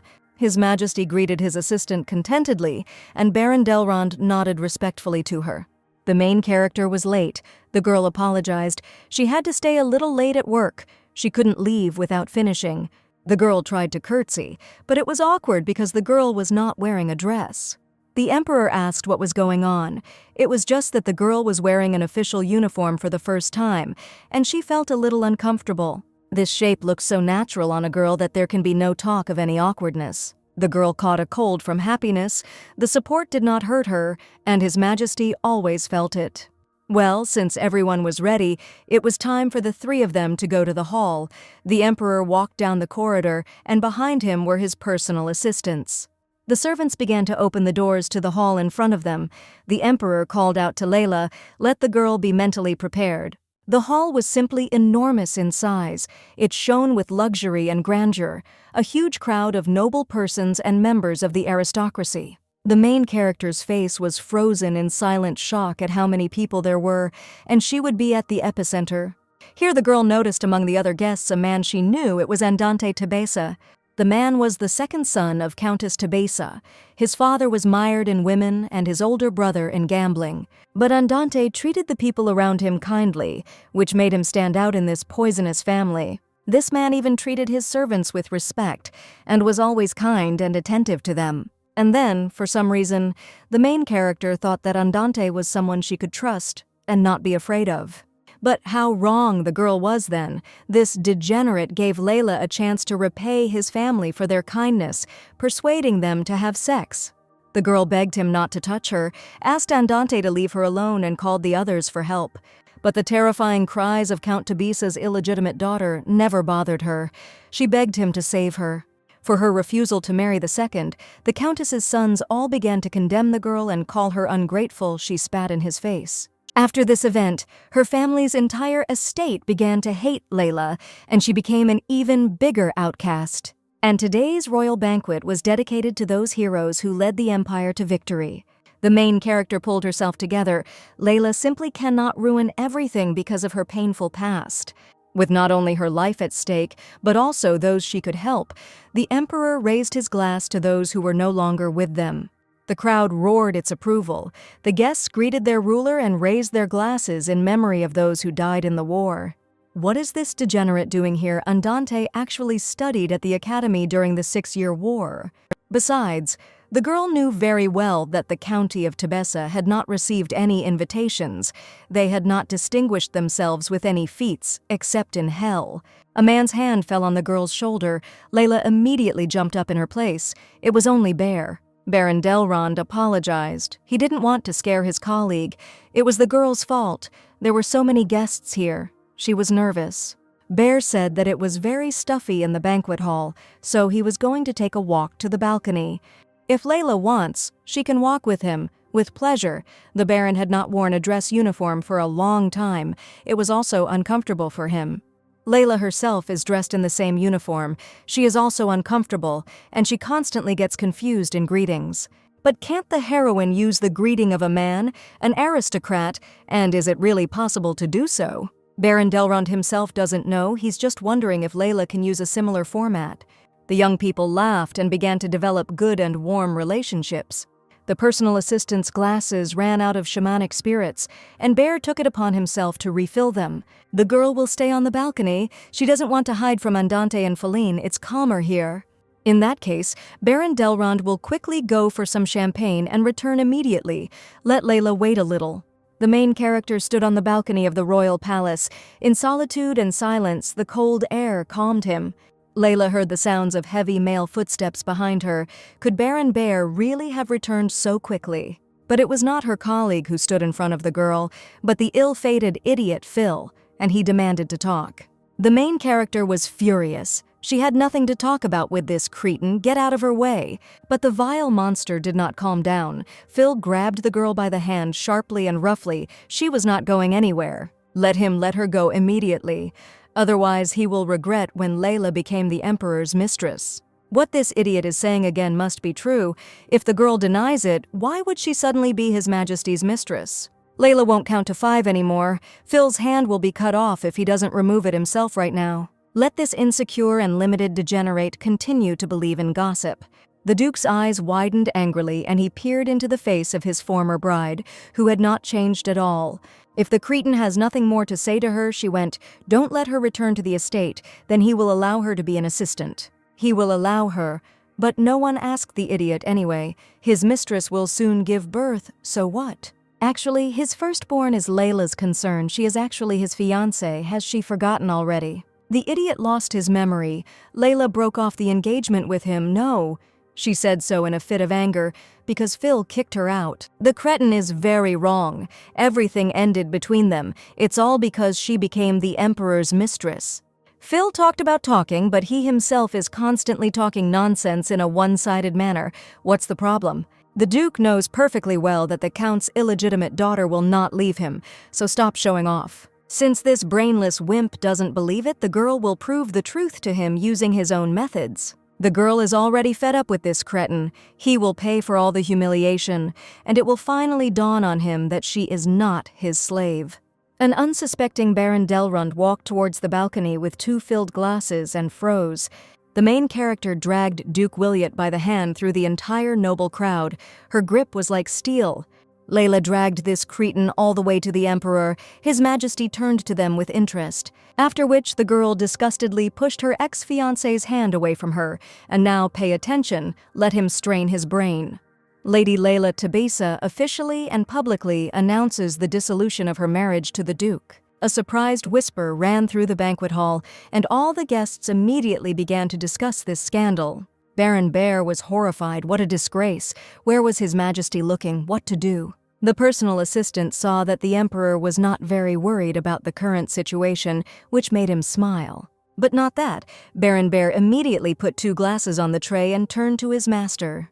Delrond grabbed his emperor's hand in a flash. Killian must not make the situation worse. Killian doesn't understand what this is all about. The Emperor wants to intervene when you get the position of assistant. Apparently, you start reading minds. His Majesty assured his personal assistant not to worry. He would not do anything. Bear exhaled as soon as Killian did what he had planned. That was all that was needed. The Emperor had to stop. And Killian understands that in this way he brings in all the rumors that were swirling around them. Rumors are born without reason. It's a question of desires and goals. Phil immediately began to insult the girl. How long will she be so self-confident? The Emperor will not be attentive to her forever. And if the Emperor will still be eternally attentive to Madame Tebessa, His Majesty intervened in the conflict. The effect was like a bolt from the blue. If Duke Williot has finished his monologue, his lordship wants to take his assistant, but Phil has not finished yet. The Emperor immediately shut the idiot up, turning his attention to the girl. And what does Layla think about this? Immediately there was a whisper that His Majesty had turned to his mistress, his false assistant. The main character understood perfectly well that if she took the Emperor's hand, the rumors would become even worse. But she doesn't want to live like that either. It's just stupid to be constantly afraid of rumors. She and the Duke are finished. Layla confidently gave her hand to Killian. The guests were delighted, or stood in complete stupor, and His Majesty admired the heroine's courage. Amidst the growing whispers of curious aristocrats, the two young and free men walked away. His Majesty confidently led the girl up the stairs. This is the place that was intended for Layla. But His Excellency really does have an excellent understanding of people. His personal assistants are the most capable. The main character stood there in bewilderment, wondering what was going on. Killian took some parchment from Bear. Even the time for the trophy presentation ceremony did not begin. Due to personal reasons, His Majesty ordered everyone to remain silent. The Emperor opened a long parchment and announced that historically all assistants received a title. Baron Delrond approached the girl and suggested that she should kneel down and bow her head.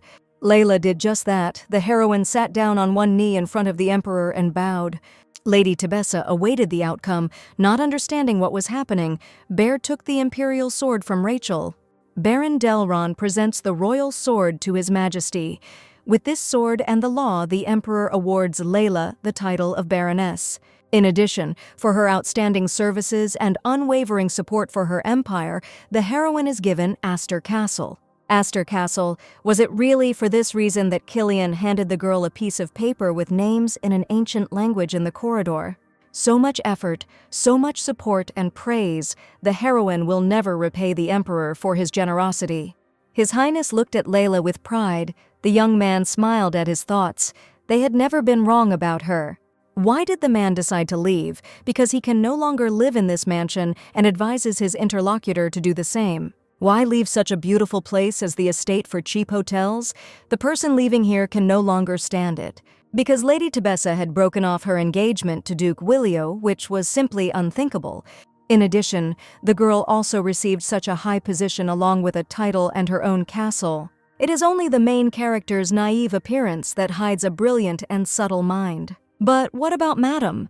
The woman will definitely be very upset for her second son, or rather she will be furious. He shouldn't worry about that. His mother will get over this news pretty quickly because others are waiting for her. Meanwhile, at the evening gathering of hardened boors, naturally, the young lady who had received a knighthood was being actively discussed. It was necessary to urgently point out to His Majesty the wrongness of his actions. It was pointless.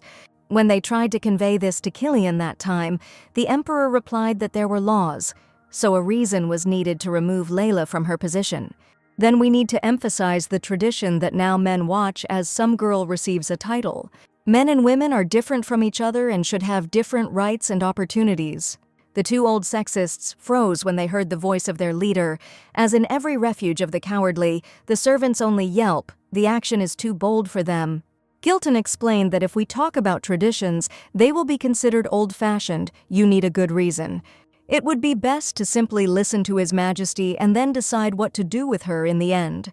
Meanwhile, in his family estate, the humiliated and offended Duke was grieving, not even thinking that a low-class girl could say no to him. How dare she break off her engagement with him in front of everyone? Phelan spent the whole week convincing the nobility that these were all rumors.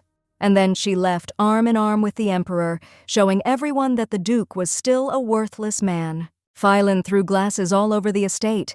What everyone thinks of him now, he is a duke and a war hero. He can't be treated like this. She has to fix everything and lift him up, grovel at his feet. And all because Layla became the emperor's mistress. And how could this guy be better than the duke, except for the title? She abandoned the duke himself. What an ungrateful scoundrel. She should have kissed his hands all her life. Phylon rose hesitantly from his seat and ordered the butler to prepare a horse for him. His eyes were blazing with hatred. The duke needed to immediately correct the situation so that he would not be looked down upon. The main character sat in her cozy mansion and admired her award. Now she had become a baroness. She had become herself. If she had known about this award earlier, it is possible that Layla would have made mistakes. At that momentous banquet, there were two men who hurt and humiliated her, and they both saw that she did not break. Get rid of all the bad thoughts from your head. You need to think about what the girl should do with her title. Why is Layla leaving again? She was only supposed to work in the afternoon. The heroine will leave early, then the maid will call a carriage for her. The girl wants to take a walk. The girl walked out of her mansion in the capital and slammed the door. A familiar, hateful voice shouted at her, "What is Phylon doing here?" They had a wonderful conversation yesterday at the imperial banquet and decided everything. Layla knew that he could come to her after the banquet, so she wanted his lordship, what a great mind needs. Phil feels that the duke and his bride have become distant, and this won't do. They are both close people to each other. They are one family, and that is the most important thing, isn't it? Let the main character give Phylon a couple of her minutes. They simply have to discuss everything. It's important. And what will happen if Layla refuses to conduct another dead-end monologue? It doesn't interest her. Well, there's nothing to be done about it. I'll have to hold the girl by force, since she doesn't want it any other way. On Phylon's belt hung his trusty sword, which had killed many of his enemies, and he was not averse to teaching Layla some manners. The girl wasn't afraid of this idiot at all, but if they made noise, rumors would spread, and then she could set up the emperor. And Layla, more than anything, didn't want to cause problems for Killian, so she agreed to talk. Well, why did the duke go silent? The heroine was in a warlike mood. She wanted to get rid of her as soon as possible. In fact, Phylon realized that all this time he had been indifferent to his bride and asks for forgiveness. And since the duke is so noble that he went through the humiliation and admitted his guilt, the girl must return to the estate.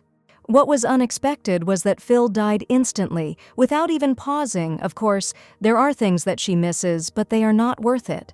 As the main character said earlier, she has no intention of returning to the duke's estate. Her decision is absolutely well thought out and unshakable. Stop hanging your convenient fantasies on her. Phylon went to such humiliation for her sake, caved in, and she continues to act proud. What a pig. But there is nothing to do.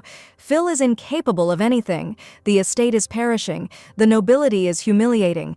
What can he do to get the girl back? There's nothing that would make the main character return to his snake pit. So let Phil calm down. How can Layla just disown her duke? They have been together since childhood. Phil was the first to disown her. Yes, and the duke asked for this forgiveness. Also for rudeness and indifference, now they can return. What's wrong with Phylon's head? The girl has already given him an answer 3 times. Let him leave her alone finally. Something in the duke's eyes snapped. His gaze became dead, empty and merciless. This was clearly a sign of trouble. After which this degenerate threw the defenseless girl into the wall with all his might. Layla was hit painfully in the back. What is this freak doing? He decided to remain without a head, at least to do something useful for society. So Duke Williot asks the scoundrel one last time if she is going to return to his estate. There was a maniacal look on his face, a dull rage and a decision made. Phil really decided to beat an answer out of her. The main character has already risen to her feet after a heavy blow. No, Layla is not going to return with this degenerate. Something changed abruptly in this idiot's face, and he immediately left, although he was clearly going to finish off Layla. And what was it that stopped him? Layla saw no reason. She hoped that this was their last meeting. The Duke and Duchess of Williot loved the girl so much, but they could not even imagine that they were condemning Layla to eternal suffering. Her beloved service staff, who were always very caring and kind to her. Of course, the young lady can't suddenly stop missing these people, but that doesn't mean she'll come back. This is her path. which Layla herself chose, and she will follow it without turning away. The heroine will follow it. When the idiot's face suddenly changed and the decision he had made disappeared, he felt darkness. It was then, in the alley near Lady Tebessa's house, that the Duke first felt it, the frightening and deadly darkness. These are the exact feelings that the captain of the knights, Hilton, the shadow of his majesty, evoked. No one can compete with him, and the fact that the personal loyal wolf of the ruler of the empire, Carlin, was attached to Layla for protection, confirmed the guesses. The main character really did become the emperor's mistress, as everyone around her kept saying, hence his patronage. Of course, Phylon was castrated and did not get what he wanted, which he was not accustomed to at all. Okay, the Duke has already given this illegitimate wretch too many chances. He's had enough with her. Some mudblood dared to contradict and cross the Duke's path. They would never see her again. At this point, a servant burst into the Duke's room with urgent news from his family estate. What's the matter? Why is the butler barging in so unceremoniously without even knocking? Phylon himself asked for it. What he asked for was to disregard etiquette and report immediately at any time without any explanation about when his mistress would go into labor. Cecile's labor began prematurely, so all the inhabitants of the estate are waiting for the Duke to come home to help. Phylenu needed to save his reputation, but he couldn't leave the child alone. He had to leave urgently. The Duke grabbed his jacket back and roared for the servants to immediately bring him a carriage to the estate. Meanwhile, the main character carefully and persistently studied the spines of thick books. A strong male hand appeared in front of Layla's face again. The girl is looking for a book about how a woman received a title. Why waste your time on this? Killian himself can tell his personal assistant about it. In the entire royal history of the Cardan Empire, not a single woman has received the award. Layla became the first in history. Layla still couldn't believe it. The emperor really wanted to make her a baroness, of course. Then there wouldn't be a ceremony. But the girl is sure that all the nobles will be against this. The titles are given by the emperor. What difference does it make? There was anxiety and distressing thoughts on the main character's face, and the emperor saw this clearly. Killian understands everything. The girl is worried. All this is expected and normal. The emperor is nearby, if anything. And His Majesty also knows what exactly is bothering his personal assistant, and he can help. By the way, she did not come across diplomatic conflicts with Khan. The girl immediately got the necessary materials. The main character apparently was looking for this book herself, of course. She heard about the brewing conflict. But the girl is not even responsible for this. Maybe the assistant collected the necessary information. Layla nodded her head approvingly. Of course she collected it. The emperor laughed at her kindly. The charming lady knows what laziness is and what keeps her body going in this regime. Can the emperor take a look at the data that Layla has collected? Of course it is in the office. The young people returned to the personal assistant's office.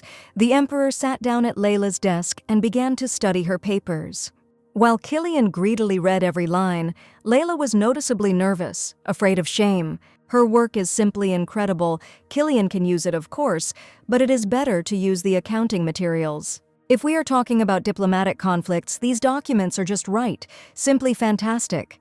In that case, it's time for the emperor to go to the meeting. Layla helped Killian a lot today. He is grateful. And let the main character not forget about signing her new awarded title of Baroness.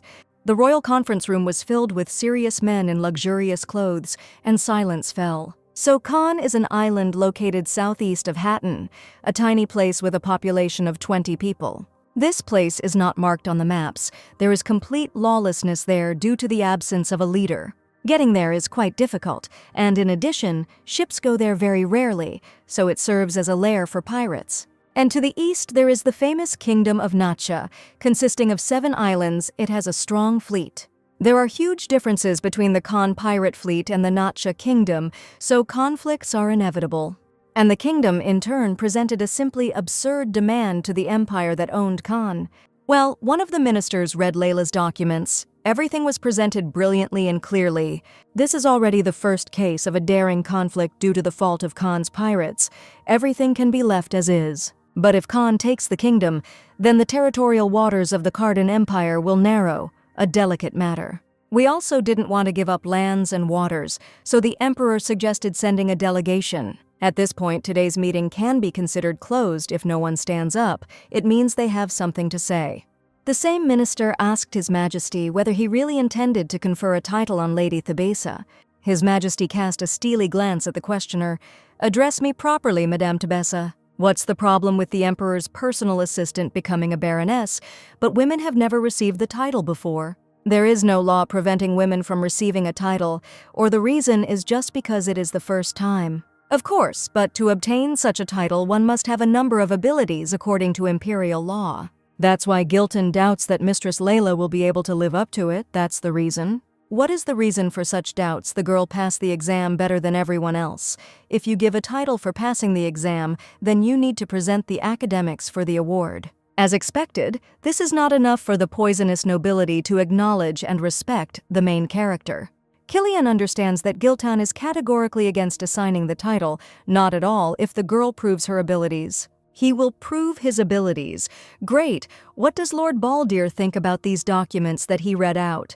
The documents are prepared perfectly. Everything is explained perfectly. Baron Bear works hard. His results are amazing. Such documents should be handled by people with knowledge. They cannot be entrusted to a girl who does not understand them. Men approach such tasks more rationally. It's not a superpower, but it's beyond a girl's power. Well, what is a lord? That means no problems should arise at all, right? These documents are not the work of Baron Delrond. They were entirely compiled by Madame Thabesa. All the men present gasped, "This can't be some woman, it's unthinkable." So now what will the lord say? Who called the work of the main character impeccable and ideal? No, well, if you look at the girl's work more closely, then of course you can see some shortcomings, quite serious ones. Let the lord show where he found them. The vile liar no longer knew how to get out of it.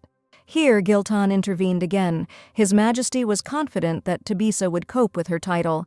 Of course, hasn't this already reached the ministers after they became familiar with the heroine's documents? All the papers were prepared excellently, and there is no dispute about that, but there is a need for a more objective assessment. Of course, the vile Giltan wants to see visible results. That's exactly what the Emperor was waiting for. The main character will solve the problem with the orphanage, then no one will be able to be against her. Since His Majesty values his assistant's talents so highly, Giltan has a proposal. Let the girl become a representative of the imperial will, an ambassador or a diplomat. Layla opened her mouth. The Council of Ministers wishes for the young lady to attend a diplomatic meeting with the Kingdom of Nacha. If the ministers want to send a girl with a diplomatic delegation, then she will become a representative of the will. His Majesty was no less worried than Layla. He apologizes to the girl for such a burden. Killian told the girl to prepare to sign the documents to accept the title, and then this story happened. Layla is very grateful. The Emperor did everything possible to ensure that she received the status without any fuss. But is she worthy of participating in the delegation? If the girl overestimates her abilities and skills, Layla will be disgraced for the rest of her days. His Majesty understands everything. Layla can refuse. The Emperor will not force her. But what if the main character suddenly wants to refuse such responsibility and retreats? It just complicates the process of assigning the title. But Killian was in a hurry. The girl was originally supposed to receive it later. There will be no problems. Other tests and checks of the main character's abilities are possible. It was just that His Majesty had to hurry because the nobles were spreading nasty rumors. The Emperor repeats that Layla is not obliged to accept their offer. She can continue to run shelters. The Emperor wants the girl to refuse. To be honest, Killian wants her to agree. After that, they can no longer say. Moreover, His Highness is confident in the girl. She is truly unique and will cope no worse than the others. The Emperor believes in her. If she wants to show herself, she must fight. Fear of failure does not fit her choice at all. Layla wants to do this and pacify the pompous turkeys. She will do everything not to betray the Emperor's trust. So, at the numerous requests of the dissenting nobility and the desire of the girl, Layla's name was added to the list of the delegation. But the position was not that of an assistant to the Emperor, but of a deputy. Only by giving freedom to the lady would she be able to conquer them all. This is the only reason for His Majesty's actions. He is so young. Sometimes love blinds. The Duke humbled the young man with a stony look. The Emperor did not even react to his provocation. Perhaps an exception could be made this time, but if His Highness loves her so much, let him make her Empress. The Emperor slammed his hand on the table. It seemed that Lord Giltan had forgotten how to hear in his old age. His Highness does not intend to make the main character an empress. He needs an outstanding assistant. But Giltan thinks that this is not the only reason these are his problems, not His Majesty's. This is the only significant and valuable reason for everything that happens and will happen. Well, since the young man considers this to be true and believes in his words, then it is time for Mr. Giltan to return. The emperor persistently asked the lord where he was going, whether it was to a separate palace. That was exactly it. His Majesty must not detain Lord Giltan. The man was already waiting for him. He must not be late. The main character had a day off today. Strangely, according to the schedule, the girl worked a lot. Well, it's true. Layla fully deserves a good rest, and not only from work. Let her rest after the moral pressure. Now is not the right time, since the list of the diplomatic delegation has already been published, and everyone is saying that it will not cope. Baron Delrond was worried that everything would be fine with the main character if he went with her as an ambassador. His Highness was also very worried about the girl, but he believes in her, and there is no turning back. Then the captain of the knights, Hilton, suddenly entered the office. The man looked exhausted and tired. Lord Hilton came to report that they had managed to find him. The emperor jumped up from his place where they had found him. "This place is always open." His Highness threw a dark robe over himself. "Then you need to go." Layla was wearing an elegant pistachio dress under a pink umbrella, as if everything was fine and they could walk under one umbrella. Michelle is fine. Compared to the hellish and rotten estate of the Count, the maid is simply in heaven. The personal maid pointed her fingers to the side.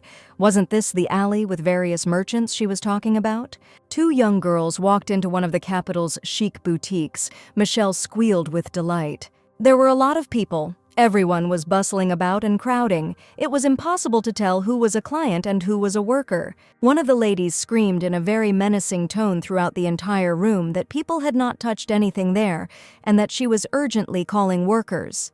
Then, noticing the girls, the loud-mouthed woman greeted them and offered to help. The main character spends her time in this place for a reason. The girl needs a man named Kun. While the girl took care of her business inside the room, Michelle obediently waited for her outside. The main character handed over several gold coins to her faithful and devoted assistant, Michelle. There is no point in standing in such heat and waiting for Layla. Let the maid go to the cafe and buy herself something cold. The personal maid bowed gratefully before her mistress. How kind Layla is. Here the girl's attention was drawn to a man from the crowd. Michelle froze in anticipation of who it was. In front of the naive maid stood the very second son of Countess Tabisa, who tried to force Layla into intimacy. But Michelle had no idea who was standing in front of her. She didn't see him, and the lady didn't say anything. The freak apologizes for his tactlessness. He now introduces himself properly. He reached into his pocket. The scoundrel took out of his pocket the silver coat of arms of the Tebes family. His name is Andante. Michelle will say something about that. The maid immediately recognized the coat of arms of her mistress's county, which meant that in front of her was Layla's brother, named Andante. The maid apologizes for not recognizing the gentleman. Everything is fine, because the lady has never seen him, so everything is logical. If her mistress's brother is looking for Layla, then the girl from Togliatti went to the merchants. Michelle bowed. Not at all. Andante has already seen his little sister. And why is Layla here, by the way? It's the middle of the working day now. The main character took a day off today, which means she has some important assignment. Andante Tabesa immediately thought about it. He didn't have any particularly useful information, but it was better than nothing. The stranger handed his personal maid a huge bag of gold coins. She would not be able to take such a large amount of money. Let Michel take it and not think about anything. It's for taking care of his sister. Layla takes care of the maid. The main character's birthday is in a month, and Michelle wants to buy something worthwhile for her. The personal maid immediately became inspired. The birthday was coming soon. She needed to hurry. But only in this case will the assistant take this money and buy the best gift for Layla. How wonderful. Then let Michelle keep secret what she saw today of her mistress's brother. Why shouldn't a personal maid say something like that? Then the mistress will start worrying about money. Besides, Andante Tabesa himself is preparing a big surprise for the main character and would not like it to be revealed. Michelle bowed low before the lying freak, the servant at his game. In the sky, I am definitely engaged in the export of goods and provisions to the kingdom of Nache, which means Layla has finally decided.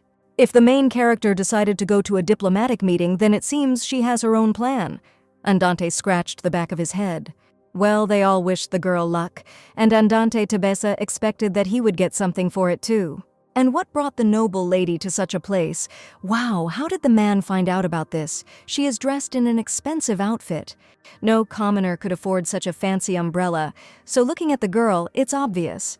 But no one as observant as Kun, the assistant in the hall, ever discovered Layla's noble lineage. The gentleman thanked the main character for the pleasant compliment, but being attentive is part of his job. So, for what reason was such a charming person looking for Kun? The girl carefully examined the bags.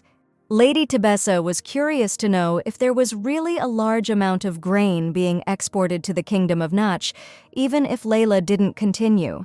The man was concerned about the fact that the harvest was good across the continent as a whole, but thanks to Nacha's large-scale purchase, the losses were small. The Kingdom of Nacha is an arena where business is conducted mainly by their merchants, or so Layla thought. The girl needs to ask Kun a couple of questions. If he can answer them, he will be happy to help her. The main character asks simple questions, so the man doesn't have to worry, he'll be able to answer them. After the necessary conversation, Layla went outside and exhaled. It took much longer than expected. Layla couldn't believe that an entire hour had passed. She urgently needed to find Michelle. She was already tired of waiting. Here the girl heard a familiar male voice, which she had already come to love. In an alley, surrounded by dubious characters, stood the Emperor, who claimed to be an ordinary man. Blue hair is said to be a characteristic feature of the royal family, with only the Emperor, Prince, and Duchess remaining alive. The young man is not suitable for the prince. He is still too young, which means that the Emperor of Cardina is in front of them. The girl made her way through the crowd of people. What should she do? She needed to get Killian out immediately. He had knights with him, but these bastards had swords. Killian could do something wrong. He could be wounded. If this guy doesn't immediately tell who he is, the guys will simply kill him so that he doesn't go where he shouldn't. The main character almost lost consciousness from fear for the Emperor. The girl covered him with her back. A few seconds later, the girl began to pretend to be his wife and drag Killian by the hand. What is her husband doing here, and why did he dye his hair blue? Layla said that it would really confuse people. The main character grabbed the hand of her emperor. Layla was not as afraid for her life as she was for his, and without hesitation she covered him with her body. The emperor froze in silent surprise at what she was doing. He felt the girl trembling, but at the same time she instantly covered him with her body. Killian decided to play along with Layla. The young man sensually hugged the girl around her waist, but she loves the color blue, which she doesn't like. Why is Darling so unhappy with it? It's not because she doesn't like it, but because the paint is expensive. The emperor leaned very close to the girl's face, but the main character likes the color blue. After which His Majesty pressed the heroine even closer to himself. He really likes it. It's Layla's favorite color. The scoundrels from the alley watched the young and open girl with interest. There were definitely feelings between them. What a sweet husband, and how young, not to mention her unfortunate blockhead. It's shameful for a man to be like that. 3 criminals began to talk among themselves. This is definitely not the emperor. He is without an escort. Layla pressed herself even closer to her emperor. She was very worried about their future fate.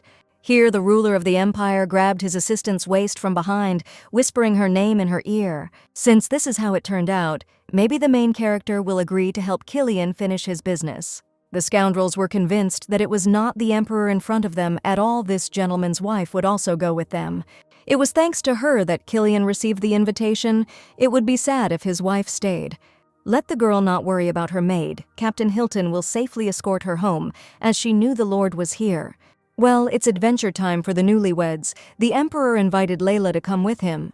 The young men followed the young men by roundabout routes through hidden alleys, which they knew well. At the end of the journey, one of the criminals asked the main character to give him her summer umbrella. After which, one of their escorts knocked on the door, it opened, and a hand came out. Someone's hand pushed a white invitation envelope for the young couple through the doorway. After which, the entrance to the black market world of the Cardin Empire was open to them.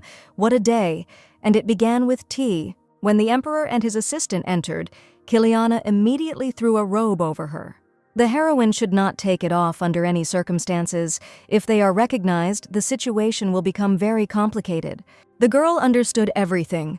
The young men put on the hoods of their dark robes and went to get acquainted with the assortment. The young lady immediately froze. She had never been in such a place in her life. She had only furtively heard about it. Just look at what you can find here.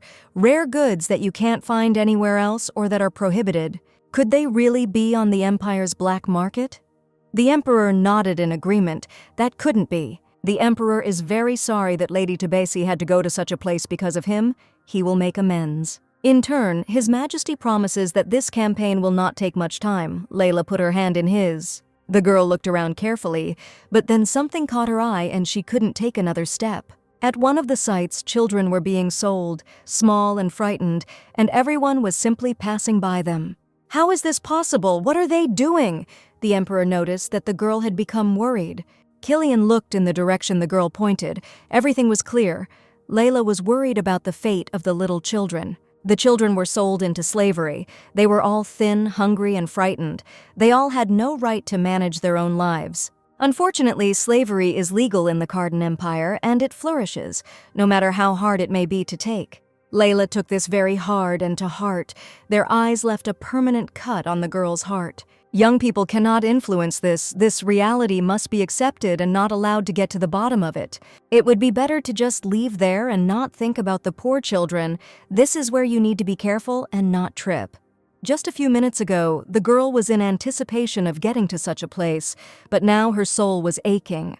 Killian held his companion's hand tightly and confidently led her between the narrow streets of the marketplaces.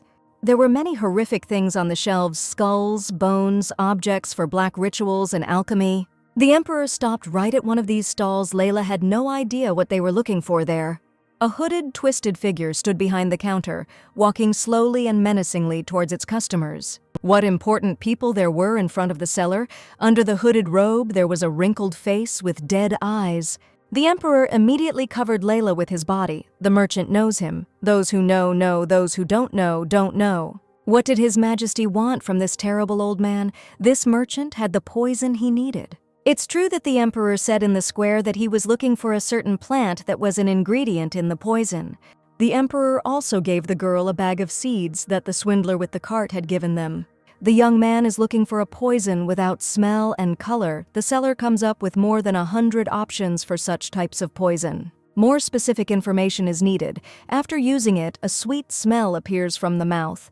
The fingertips turn black. The poison does not react to silver. The merchant placed a glass-colored bottle in front of the Emperor. He has what he asks for. As for the others, the Emperor would like to know the names. The merchant only sells information. Let the old man name his price. His Majesty will buy everything here.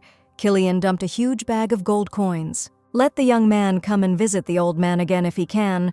What an unpleasant and creepy place. If His Majesty had already bought the very poison he was looking for, then why would he need to return here?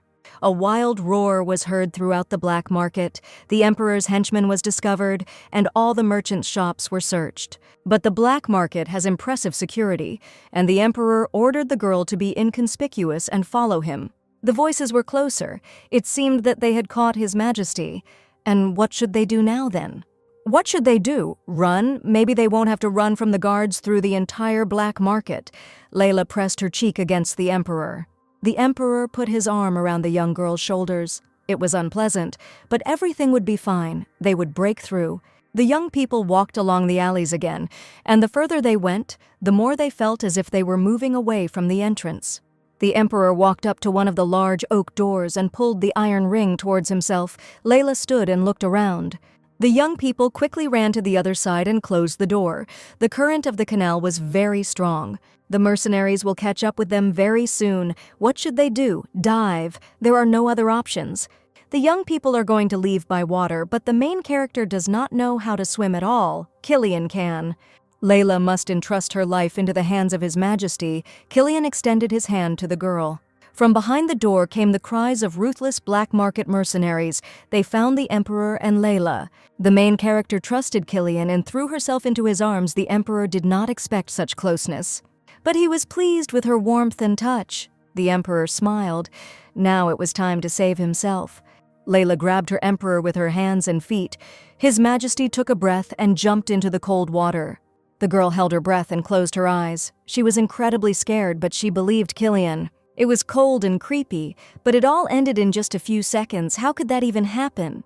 The main girl had just been in the ice canal on the other side of the city, and a second later they were already at the palace. What kind of miracles are these? This is the royal palace of His Highness. Everything was just as it was. Killian was wringing out his shirt. How the emperor was able to move them here to the imperial palace so quickly, it's simply impossible. Layla now looks like a mouse that fell into the water. The girl can catch a cold like that. The emperor covered her with his mantle. The girl dried up instantly. What is this? His Majesty can use magic, but only water magic. As a subject of the empire, the girl should know that the royal family inherited the blood of the dragon. Thanks to this ability of the blue dragon, the emperor can go anywhere where there is water. It was simply incredible. The girl was bursting with curiosity about what the young man was feeling and doing at the same time, and it can be painful or pleasant for him. On the contrary, when abilities manifest themselves, it's incredible. Layla came close to her emperor. Killian coughed and apologized for the inconvenience of today being the girl's day off. The girl was worried about many things, but she could not blame His Majesty for this. It was time for her to return. But then the emperor stopped the girl and carefully took her hand. For some reason, Kilivnu really wanted to do this. Layla immediately froze expectantly. The emperor wanted to know or do something else. Killian also froze. His Highness continued to hold the heroine by her hand and could not give a clear answer to what he wanted. The emperor and Layla stood too close to each other. They were both confused and did not know what to do next. The main character called the emperor by name several times, and the young man simply froze in silence.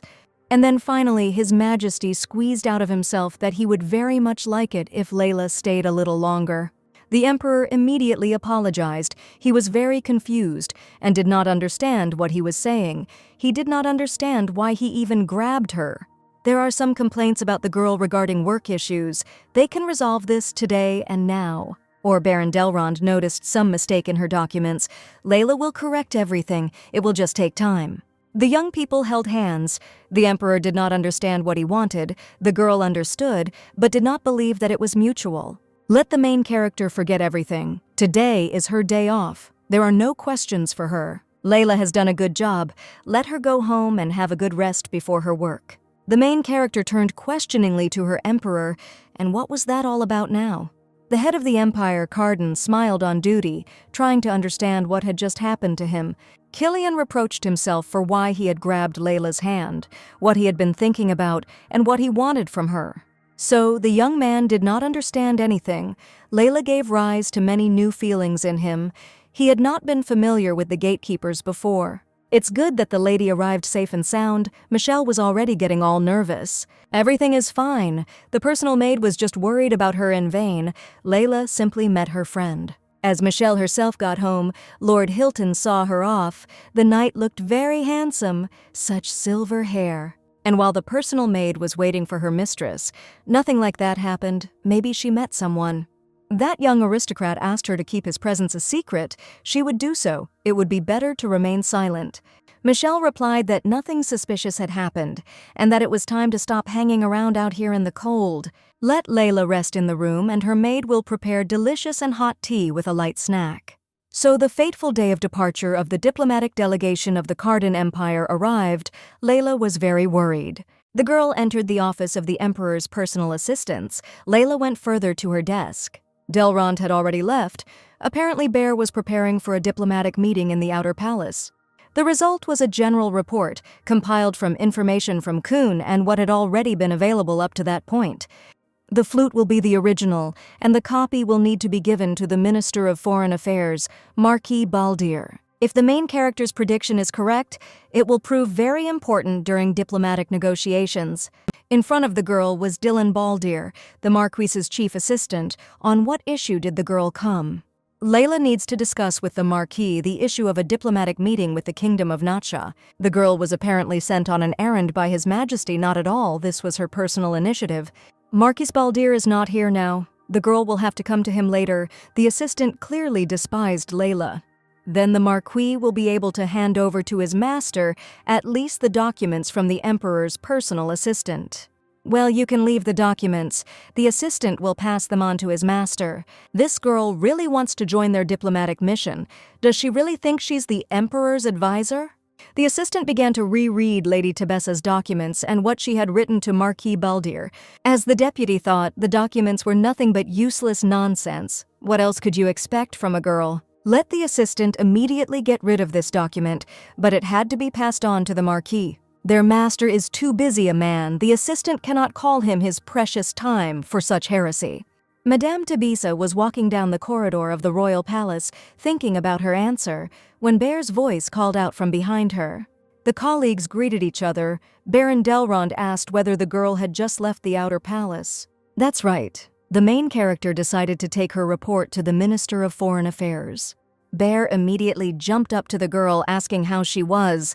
Was everything okay? What they told her? What was happening? Everything seemed to have gone well.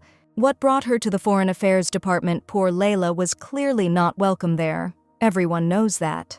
Layla found some useful information that could help the diplomatic meeting. She is working so hard. Of course, a girl needs to try twice as hard as a man, and it still won't be enough. Only in this way would other people begin to take her seriously and respect her, and she didn't know any other language of interaction.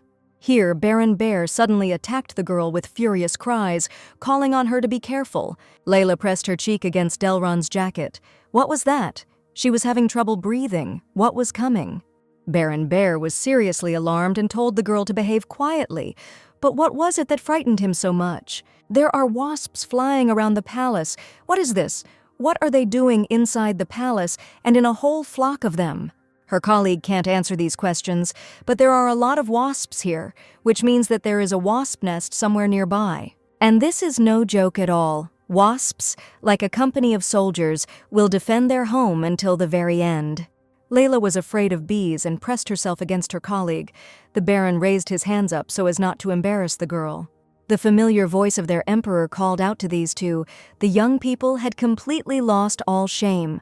His Majesty's assistants immediately turned around. Killian immediately assessed the distance between them and the touches. What is this anyway? Any personal claims should be outside of working hours. There are people walking around. What are they doing in the middle of the day, in the royal palace in public? How long have they had this kind of relationship? Killian looked at the two suspiciously, never thinking that Layla would like Bear.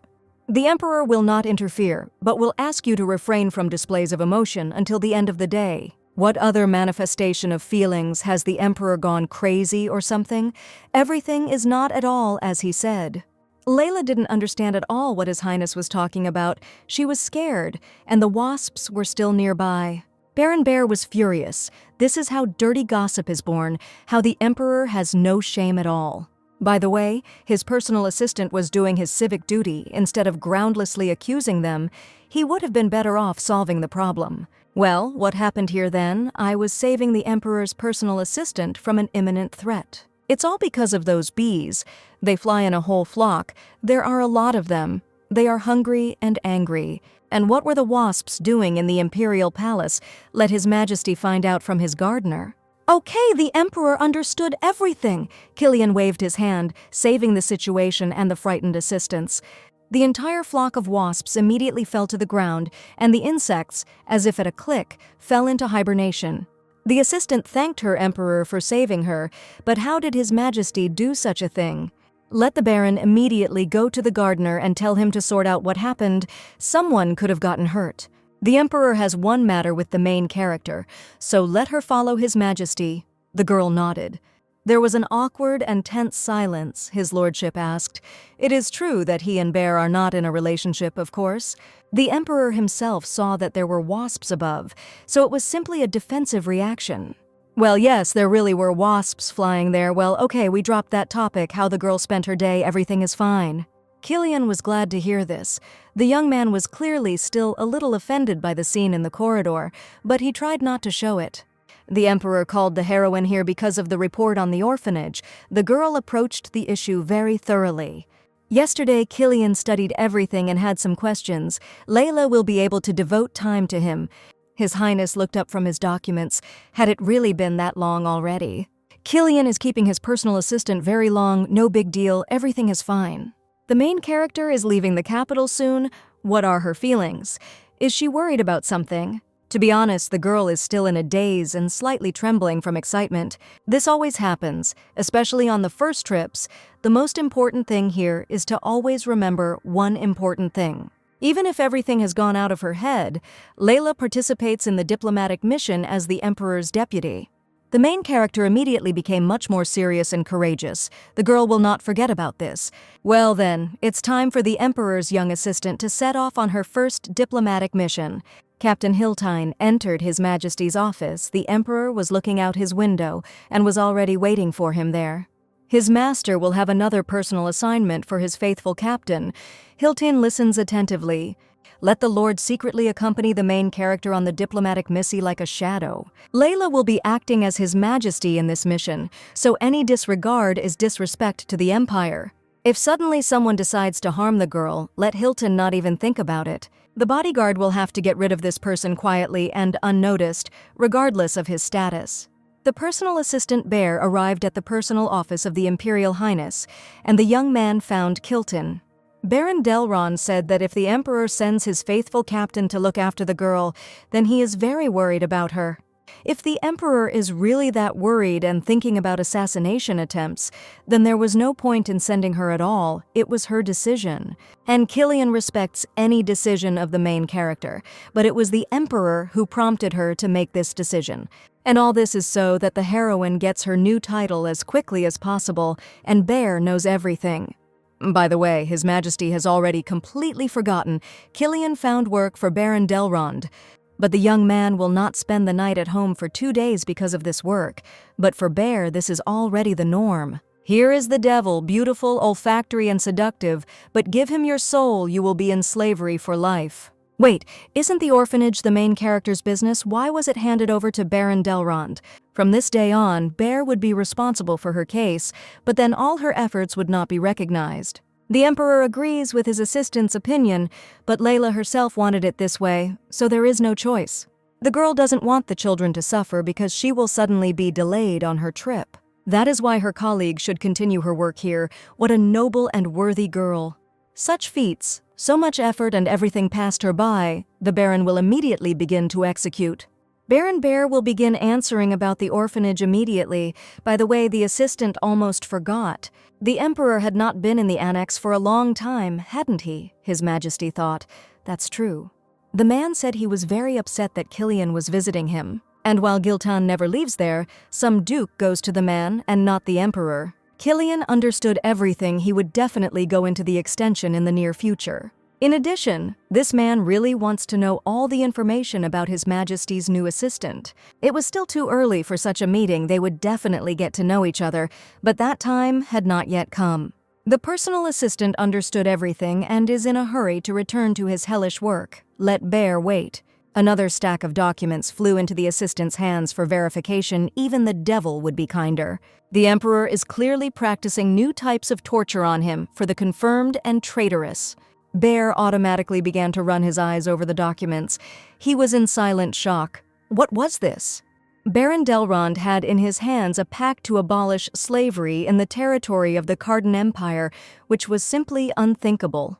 Meanwhile, the Duke, eager to see his child, had already rushed to his family estate. Inspired, Phelan jumped off his horse and asked his servants where his child was, whether it was a boy or a girl. And what's wrong with his service staff? What's wrong with their faces on such a happy day? The butler hesitated. The thing was that the man clearly couldn't finish his sentence. It was hard for him. The Duke already sensed something was wrong. Let them immediately tell where his child was. Otherwise, everyone would be punished. The employee of the shameful bureau is already here and is busy with his burial. The Duke was pierced by a painful lightning bolt. This can't be. This is definitely a mistake. This is his own child, and they want to tell him that his child is dead. Everyone is very sorry, and it's hard to say this. How could this happen? What happened to him? The servants wanted to console their master, but he only pushed everyone away from himself. How could he be okay if his child died? Let them immediately bring the Dr. Cecile to the Duke. We need to find out everything. He won't leave it like this. The mistress's personal physician greeted the imperial sword and confirmed the death of his child. Let him explain the situation. The birth began prematurely. It was very long, and the baby was born dead. How is it dead? The doctor had said before that the child was absolutely healthy. The doctor nodded his head. What happened to the heir to the Duchy of Wiliot then? It would be better to sort everything out in detail. The child was healthy, but here poison was used, which led to the child's death. It's hard to say, but Cecile was deliberately poisoned. It looks like the lady took a drug that killed her child. Phil immediately jumped up from his seat. This is an attempt and murder of his heir. Who dared? Immediately call all the servants and reps responsible for preparing food for his mistress. There will be an investigation. There was already a crowd of staff in the corridor of the family estate, but the Duke didn't think it was their fault. Otherwise, they wouldn't have been called. The Duke came out onto the balcony and told them all to shut up. There had been a murder in his mansion. His child had been killed. Such interrogations would not have to be carried out if the culprit had confessed personally. Let all the maids immediately answer who has been behaving suspiciously or differently lately. Any useful information will do now, and the reward for it will be appropriate. Here, among the numerous crowd of service personnel, one hand rose into the air. The girl with red hair saw something. She doesn't know whether it's important or not. It's not up to her to decide. The maid saw the head maid sneak into the kitchen with a strange red bottle. It couldn't be that Sarah poisoned her mistress and killed the child. Even the Duke doubted it. The crowd immediately began to whisper, by the way, on this day it was Sarah who was delivering food around the estate on a cart. The butler intervened here. They all knew the girl for a long time. She simply couldn't do this. This information is very easy to prove or disprove, so the truth will come out in any case. By the way, where is the head maid herself? Why isn't she here now among all the other servants? Here, a wary guard intervened in the conversation. The guards managed to find the suspicious person attracted to the back of the yard. The doctor carefully examined the glass vessel inside was a poison that is used to terminate pregnancy. This is exactly the red jar that the red-haired maid saw in the hands of the head maid, really. The Duke was simply stunned. It simply did not fit into his head to raise a hand against a child. Immediately finding the accused in the estate, the guards immediately rushed to search for the alleged killer. And let the butler immediately take the Duke to Sarah's private room. They must conduct a search. The employee escorted his master to the small and neat room of the head of personnel. And why is the door locked? How strange. It's usually always open, which means there's something to hide. Let them open the doors immediately with a spare key. This is all too suspicious. There is a gentleman. The butler opened the door to the head maid's room. There was no light inside. It was dark and oppressive. The smell of blood that he remembered so well from the war rushed into Phelan's nostrils, and his eyes widened. The butler entered her room first and almost lost consciousness. Even the seasoned warrior could barely contain himself. The first thing I could see was a military kitchen knife lying next to the lifeless, icy hand of a maid.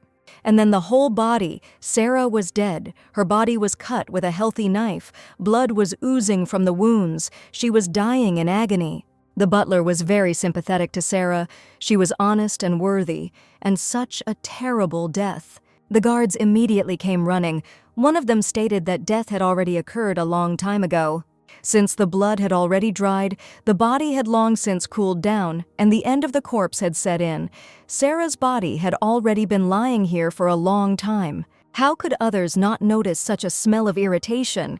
We need to find out who else was involved in this. Or maybe the maid committed suicide, unable to bear the pangs of conscience. But it's all a lie. It's not about Sarah.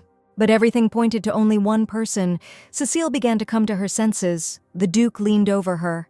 The fake began to pretend to be a student who had experienced the most terrible tragedy in her life. Finally, the mistress came to her senses. The liar had such a terrible stomachache, that's all she remembers. Everything is fine with the baby. The wretch was waiting for him so much. She already loves him very much. The Duke apologized. It was his fault. He couldn't save his and Cecile's child. Their baby died. He was killed. No, this is some kind of mistake. The mistress is asking about their child. The Duke is confusing everything. Could it be that their child really died? The actress has begun the central act of her bloody play? No, how could this be? After all, before dinner, the head maid brought her medicine to tone up, because the birth was supposed to be difficult. Of course, the liar drank it all, trusting her servants, but after this drink, the mistress suddenly felt ill. How can the mistress live now? She has lost all meaning. The dirty murderer has taken the air away from the Duke. Phylon was pulled by all his strings according to a clearly planned scenario. His mistress was an experienced puppeteer. Let the servants carry the corpse of this creature out of his estate and feed it to the wild dogs in the forests. This is the only end for the murderer. The butler nodded obediently, not believing what was happening, but understanding in his head that something was fishy about this story. The rest of the servants must take care of the mistress. If she is killed too, everyone's heads will roll. The gentleman left. He was waiting for this child. The naive ass. The mistress can already get up. Everyone left. Surely everyone has left. Let the maid check. They can't destroy everything when the mechanism has already been launched. The mistress was so tired of pretending to be a grief-stricken mother, she even had to starve to create a bitter look. Cecile was simply magnificent. Everyone believed her unconditionally. She already had a lot of experience, so they didn't have a chance. And here is the payment for the devoted and loyal accomplices. The maid and the doctor did a good job. They'll get more if they can handle the rest. When she becomes Duchess here, everyone will be rewarded. Although she was a ruined princess, Phylline simply loved her madly, which caused everyone to doubt, but the lady was sure that the wedding was a matter of time. Even the doctor, who visited them only a couple of times, did not see any feelings in the Duke at all. Where did such confidence come from? After such a supposedly terrible tragedy, Duke Williot never even once inquired about her health.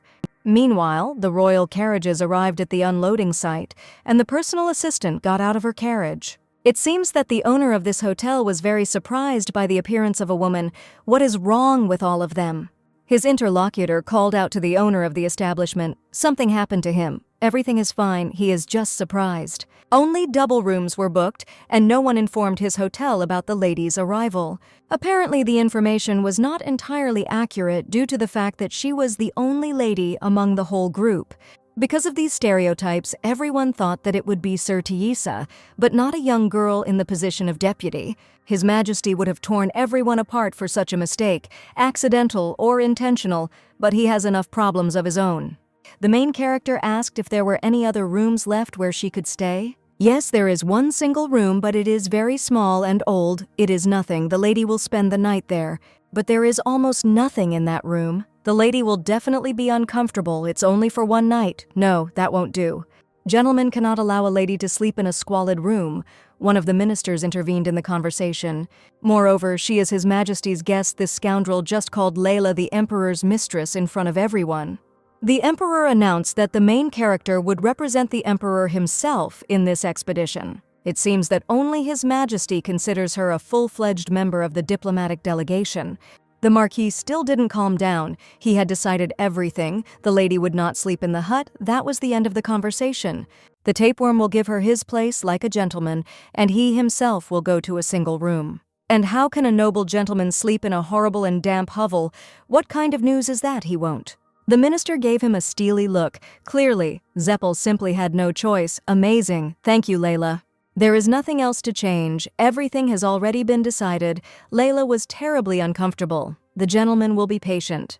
The employee offered to carry the belongings of the members of the diplomatic delegation into their sleeping quarters. It really is a wretched place for such a noble lady, but for him it is also unacceptable. Let the owner show his wretched place. It's good that the young man got some sleep beforehand. The younger one was unlucky. He got caught in the crossfire. Someone would have had to anyway. This is how the diplomatic mission began. Everyone hates it. It brings only trouble and no benefit so far. The road will be long, hard, and with a lot of stories like these, a great start to a career. Hold on, girl. Layla decided to carry her luggage at least herself, but she was told to sit down. The men would figure everything out themselves. The main character had already suffered enough of this kind of neglect throughout her life, and everyone later regretted it. You shouldn't treat her like that, but how can that be? They already feel sorry for her with all their might. The heroine is clearly not someone who evokes pity. But all the talk is meaningless, absolutely stubborn boors with limited perception. Well, she will educate them later. She, or evolution. Everything always repeats itself everywhere, but she will change everything. Everything was just like in her native estate of Tebessa. The illegitimate child was humiliated and oppressed, even by the mustard ones. Everyone considered the girl insignificant and helpless, a fool incapable of anything. Let the lady return to her carriage to rest. She clearly won't survive the journey. Vile idiots, what's the point of wasting time on these degenerates? Time is equal to they are just material. The girl tried to read her manual, but she couldn't concentrate, something that didn't happen in the palace. Then something caught the girl's attention. Her eyes widened. She froze and listened. The girl couldn't even utter a word from the beauty she saw, which simply knocked her out. A fantastic landscape opened up before her. She had never seen anything like it before. What colors! This is the first time the main character saw the sparkling waves of the sea in the shimmering rays of the sun. Poems are written about such beauties. World masterpieces are painted, and they are carried as pleasant memories throughout life. The transparent water stretched to the very horizon.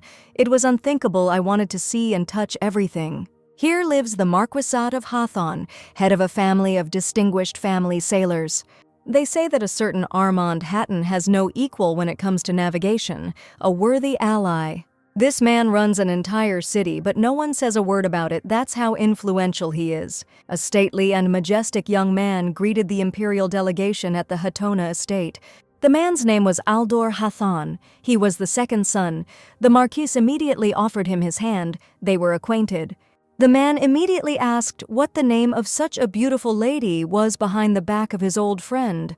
The main character introduced herself and called herself the deputy of His Majesty, the Emperor of the Kingdom of Cardin. Showing off the Hatona mansion, the young Marquis gallantly asked for the heroine's hand, but manners are no guarantee of honest intentions. Then Aldor Hathon introduced himself to the young Madame Tebessa and kissed her hand. It was a great honor for him to meet such a beautiful lady. The main character immediately started to tremble. This Aldor had the same crazy look as Andante. The minister immediately called out to the young Marquis, not giving him the opportunity to delve into conversation with Layla. Aldor approached the same civil servant the man was interested in where Aldor's father was. He had gone to the port for a short while. Since a very important trading ship was due to arrive today, the Marquis hoped for the delegation's understanding. His second son invites the tired guests to go inside the mansion to show them their rooms. Let the minister go with him. A man with excellent bearing in a black suit approached the main character, with a monocle hanging on his face. He informed the girl that Madame Tebessa had a free schedule today. But in the evening, Layla will have to join the other members of the delegation. Something important is planned, of course, the dinner of the Marquis Armand Houghton. The girl asked the person responsible for the diplomat's schedule if there were any other points, but there weren't any. Layla wished the man a good time, and he went about his business with a bored look. A sweet maid named Aria immediately approached the young lady. It was a great honor for her to serve such an important madam. A polite and radiant maid with ponytails took Layla's luggage. She will show her to her room. Let the girl follow her. The main character, together with the servant of the Katanov estate, entered a wonderful spacious room with panoramic windows. Aria put the mistress's suitcase on the bed. Inside the guest bedroom, the girl felt very comfortable breathing and even felt a certain cheerfulness when her attention was drawn to the view from her window.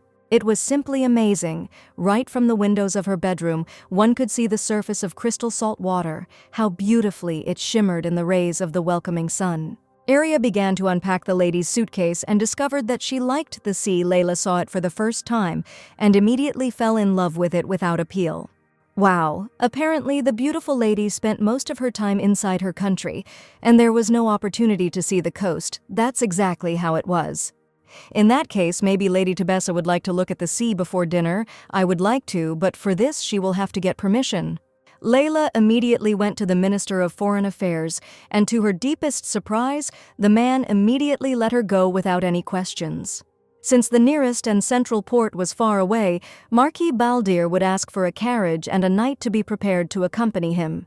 Just like that, the Marquis is clearly not the kind of person who can show baseless favor. What will it cost her later? It's true that you can go. Why does the main character ask again? If the girl wants to go and look at the sea, let her go and look. Well, in that case, of course, the girl would go, since the sea attracted and beckoned her, but her soul was very uneasy. There was clearly something wrong here. This harmless trip was definitely being protected against a heroine in the hands of the minister. The walk was simply magical, the silver light of the moon over the sea surface, majestic ships looking into the sunset. Arya was very pleased that the lady had such a high opinion of the sea the locals were no longer so impressed by it.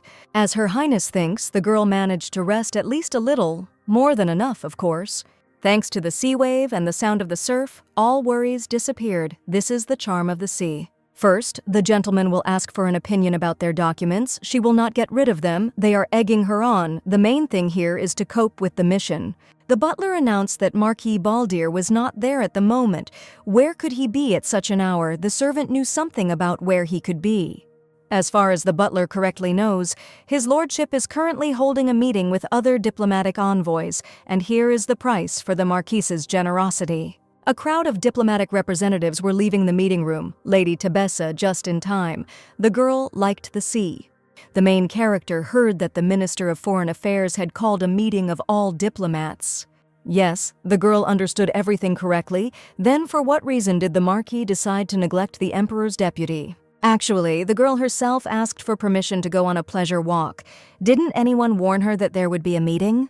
No one deigned to do this. Salmon conveyed the Marquis's message to Lady Tebessa in the afternoon. The one responsible for the schedule, named Salmon, came forward and actually relayed everything verbatim to Leon.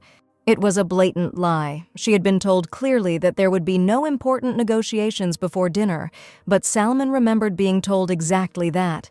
The other vultures also picked up on the impudent liar. They all saw Salmon approaching her and talking about the meeting. Baldir, with a radiant look, asked what the lady would say now. This degenerate addressed her in such a way on purpose, in order to belittle her, and the rest enjoyed making a fool out of the girl, whose noble blood was only tinsel. Apparently, the stupid lady simply forgot, as is typical of all ladies, since the girl joined this mission at the whim of the Emperor. Everyone knows that. Let the upstart sit quietly until the end of the diplomatic task and not stick his head out. Baldir loomed over Layla menacingly. The main character sat with a disgusting and sticky feeling inside. No one said that this trip would be easy. Layla didn't know about the meeting. If things continue like this, the heroine might not be taken to the meeting with the Kingdom of Nacha. In that case, Layla will disappoint His Majesty. If the girl had only known that it would be like this, she would have refused. The king's heroine for her mistakes, frivolity and naivety, Lyona must sharpen her core and become someone who no one dares to look at askance. The maid with the ponytails brought the lady a letter from the imperial palace. The magic blue bird. What a small and good chick. A small blue bird served as the emperor's guide, and Layla reached the Khaitan estate without any problems. Everything is fine. And how are things with the emperor? Everything is as usual. It is raining in the capital. How did the weather greet the imperial delegation? Today is a beautiful sunny day. The girl enjoys the views of the harbor and the horizon, tears of resentment and helplessness flowing down her cheeks. Why did the main character suddenly start crying? This has never happened to her before. It's great that it's sunny there. The sea looks much worse when it's raining. It's so good that the girl communicates with His Majesty not through a full-fledged magical connection, and the Emperor will not see Layla's tears. Here the voice of His Majesty asked if the main character was crying there or something. Of course not. Does the heroine have any reason for this? Killian doesn't even know, for example, if Marquis Baldir said something vile or did something inappropriate, or if the Emperor also has extrasensory abilities or something. Layla was confused and did not know what to answer since the girl was silent. Then the words of His Majesty were true. Apparently she forgot that Killian told her that Madame was his representative. Not at all. The main character remembers perfectly well that she represents the interests and will of His Majesty here. The main character is the deputy of Emperor Cardan. As the girl herself thinks, she behaves accordingly. Well, let Madame Tebessa remember the purpose of her position and, most importantly, her powers. Here His Majesty's voice began to break. Apparently the magical charge had reached its limit, but the Emperor managed to remind us of the most important thing. The main character put the little blue bird back and stroked its feathers. Killian meant that Layla can do as she sees fit. His Majesty expected such a reaction from the nobility and ministers, and therefore untied the girl's hands so that Layla would not feel any restrictions from anyone. But how can she prove herself if she is not even invited to meetings? But betraying the Emperor's trust is much more terrible. She cannot do this to Killian. He believes in her so much. You can't go back without trying anything. It's too much honor for these pompous freaks. You need to successfully conduct diplomatic negotiations. The main character's voice and eyes were becoming increasingly confident and determined. Layla had to do this. The sun flooded the entire coast and the port, and a majestic and luxurious ship stood at the pier, moored on its starboard side. The ship was leaving the diplomatic delegation of the Kingdom of Nacha. This was the day for which the girl was here. In front of the delegation walked two people in luxurious black clothes embroidered with gold. The ambassadors had dark purple hair and eyes. Their appearance was similar to Layla's features. The Marquis of Hatton immediately jumped forward and greeted the important guests who had arrived on his land, and the head of the delegation thanked him for the warm welcome. A female voice called out to the main character. The girl froze in amazement, and someone extended a hand to her. In front of her stood a confident and welcoming girl in the form of the Kingdom of Nacha named Diana Adrian. She greeted Layla. The girls were pleased to meet each other. They were both the only women in diplomatic organizations. Diana noted that Hatton is indeed a beautiful place. It evokes memories of the girl's own kingdom. No one will argue about the beauty of this place, but the lands of Hatona are not the only ones. There are many beautiful cities in the Kardan Empire. Layla thinks that the capital of Balok is different in this sense and highly recommends visiting it if you have the opportunity. Diana Adrian will be looking forward to a pleasant trip. Madame Tebessa will show her the city, of course. The conversation between two beautiful representatives of the political mission was rudely interrupted by Aldor. What do such beautiful ladies say? This freak unceremoniously inserted himself between the girls and, with obvious sarcasm, noted that short haircuts are rare in the Empire, which is very refreshing. Layla was shocked. What the hell? This degenerate allows himself such rudeness. Mr. Caton should not demonstrate his ignorance. No one doubted him anyway. Diana's voice was steely. This is how they greet an imperial delegation. It is customary for Kardan to harass ambassadors. All the participants in the diplomatic negotiations instantly turned towards the girls when Aldor was harassing. What else could you call it?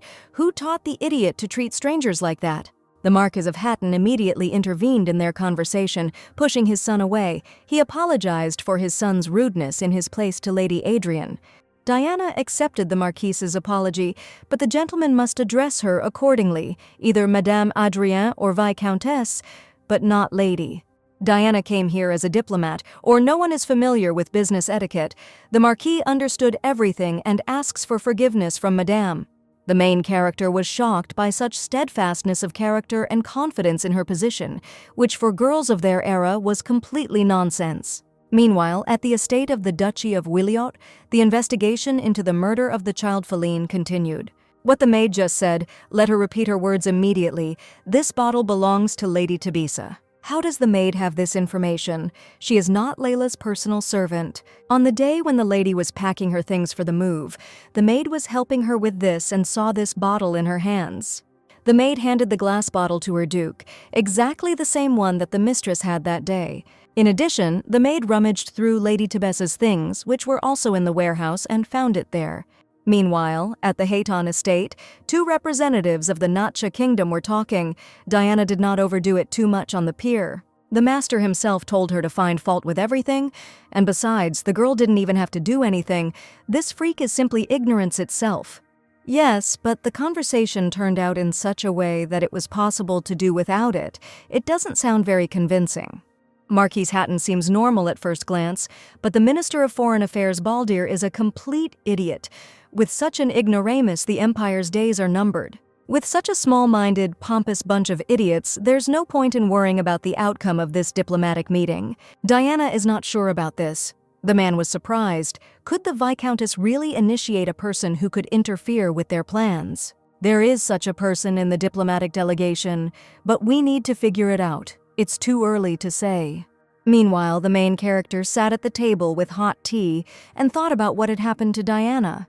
She is simply an amazing woman, one to be emulated, and these are exactly the qualities that Layla lacks now. Such open confidence in every word and action, a determined look simply does not allow you to make a move against her. And such respect for one's own status is absolutely rightful, so the Viscountess does not allow anyone to neglect it. Then the maid Aria entered the main character's bedroom. In her hands was a huge number of gift boxes. These were gifts from the Marquise. From what Marquis? From the degenerate Baldir, who with every cell of his body despised the girl for being a girl. Aria asked whether the maid should open the gifts for the mistress. No, the heroine could handle it herself. Layla felt very awkward when something was done for her, when she could have handled it herself. Well, we need to see what this bastard has spewed out of himself again. The girl opened the box. The maid took the lid from her mistress so that it would not get in the way. Both girls froze. Aria in admiration, Layla in indignation. In the gift box from Marquis Baldir lay a superb, luxurious dress with expensive embroidery. In this way, the cowardly bastard showed the girl her place and that she should not even dream of her position. This freak wants to control Layla, humiliates her on the sly, wants to crush her with numbers because there are many more men here. What bold moves. There was also a note inside the box. Marquis Baldir asking to wear this dress instead of a uniform for dinner tonight.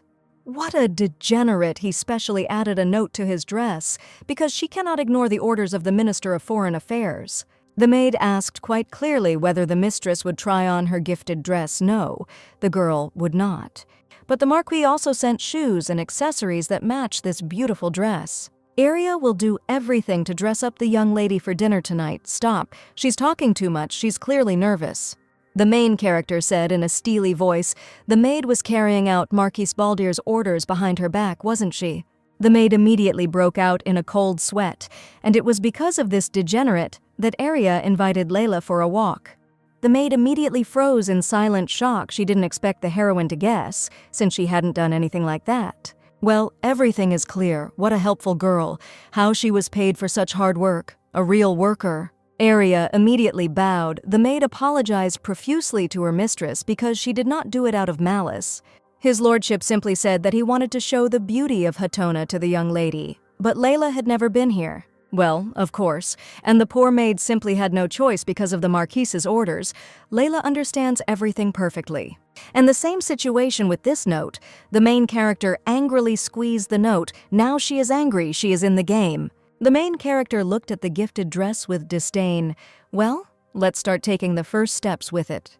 The girl picked up her cup of hot black tea and brought it to the gift, then poured the contents onto the luxurious and capricious fabric of the dress. The maid immediately squealed, asking what her mistress was wearing with such a luxurious gift. Oh, how awkward. Layla accidentally spilled her tea on Marquis Baldir's gift and now couldn't wear it to the diplomatic dinner. After the gift was finished, the heroine left her bedroom and proudly walked into the hall. The main character really forgot who she was. Thanks to Killian, the girl remembered it and will not forget it anymore. No matter how much these cowardly, pathetic parasites shine, no matter how much they tremble over Layla, she is a representative of the will of their emperor. Layla is the representative of the emperor, which means that any disrespect towards her develops into disrespect towards his majesty, and this cannot be allowed. The girl was filled with confidence that she was in her place, and Layla was now responsible for her honor and the honor of the emperor. Everyone in the hall froze. The Marquis immediately greeted Lady Tebessa venomously. He immediately noticed that the girl did not come in his outfit. Layla is grateful to the caring Marquis for his gift, but it so happened that the main character spilled tea on him during the meal. The girl is very clumsy and apologizes for such an inconvenience.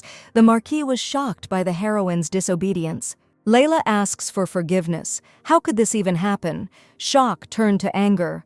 Marquis Hatton turned him around. Why did Baldir get so worked up? The Minister of Foreign Affairs did not calm down. How dare she disobey? Natcha's delegation is about to arrive. Let her not spoil the atmosphere here. Baldir clenched his fists furiously, like a child whose whims are not being responded to by his parent. Let the minister sit down and calm down. It was incredibly pleasant, and the minister's face was so furious we dealt with one freak for now. But one cannot ignore the other insignificant tyrants. All the seats at the table were already taken before the meeting. There was only one place left in the distance, otherwise the girl would have silently taken it, but not now. The main character slowly and calmly approached the place she wanted to occupy, where Viscount Malpin was sitting. Layla stood in front of the Viscount and announced that this place was for her. Malpin should allow him to give it to Madame. This is why this place is Lady Tabisa's. Let her not have any illusions about the status of a countess. Of course, if we base it on status, then it is higher. However, the main character came here as a representative of the emperor's will and his deputy. According to the law of their Cardan Empire, title prevails over status, and a girl's title is several times higher than a viscount's title, and this meeting should be no exception, shouldn't it? At that moment, the doors of the hall opened and a diplomatic delegation from the Kingdom of Nacha entered the room. Diana Adrian immediately froze in the doorway. Seeing Layla in front of her, her eyes widened and her mouth opened. Among the numerous ignorant boors at the head of their table, and in spite of their displeased glances, sat Madame Tebessa. The picture was amazing and so bold, people will talk about it for a long time. Layla felt great. Diana Adrian looked incredibly surprised. Was it really that the girl didn't give the impression of seriousness? Well, this place rightfully belongs to Layla. Whoever doesn't agree with this, doesn't agree with the laws of the Cardan Empire. And I also do not agree with the decision made by His Majesty and his will, and this is already high treason. Diana Adrian sat not far from the heroine and asked if the girl would take part in the meeting that would take place in 2 days. Immediately, an all-consuming silence fell, and numerous pompous ignoramuses in uniforms immediately froze and listened. Marquis Baldir began to clear his throat, intending to intervene in the conversation of the two ladies and answer for the main character. But the girl didn't give him a chance to try to intervene and be heard. That's it, Layla will be present. When the dinner with the representatives of the Kingdom of Nacha was over, the main character was called out by an offended marquise.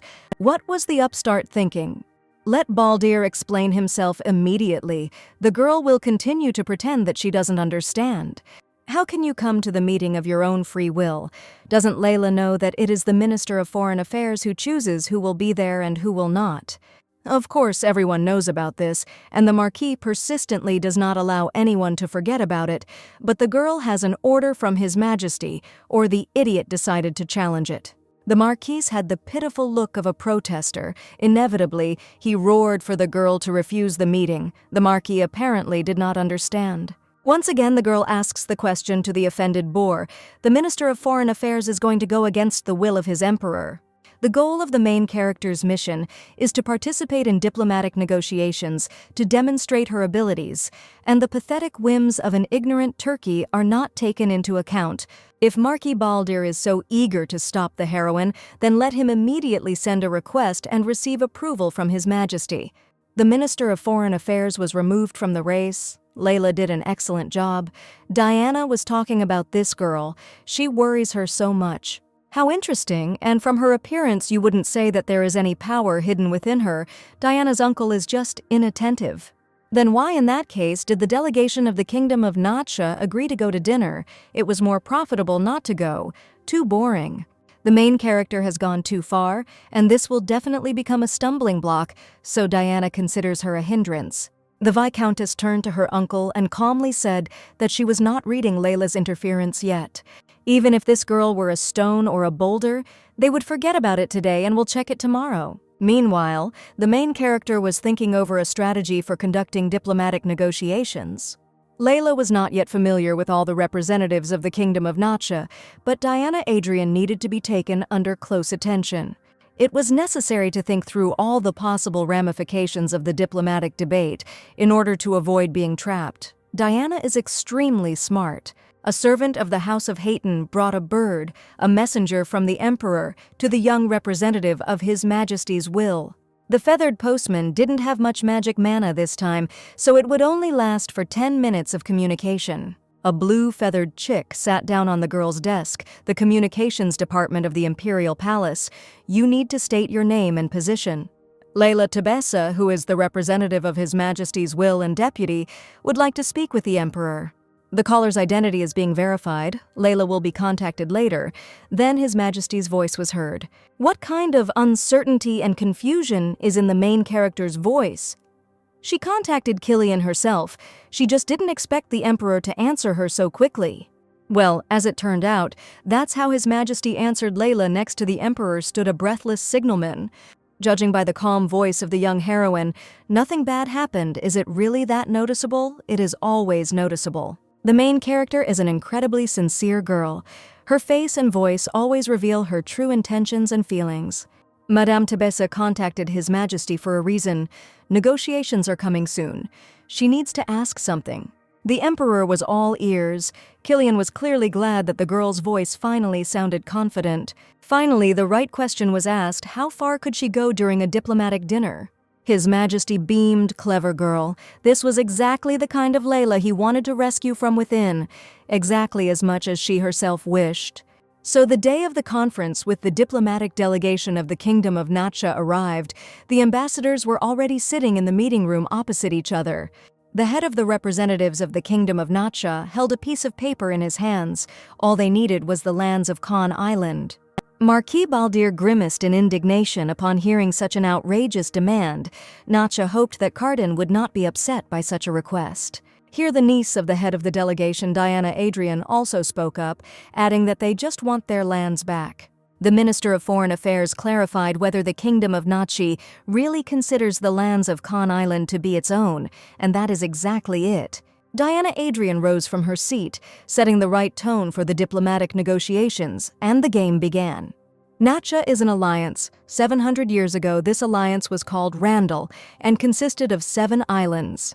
Their leaders united, becoming the basis for the current kingdom. At the time of the alliance, Khan belonged to Randall, and here is the proof. Diana Adrian brought evidence to the diplomatic negotiations in the form of a document confirming her words. There is also an expert opinion that the seal belongs to the head of the Khan territory at that time, but there is no reason to consider the document authentic. They have evidence in front of them, so Nacha hopes for honesty. If she wants to challenge this, let them prove that this document is fake. Surely the political representatives of their empire know very well under what circumstances Khan went over to Cardin. It is said that the head of Khan was seriously ill and bedridden. His uncle took advantage of the moment and sold the lands to the Cardin Empire, receiving his share. This story is well known and comes up every time Khan mentions how long it took the Cardin delegation to get to Hatton. As far as the diplomat knows, the representatives traveled by carriage, crossing mountains and villages, which took 5 days. But from the side of the Kingdom of Nacha, the journey takes 3 days. The Minister of Foreign Affairs froze in bewilderment. The Cardin Empire neglected Khan Island, so the lands became pirates. It will be easier for the kingdom to take care of it. Moreover, the Kingdom of Nacha knows that after a long war, the empire is simply not capable of controlling Khan. The minister roared, this statement and belittlement of Cardin. Even sending a fleet will not solve the deep-rooted problem without great expense and loss of life. It will be important to think about the safety and compassion of those living on Khan Island, but the empire has no reason to waste resources and time on such things. Nacha is not trying to claim ownership. She is simply trying to convey that this is being done for the safety of navigation. The Minister of Foreign Affairs, who came here with very clear intentions, has already begun to doubt them himself. Let them listen to the kingdom. The main character said in a calm and confident tone that the Cardin Empire could not hand over the Khan lands to the Kingdom of Nacha. The ambassadors of both diplomatic delegations fell silent for an instant and stared at the young representative of the Emperor. The foreign minister gritted his teeth in indignation. What the hell? She opened her mouth, but no one even paid attention to anyone. This is why the empire cannot give land to the kingdom. Layla understands that there must be good reasons for refusal. Of course, these reasons also exist. The main character also brought with her materials that serve as justification for a fair refusal. Diana Adrian angrily took the girl's documents into her hands. His entire delegation froze in anticipation of her opinion. A member of the kingdom's diplomatic mission, Nacha, nervously read every word of Layla's documents. The Minister of Foreign Affairs roared, "What kind of materials did the lady bring?" That's what she thought. This pompous jerk didn't even look at the documentation that the girl had so diligently prepared, and yet these papers would turn the tide of these negotiations. As written in the papers, the Randall Alliance is an alliance created by the aristocrats of the Cardin Empire who settled there 900 years ago. The aristocrats ended up there due to a shipwreck and eventually organized settlements there. The Cardin Empire is at the origins of the alliance. Therefore, the documentation and the claim to the right to own the lands of Khan Island make no sense. It would be more honest if Nacha became part of the empire. Can Diana dispute this in any way? The representative of the kingdom Nacha was already openly nervous. The alliance was indeed founded by the empire, but the situation was much more complicated. When the country of Kardon took Khan, it already belonged to the alliance. Salmon roared that Khan was legally given to the empire. The agitated ambassador was referring to a legal process that Chief Khan knew nothing about, which was actually an illegal sale. Salmon immediately faltered and was unable to squeeze out anything intelligible, a gathering of brainless cretins and so much pomposity. Kardon at least understands the losses the kingdom is suffering. Due to the fact that pirates have settled there, it is becoming increasingly difficult for them to trade with other countries. That is why the kingdom of Nacha, with good intentions, wanted to take on the tasks that the empire could not cope with. The main character took a deep breath. So be it. The kingdom of Nacha will receive the island of Khan. Everyone turned to Layla. Here, none of the imaginary men were embarrassed to show their emotions. Each of them did not understand at all what was happening now. Then the girl looked directly and openly at Diana Adrian. Her gaze was steely and unwavering. But in exchange, the Kardon Empire will cease all trade activities with the kingdom of Nacha until all pirates are exterminated. The entire diplomatic group of opponents froze in horror. The main character is now threatening the kingdom? No way. As the Viscountess said, the empire is going through a difficult time after the war. Maybe Nacha wants to lend her ships as an escort for Kardon's ships.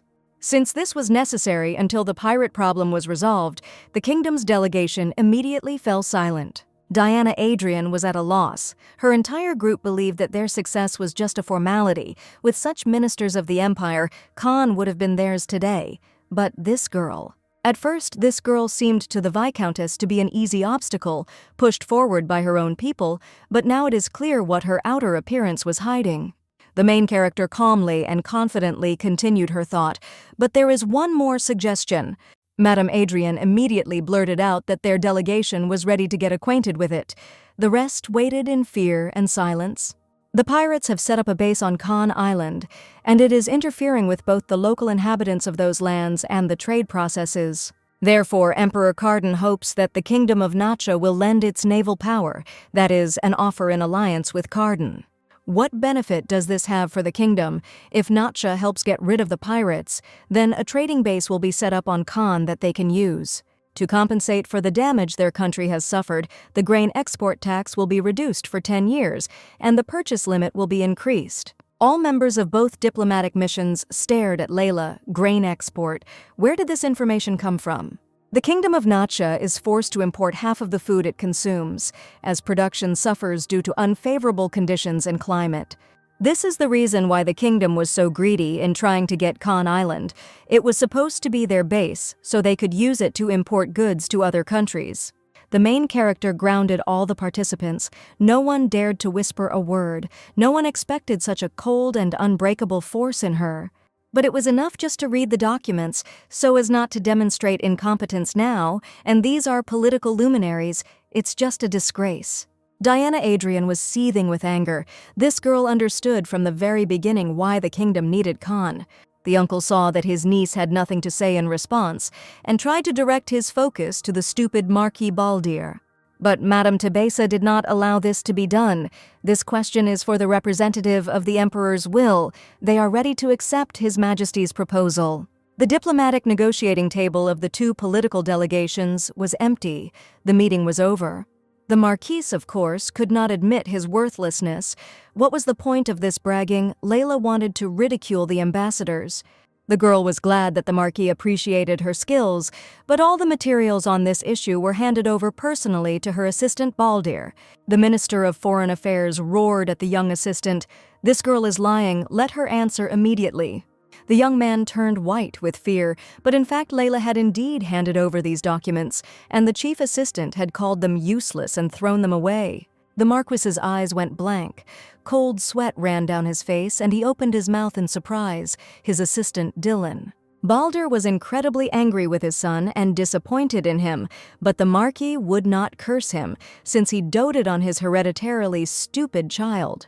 Well, it seems that all misunderstandings between the Empire and the Kingdom have been settled, so it's time to say goodbye.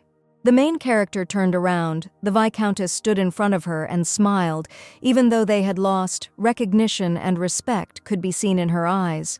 The personal assistant assumed that the kingdom needed Khan to open a trade route, but did not think they would go this far. How did Madame Tebessa figure everything out? The Emperor didn't know this. They had very little time. Baron Delrond roared that he needed to know all the details. His passion for new knowledge even under the pressure of work was impressive. Bear suggested simply burning all these mountains of documents. The Emperor laughed. There would be no less work from this. His Majesty received a feathered messenger charged with magical mana. He received a call. Hilton was patrolling near Layla's mansion. The captain reported that Duke Williot had appeared at the house. It's interesting that this idiot forgot himself there again. After publicly refusing, the captain didn't know. However, this idiot is extremely aggressive and makes a lot of noise. He promises to break into the building if the girl does not come out.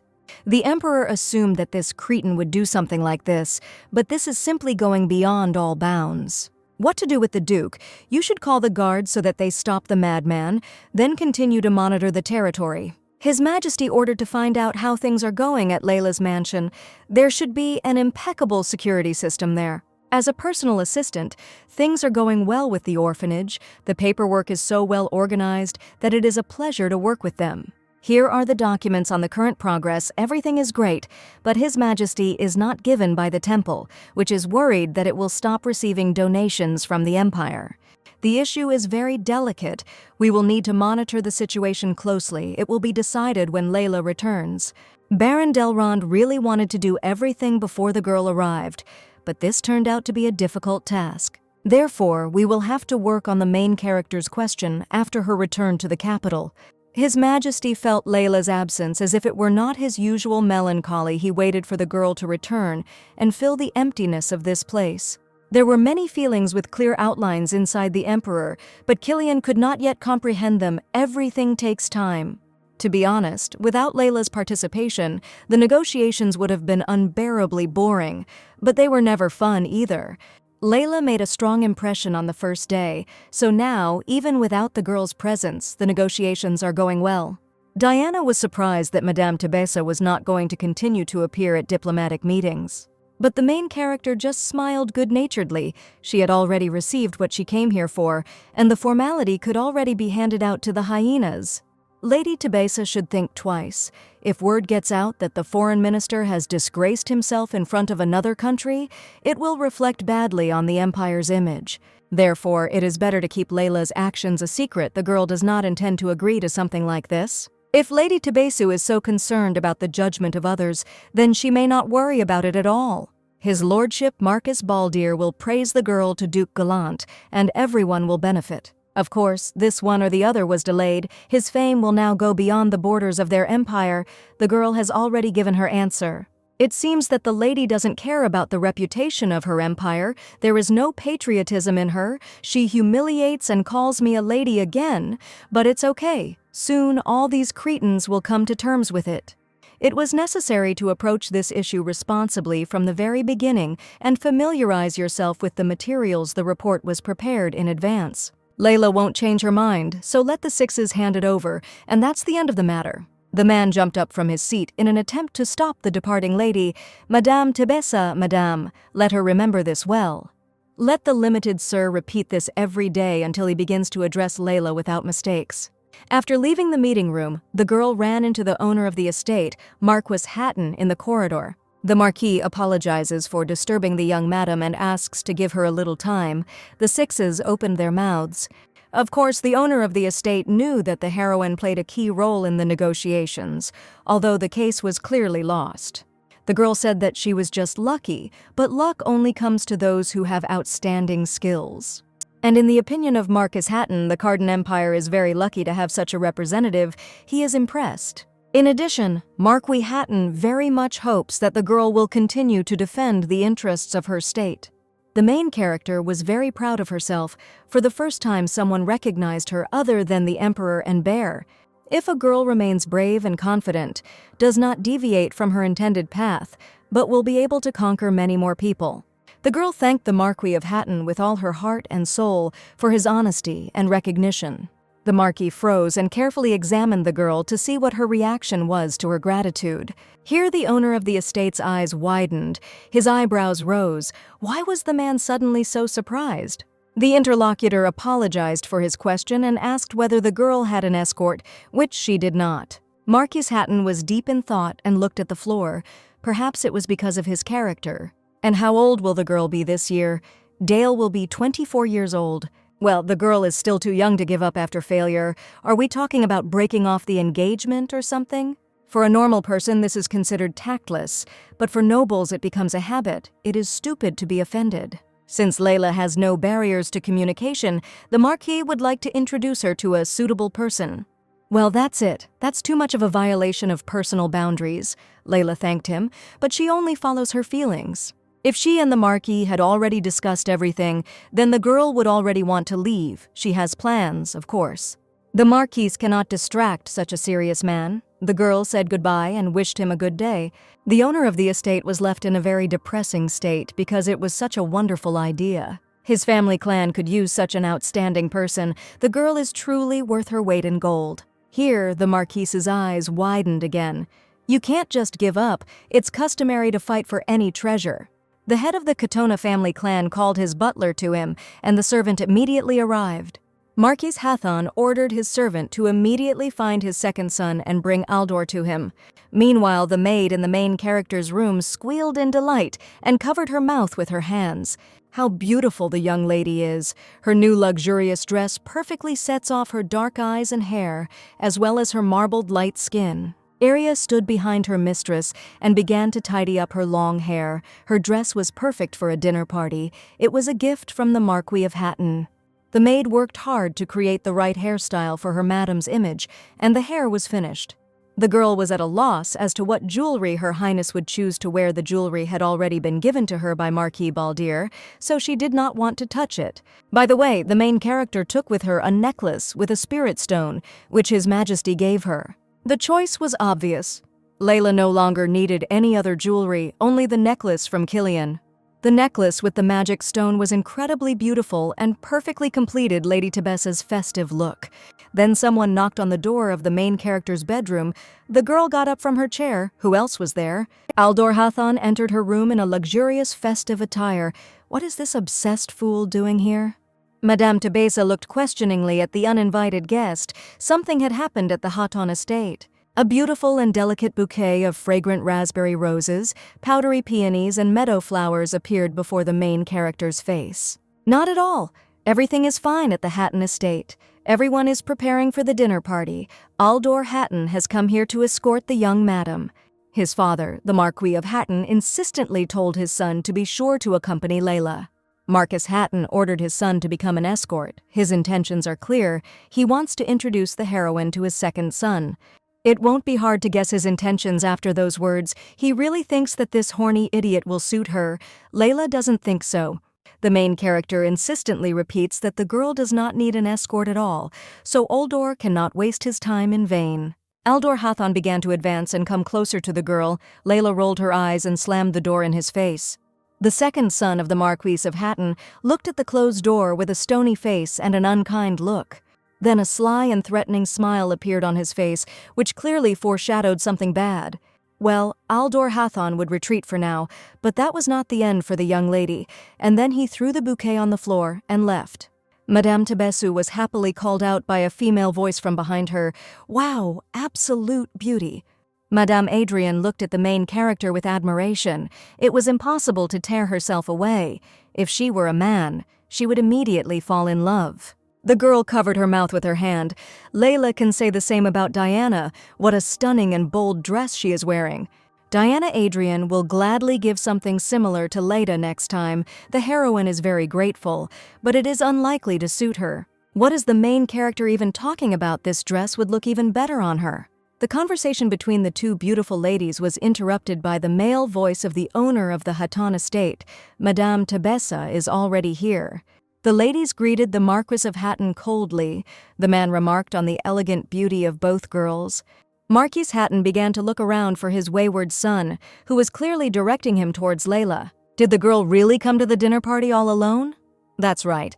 Aldor really did come to see her. but she refused. Why did the girl refuse him? Aldor dared to be rude or do something bad again. Diana flew up to Layla. It was just the Viscountess who first volunteered to accompany her. So Diana asks for forgiveness. Aldor was refused, most likely because of her. Since the girls had agreed earlier, then everything is fine. Then the main character should agree to give his son at least the first dance at the dinner party. Well, what's the matter? Usually the first dance at a festive event is danced with a family member or a loved one. But if the main character continues to refuse, then this could be considered an insult to the Marquise. Layla agrees. The Marquis of Hatton was very pleased with the lady's consent. It was the right decision. He left and wished them a good time. Diana Adrian was surprised. The girl clearly doesn't like Aldor, that's true, but it doesn't matter whether she likes it or not. Of course it does. The girl is obliged to refuse this blockhead, but how can he go against the Marquis? Confidently and calmly, the main character is the beloved of His Majesty. Layla froze. Madame Tebessa blushed and covered her mouth with her hand. What the Viscountess had just said was so awkward. Diana Adrian noticed the girl's reaction. Something was clearly wrong. What happened? Layla does not know why she thought so. But Layla is a personal assistant. She and the Emperor don't have such interactions. Did Diana really think so all the time? The main character was upset and confused. She did not expect stereotypes from Diana either. Layla will go and greet the other guests. Let the Viscountess have a good evening. Diana Adrian didn't say anything wrong. Apparently the rumors about their connection with the Emperor had already spread beyond Carden. But here it is very important to understand why the Viscountess was so respectful and kind to her, because she respected or considered herself the Emperor's mistress. Layla's heavy and unpleasant thoughts were interrupted by a nasty, familiar male voice. This is where Madame Tebessa is hiding. Sir Aldor has been looking for her everywhere. The girl ran away from him so quickly to dinner. Then the impudent and pompous bastard extended his hand to the main character. Layla barely suppressed her gag reflex. Let the girl do the honor of Master Aldor and allow him to be her first dance partner. After which, the vile little bastard hovered over the girl and whispered in her ear that this time she better not refuse. The main character took a deep breath and closed her eyes. This horny freak was right. If the girl refused him, she would personally insult the Marquis of Hatton. Layla extended her hand. Live music began to play, and Madame Tebessa and the second son of the Marquise of Hattona began to dance in the center of the hall. The concerned little bastard kept his eyes on Layla. The girl dances beautifully. Aldor is also not bad. The pompous turkey is glad that the heroine noted this. Aldor is really strong in dance styles. Then the hand of the nasty little snake slid down from the main character's shoulder blades straight to her waist. Finally, the music ended and the girl immediately broke free from the tenacious grip of this idiot and bowed. The main character began to quickly walk away from the annoying young man, and Aldor managed to call out to her. Wouldn't Layla like something cool to drink after such a hot dance? Aldor called out to the servant. The pompous idiot already held 2 glasses of golden champagne in his hands. How did he get the girl? Aldor did not calm down. The girl probably wants to drink. Let her take her glass. Layla refused. The worried freak winked at the heroine and promised to leave immediately if the girl agreed to have a drink with him. The main character gave the impudent fellow a contemptuous look, but Aldor promises to leave immediately after that. Clinging to someone was not his style at all.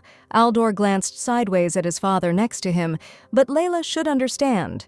Marquis Hatton, although he pretended to be having an interesting conversation with the guests, still kept looking at his son. So Aldor Hatton suggests that if there is no progress after their dance and champagne drinking together, his father will back off.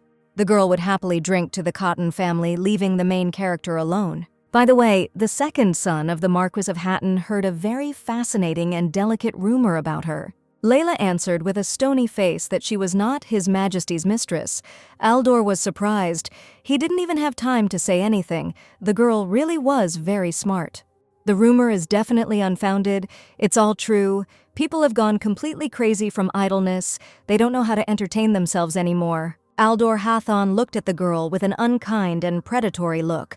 Well, that's very good if so. The main character walked down the corridor alone. Her head was foggy. Could she really have gotten drunk so quickly?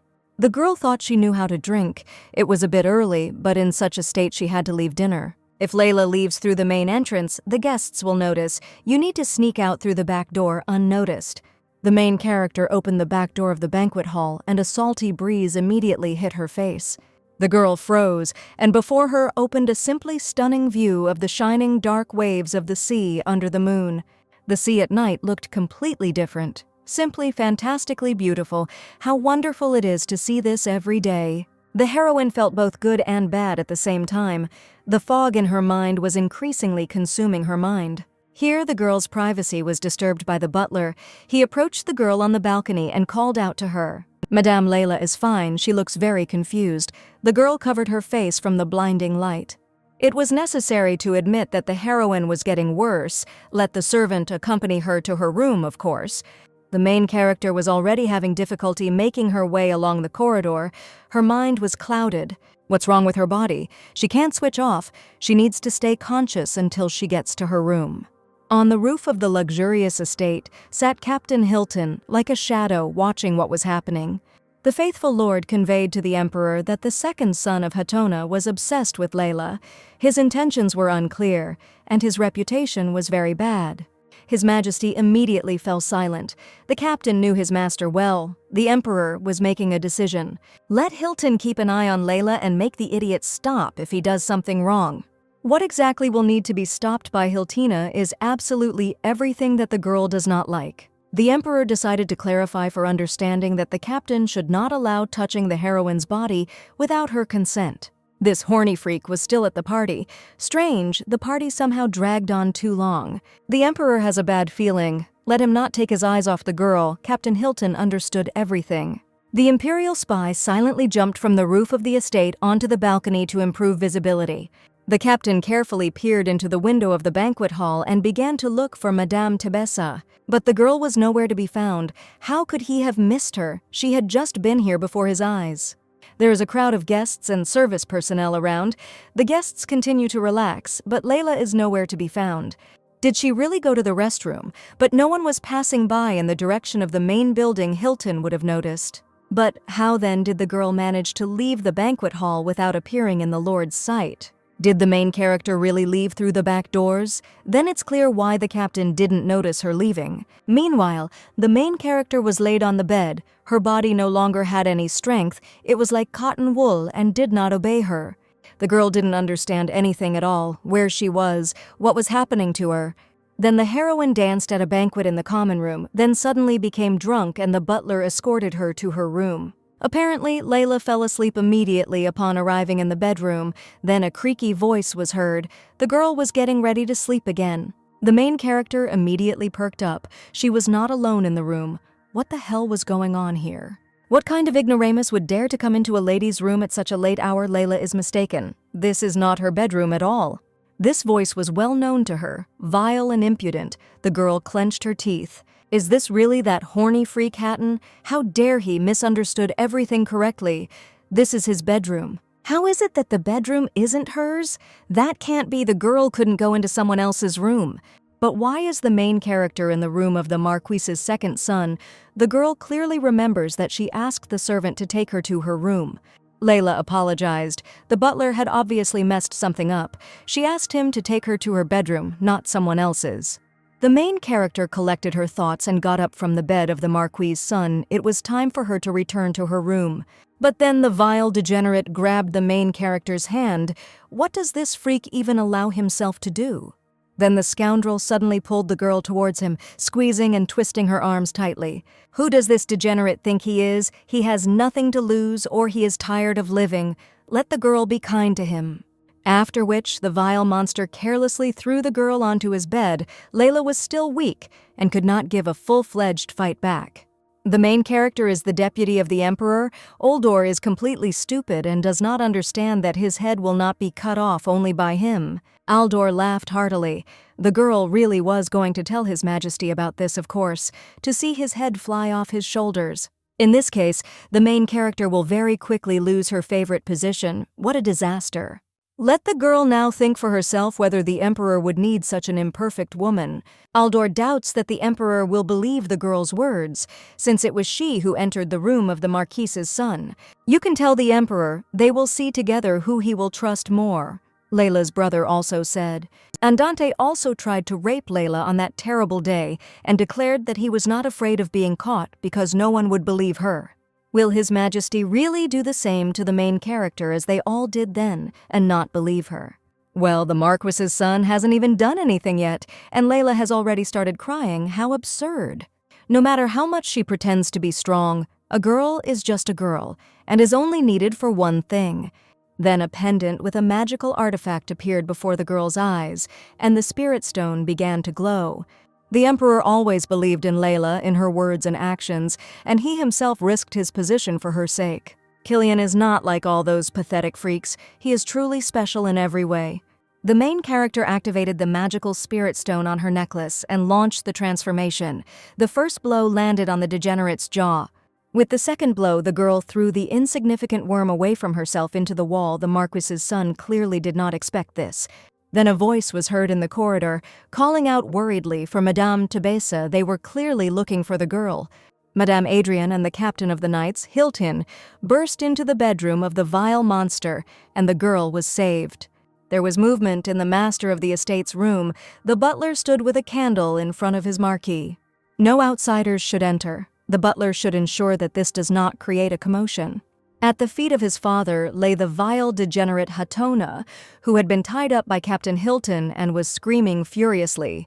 The Marquis realized that his feeling of being followed arose precisely because of the Lord. He never expected that the legendary Hilton himself would visit them. So now it's time to explain what's going on here. Diana was hugging the main character in a blanket. Hilton was grinning at Aldor. The vile degenerate roared at his father in a shrill voice that the poor fellow had just been taken and humiliated. His second son returned to his bedroom in the middle of the party, and Madame Tebessa was already lying there.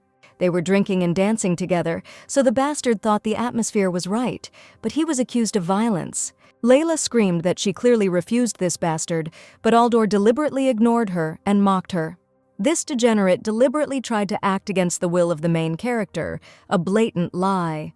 The girl didn't have to climb into his room if she didn't want to, the Marquis thought. This is a true statement. The girls looked at the owner of the estate in shock. What is true here? The main character ended up in his son's room against her will, taken there by a servant when she was in an unfit state. But the result was still the same. The girl was lying drunk in his son's room, and anyone could have taken it as a proposal.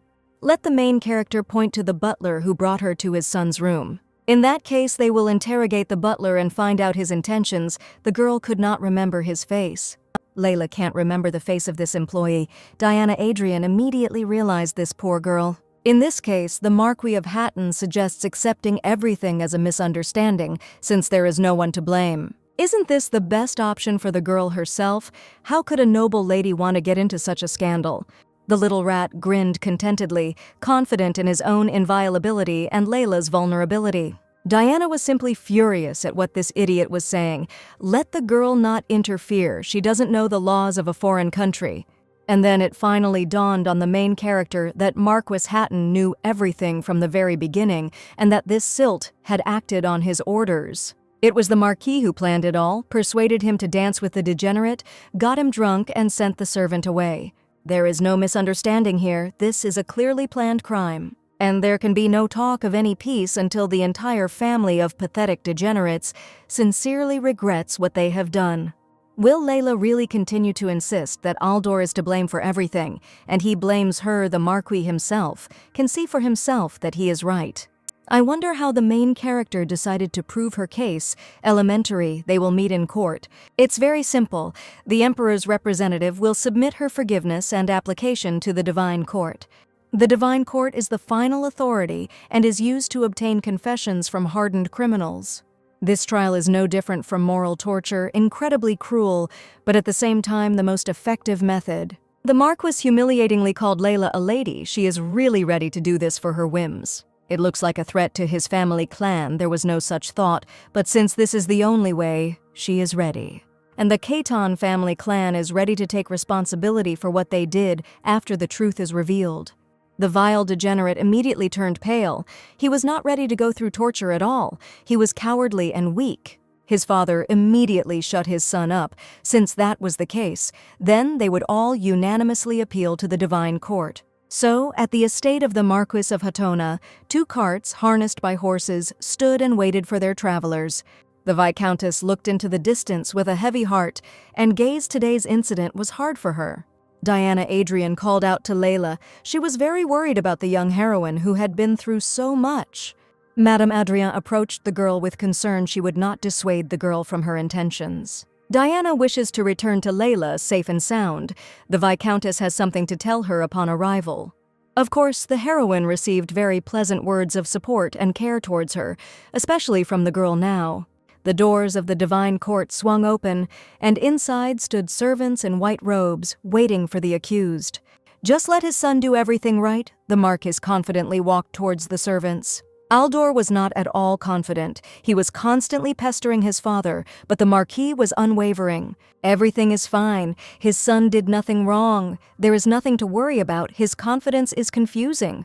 Since there are a number of consequences following divine judgment, the ministers recommend resolving the conflict through dialogue here in the temple. If this were possible, they simply would not have come here. The decision remains unchanged. Young Master Hatton was of the same opinion. His father, of course, answered for the cowardly freak. Then nothing can be done about the process of divine judgment. They will prepare everything. Only 2 can be present. The rest must remain outside the temple. 2 young men were sitting in the hall of a sacred temple, and servants were standing next to them and ordered them to close their eyes. The main character took a deep breath and closed her eyes. Everything will be fine, because it is not her fault at all. The priest told the young lady not to worry about anything. What does that mean? It's somehow strange. The divine court is declared open. Layla closed her eyes, and indeed it seems that the court is beginning. The young men were given thorny wreaths and blindfolds. The main character still didn't feel anything, and then the pathetic coward began to scream shrilly. Aldor is to blame for everything. Let this all stop immediately. What is happening to him? The trial hasn't even started yet. The girl immediately stood up from her seat, and the priest asked if the accused was ready to confess to everything. Aldor Hathon screamed hysterically throughout the temple and assured that the freak would confess to everything. It was his fault. Aldor was drunk and did so many things, but he didn't know how to fix it, and so he lied. What nonsense. The vile worm crawled on the floor and begged Madame Tebesu for forgiveness. He was not ready to experience all this torment. Ololo crawled to the girl's feet and bowed at her feet. Let her forgive him. The pathetic coward could not withstand the pressure. Marcus Hatton froze with a stony face. Captain Hilton did not leave him for a step, having his own guesses. The insignificant Aldor was sobbing and screaming. His body was shaking and shivering. The Marquis did not understand what was happening to his son. And why is Lady Tebessa okay unless he needed to be subjected to divine judgment? In fact, the divine judgment had not even begun.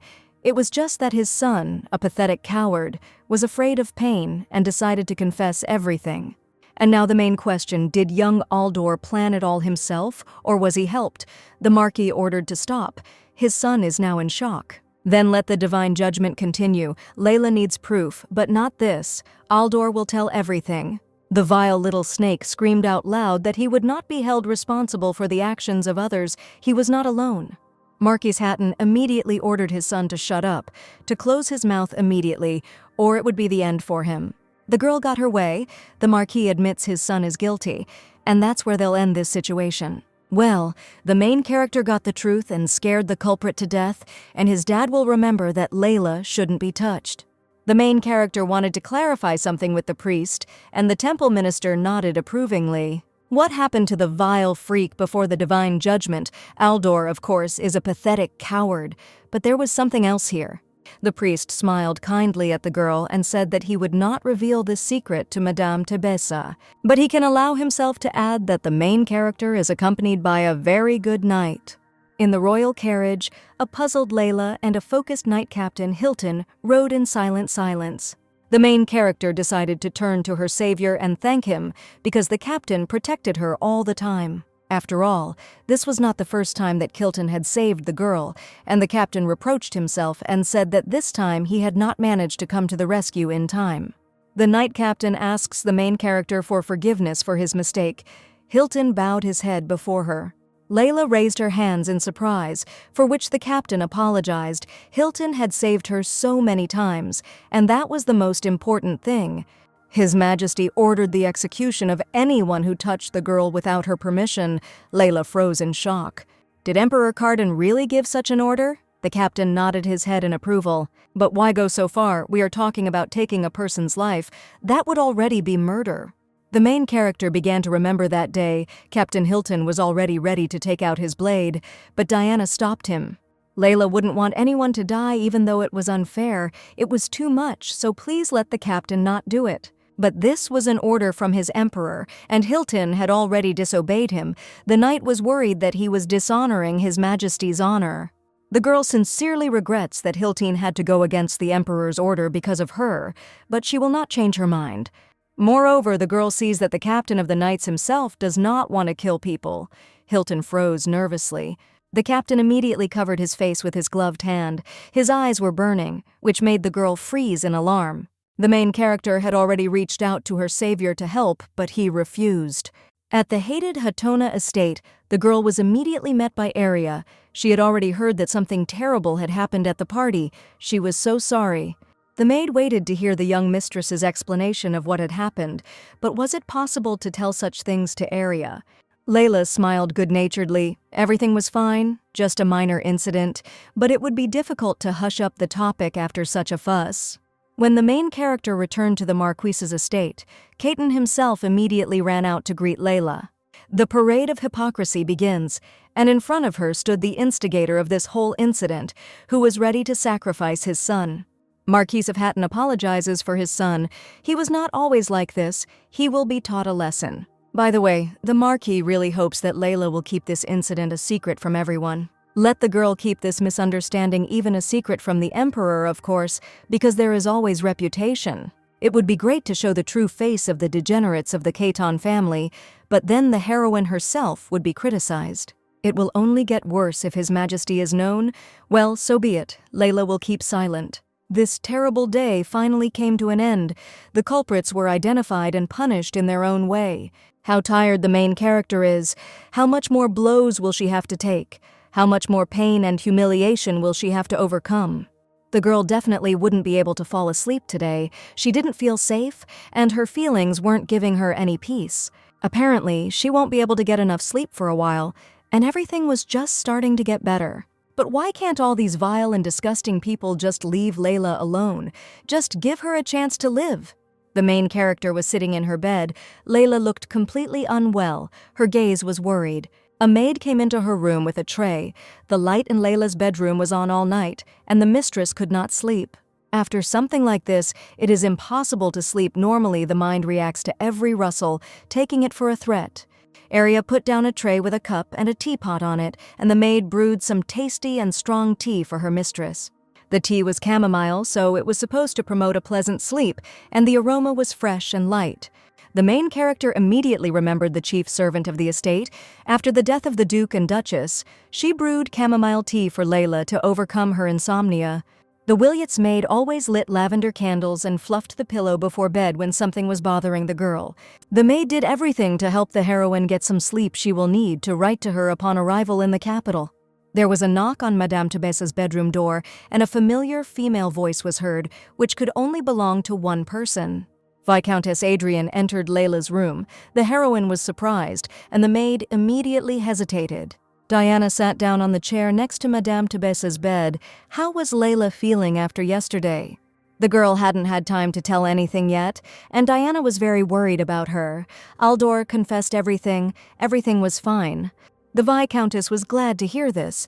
The girl was truly inspired and looked relaxed. Since this issue with the scoundrel is closed, will the main character be able to devote a little time to the Viscountess? Diana was indeed worried about Layla, but there was another reason for her visit here.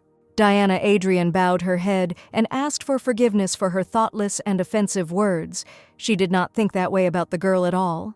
Layla didn't immediately understand what was going on. Too many things had happened yesterday, and she couldn't even fit everything into her head. Then the heroine was really upset by Diana's confidence, but not now. In a difficult moment, the madam believed her, so everything is fine. The Viscountess looked for information about Madame Thébèse before the trip. Everyone said that the girl had become the Emperor's mistress.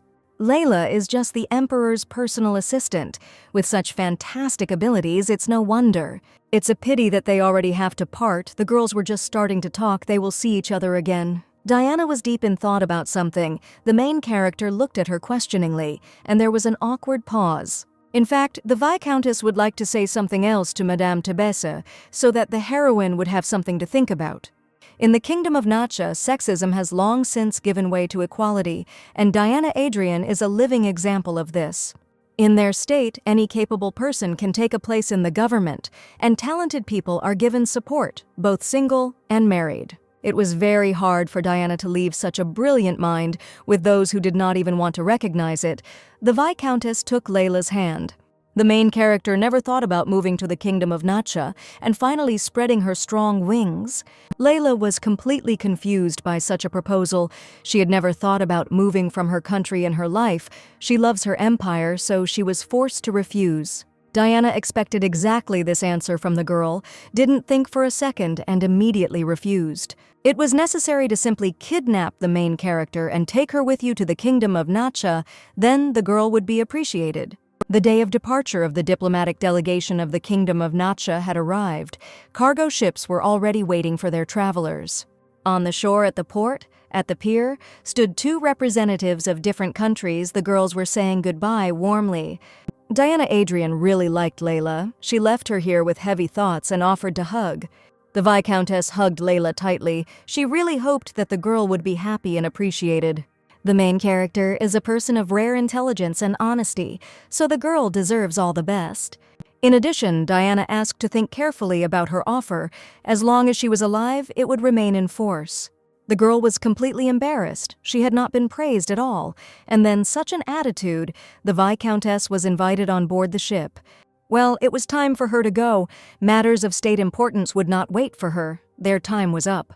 Madame Adrian winked at Layla, let her not be sad and remember her more often. The girl will achieve a lot. Diana Adrian waved goodbye. The Viscountess promised to write to the Emperor's deputy. The main character said goodbye to Diana and froze in a silent stupor, wondering what it was and why it felt so good. The girl discussed what kind of person she really is, what she deserves, and what she will never tolerate again. There were too many situations in her life where she was humiliated, trampled, and hurt, so it became the norm for her and was taken for granted.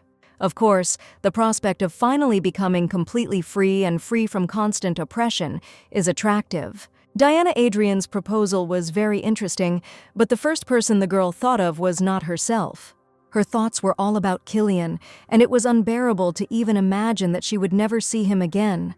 Then it dawned on the girl that after that night of judgment in the Temple of Divine Judgment, she no longer saw the captain. Lord Hilton accompanied the girl in the carriage for the last time on the way back to the Hatton estate. But His Majesty ordered the captain to accompany Layla, which means he must be somewhere nearby. Maybe the girl just doesn't notice him. This is the essence of his profession. She went out onto the balcony. The main character decided to call Mr. Hilton, and the captain of the knights immediately jumped from the roof like a gust of wind. The girl froze in amazement. Yes, he was like, they were on the 3rd floor actually. The lady called the captain. Layla replied sheepishly that she wanted to ask the Lord if he had told the Emperor about what had happened yesterday. Captain Hilton replied that he had not yet had to do this, but in the future he would most likely have to do so. Of course, if His Majesty starts asking the young man questions, then Hilton will not lie to him. Layla lowered her head. The captain would not break his loyalty to the Emperor, and that was right. In that case, let Hilton allow her to tell His Majesty everything herself. The captain froze questioningly.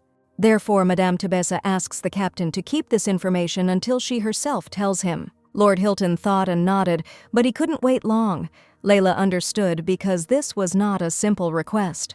Well, if Layla has no more questions for her bodyguard, then it's time for Hilton. The girl grabbed him by the robe. In fact, the girl had one more request for him: let Hilton stay in her carriage on the way back. Why would this be necessary? The girl cannot tell him the truth about wanting to spare the Lord from suffering so that it would be easier for Hiltina to guard her. The main character stood with Captain Hilton in front of Marquis Baldir. He wouldn't mind her accompanying her. The once pompous and venomous boor replied in a completely lifeless voice that she should do as she wanted. Layla thanked the Marquis and was about to leave his office, but Baldir called out to her. The Marquis couldn't help but prick the girl. The rot couldn't be pulled out of him, as Layla thinks. Why the Emperor assigned his captain to her. His Majesty was worried about her safety, and rightly so, that's true, but it could have been done officially. But His Majesty didn't say a word to anyone. Maybe the girl guesses why this happened. The Marquis grinned poisonously. Who knows? Maybe he will soon have to bow his head to Layla. The girl blushed. The captain glared contemptuously at the Cretan. Baron Bear asked if His Majesty was too worried about his personal assistant. Too much anxiety. Delrond added that when he himself goes on business trips, the Emperor does not care about him at all either. Killian never gave his loyal captain an escort, never asked for daily reports, but she was a girl, and it was easier for her to face trouble. Especially when all the vultures in the delegation are hostile. Who knows what these hyenas will do? But his personal assistant doubts that his ministers are having dangerous thoughts and intentions. Has Baron Delron's opinion not changed even after the unhealthy attacks of Duke Williot? This scoundrel knows that Mrs. Tabesa is not at home, but he continues to visit her every day and threaten her. This idiot insisted that there was a good reason for behaving like this, but how could Layla do something like that? It was probably a trick. Let Bear investigate anyway and find any clues, of course. Everything must remain secret. The Emperor was thinking about something. How strange. His Majesty still had not received a report from his captain. Meanwhile, the main character, accompanied by Kilton, was returning to the capital in the royal carriage. The girl froze in fear. What was happening to the captain? His face had changed so abruptly. The girl held a beautiful box of fragrant and fresh cookies in her hands on her knees, which she decided to share. But the captain of the knights announced in a steely voice that these very cookies were stuffed with poison, and the girl froze in horror. Wait, didn't Hilton himself try these cookies? What will happen to him now? He needs to go to the temple immediately, where they will help him. It's okay. This poison doesn't pose a threat to the captain's life. You can't take him with that. How is that possible? The girl was very worried about the valiant knight. Hilton's body had been accustomed to poison since childhood. How was this even possible? The main character takes a deep breath. She trusts the captain, but he is obliged to tell her if something is bothering him. So, in the end, fresh cookies in a beautiful box were poisoned. But what kind of degenerate dared to do such a thing? This box was brought on the road by her pigtailed maid named Aria, but why would she poison Layla? And anyway, it's unlikely that the maid would have gone for something like that. It could have been anyone. Marquis Baldir or Hathon, his vile son. There really are a lot of options. The knight captain announced that the girl should be extremely careful since they did not know the identity of her enemy. Lord Hilton will now taste all the girl's food first. The main character looked at the captain in shock. Layla asked the captain 1,000,000 times not to taste her food and not to poison himself. Layla did not want the Lord to harm himself because of her. But the knight captain still continues to try each dish first. There was no poison in this plate.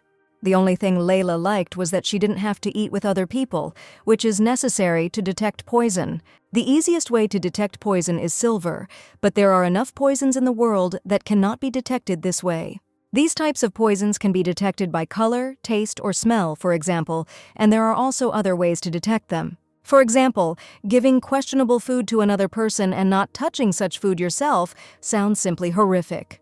The meal of the main character and the captain of the knights was interrupted by the disgusting male voice of Marquis Baldir.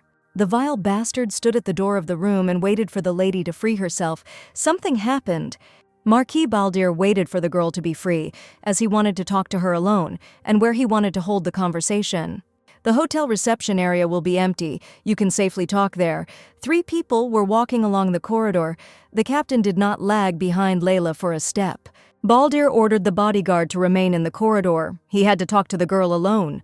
The captain firmly refused. It was impossible. The girl could be in danger at any moment. The pompous Cretan roared at Hilton that he saw a threat in the Minister of Foreign Affairs himself. Let the knight captain answer immediately. He meant it.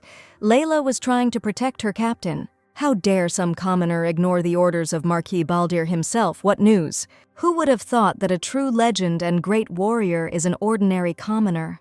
The captain of the knights caught the surprised look on the heroine's face and sheepishly looked away. Baldir hissed again at Hilton to stay in his place. The captain refused. He had an order from His Majesty. The Marquis was furious. The vile serpent hated it when his words were ignored.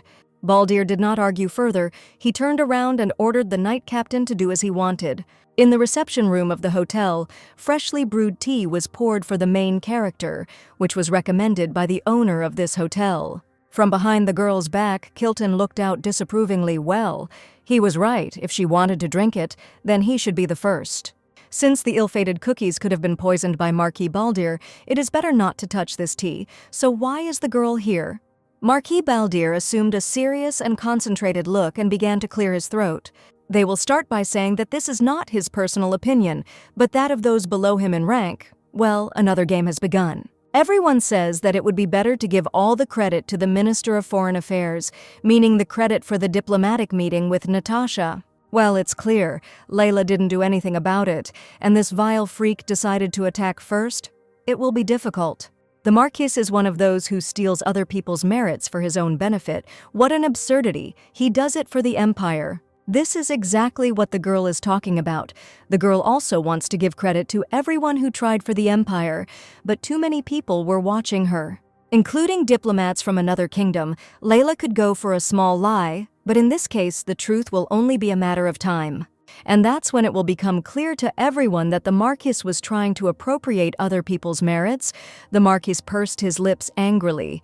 The heroine is not entirely clear about her concern for the reputation of the Empire and the Ministry, but Layla has one suggestion. It can be declared that the Ministry deliberately abstained in order to give the opportunity to reveal the abilities of the Emperor's deputy.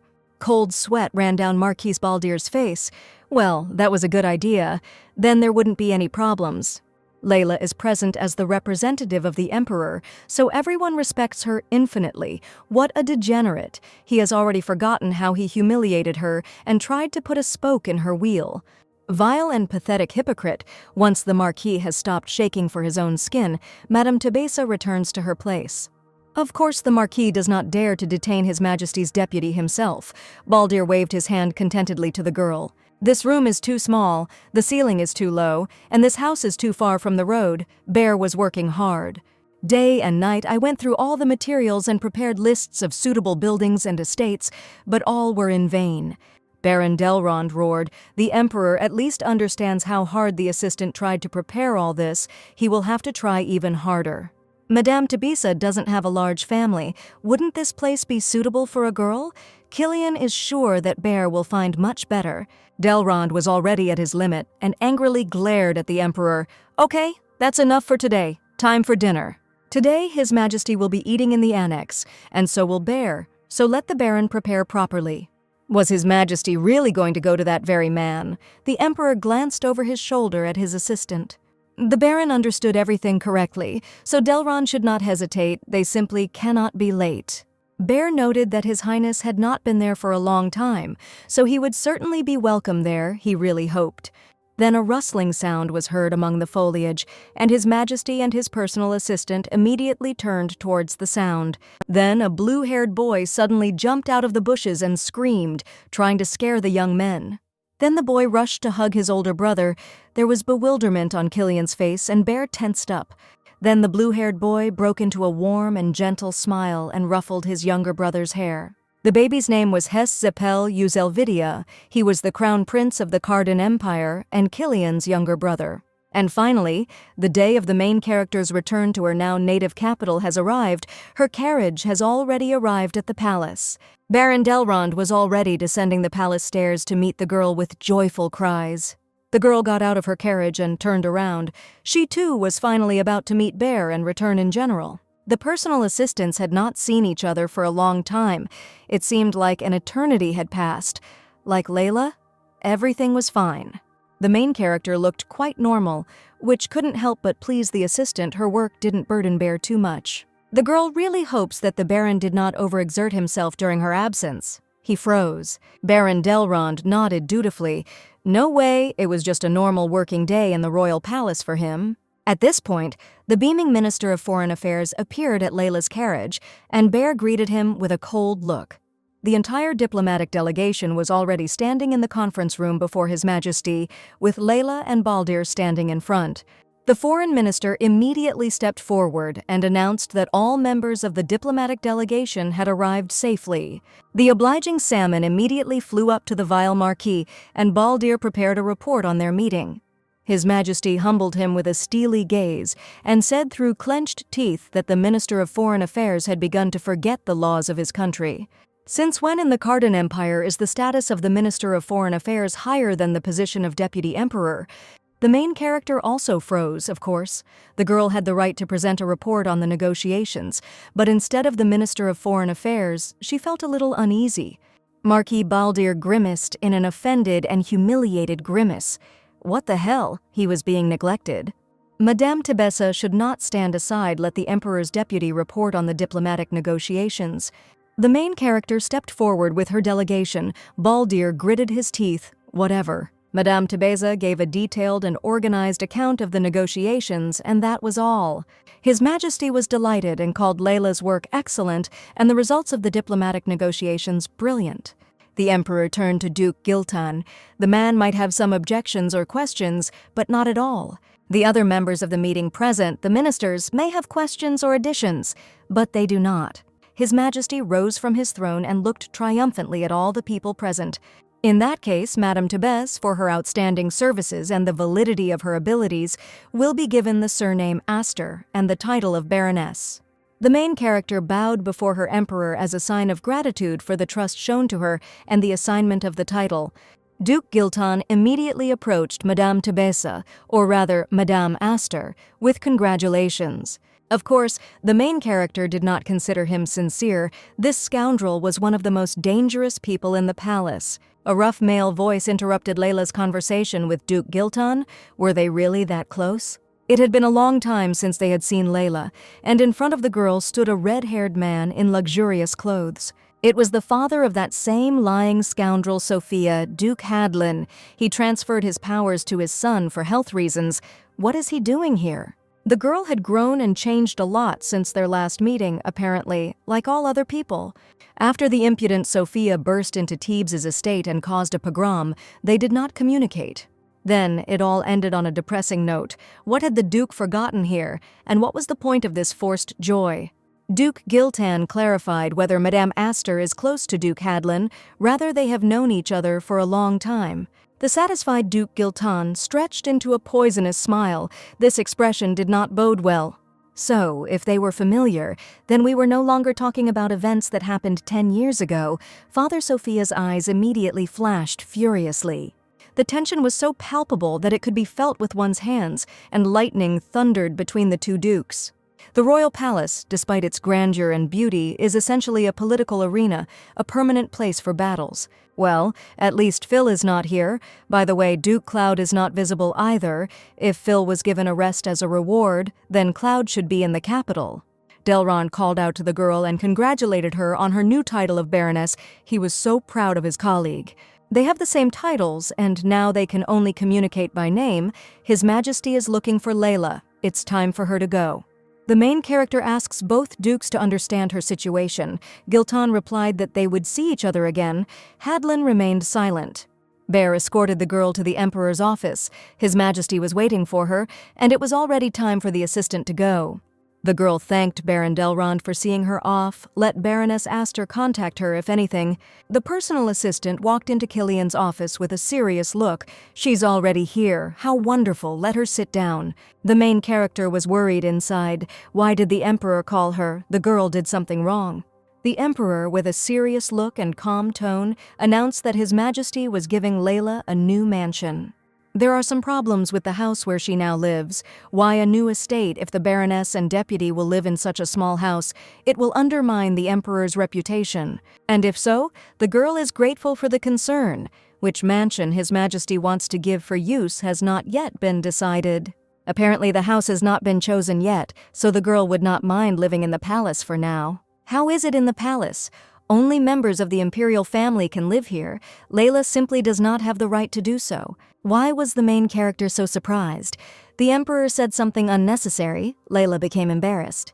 This is possible because there were cases when nobles remained in the palace and when a mansion was chosen.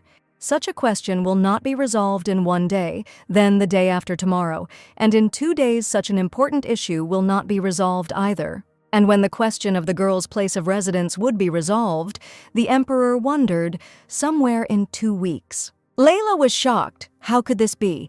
The girl simply couldn't stay in the emperor's palace for so long. Even with the permission of the palace owner, Layla is not a member of the imperial family, and her long-term residence in the palace may be considered strange. Dirty and false rumors are constantly gathering around the girl that she is the emperor's mistress. His Majesty smiled good-naturedly, let the main character not even worry about such useless things.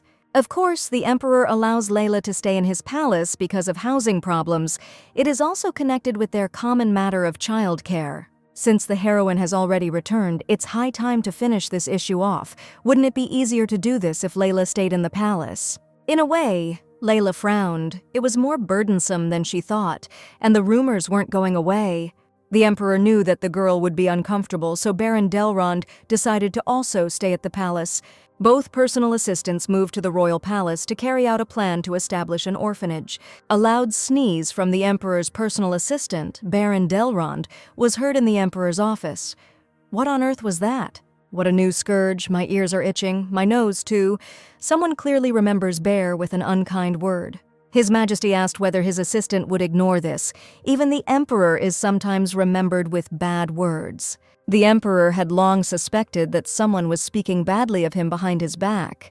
Killian put his elbow on his assistant's shoulder, let Bear admit it. It was he who was slandering him. Both young men laughed. Why did the emperor call the baron? It was not time to hand over the documents, they needed to talk. The emperor came all the way to the outer palace just to talk. Very interesting. Of course, his personal assistant isn't going to inquire about the reason for such a conversation. Bear rubbed the back of his head. Well, what is the reason for such efforts? Layla has to move to the palace for a while. Baron Delrond opened his mouth in surprise, and that the girl had agreed to this, the emperor nodded. But still, Madame Astor worries about what others will think, rumors about the ruling family. She has something to worry about. The emperor knew that such a problem would definitely arise, of course, and had already found a solution for it. The solution to the problem that had arisen was Baron Delrond himself. The emperor pointed his finger at him. Baron Delrond looked at his lordship with a stony face. How could Bear be the solution to Layla's problem? Baron Delrond is the solution to the current problem in Layla's case. Killian winked at him. Just let His Majesty not tell his assistant that Bear is also moving to the palace. Let the Baron be patient for a little while. Killian promises to let him go as soon as they manage to solve the problem with Duke Williot. And did His Majesty even tell Madame Astor about his arrival? She didn't know about it. Didn't tell him, and it's not worth it yet. Since the situation is already quite tense, the girl just returned from a trip. She is so tired. Let him at least take a little rest, live through all the recent events, exhale, and be ready to meet something new. By the way, the Emperor is aware that the main character's birthday is coming soon. Killian's eyes widened. His Majesty walked along the long corridor of the royal castle in thought. Layla's birthday was coming soon. And there are only 10 days left until this festive event. What should Killian give the heroine? This will be Madame Astor's first birthday since they met, so she needs a memorable gift. His Majesty also thought about how the girl would greet this day, whether she would like the noisy party. Maybe, on the contrary, something more secluded in a quiet and cozy place. Nothing comes to mind. I'll have to return to this thought after dinner. The Emperor announced to the butler that His Majesty was going to have dinner with his assistants and that he should prepare everything. And whereas Baroness Astor Killian did not find her in the room, the girl went for her things to her old estate. The Baroness didn't give the servants any instructions. Maybe they should have taken the initiative and taken care of this. Things didn't go according to plan. Aelian moved the girl to postpone their conversation with the Duke, but now it can't be avoided. Let them call the captain of the knights, Hilton, immediately. Killian has a very bad feeling. Meanwhile, in Layla's old mansion, the angry idiot was already conducting his interrogation of why Layla did this, why she killed his child. If you hated Felena so much, you should have taken revenge on him, and not on an innocent child. The Duke was in an uncontrollable rage, and pain and suffering could be felt in every twitch of his voice. Phylon has completely lost his mind. The girl would never do something like that in her life. He himself knows that he is saying such things. A medicine for terminating a pregnancy, the girl knows about it, so her mistress drank it and lost the child. What other medicine? Why should the girl know anything about it? She has never been pregnant. Stop. Those terrible bottles of Countess Tebessa immediately flash through the main character's mind. Could it really be about them? Judging by the expression on Layla's face, she knows everything and understands what kind of drugs we are talking about. How did this even happen? The girl didn't use them and got rid of them, much less gave them to her mistress. It wasn't her. It was the head maid. She brought this crap in tea before her mistress gave birth, and this is even more nonsense. This simply cannot be. The head maid is not one of those people. She is one of the kindest and most honest people in the estate. The maid might have thought that the problem between Phylline and Layla was rooted in the child and was upset, missing her mistress. This is complete nonsense. The girl will talk to the maid and find out everything immediately. It's useless. He has enough evidence of her guilt. The main character has known Phylline since childhood, as well as his ability to analyze and make quick and thoughtless decisions. That's why Layla insists that this tragedy simply needs to be looked into in detail. She will take care of this and start with the maid. It's no longer possible this pathetic coward committed suicide after killing her lover's child. The Duke pushed the girl in the shoulder with all his strength. Layla could not keep her balance. It was his child. This was Phylline's firstborn, whom he had been waiting for so long. Layla took away his chance to become a father. Therefore, the main character will definitely pay for this. Is he really going to write a denunciation on her? If the girl doesn't want problems, then let Layla give birth to a child instead of his mistress. The idiot has gone completely crazy. If Layla gives birth to his first child, then the case against her will be hidden very deeply, and for a long time she has no options anyway. Phylline pressed his face into Layla's. She would have no other choice, and she would fulfill his demand, whether she wanted it or not. Captain Hilton appeared out of nowhere like lightning. The Lord threw the idiot away from the girl, and he flew off with a crash. Phylline stood at the door of the main character's estate. His face was twisted in a grimace of horror and fear. He was afraid of Kilton. The captain covered the young baroness with his body and held out the blade of his sword, thereby demonstrating that he had permission to kill.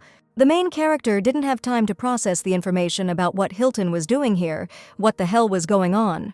Well, Phylline understands everything. The girl needs time to think about his proposal. The Duke's eyes were burning with rage. He gives the main character exactly 4 days to think about it.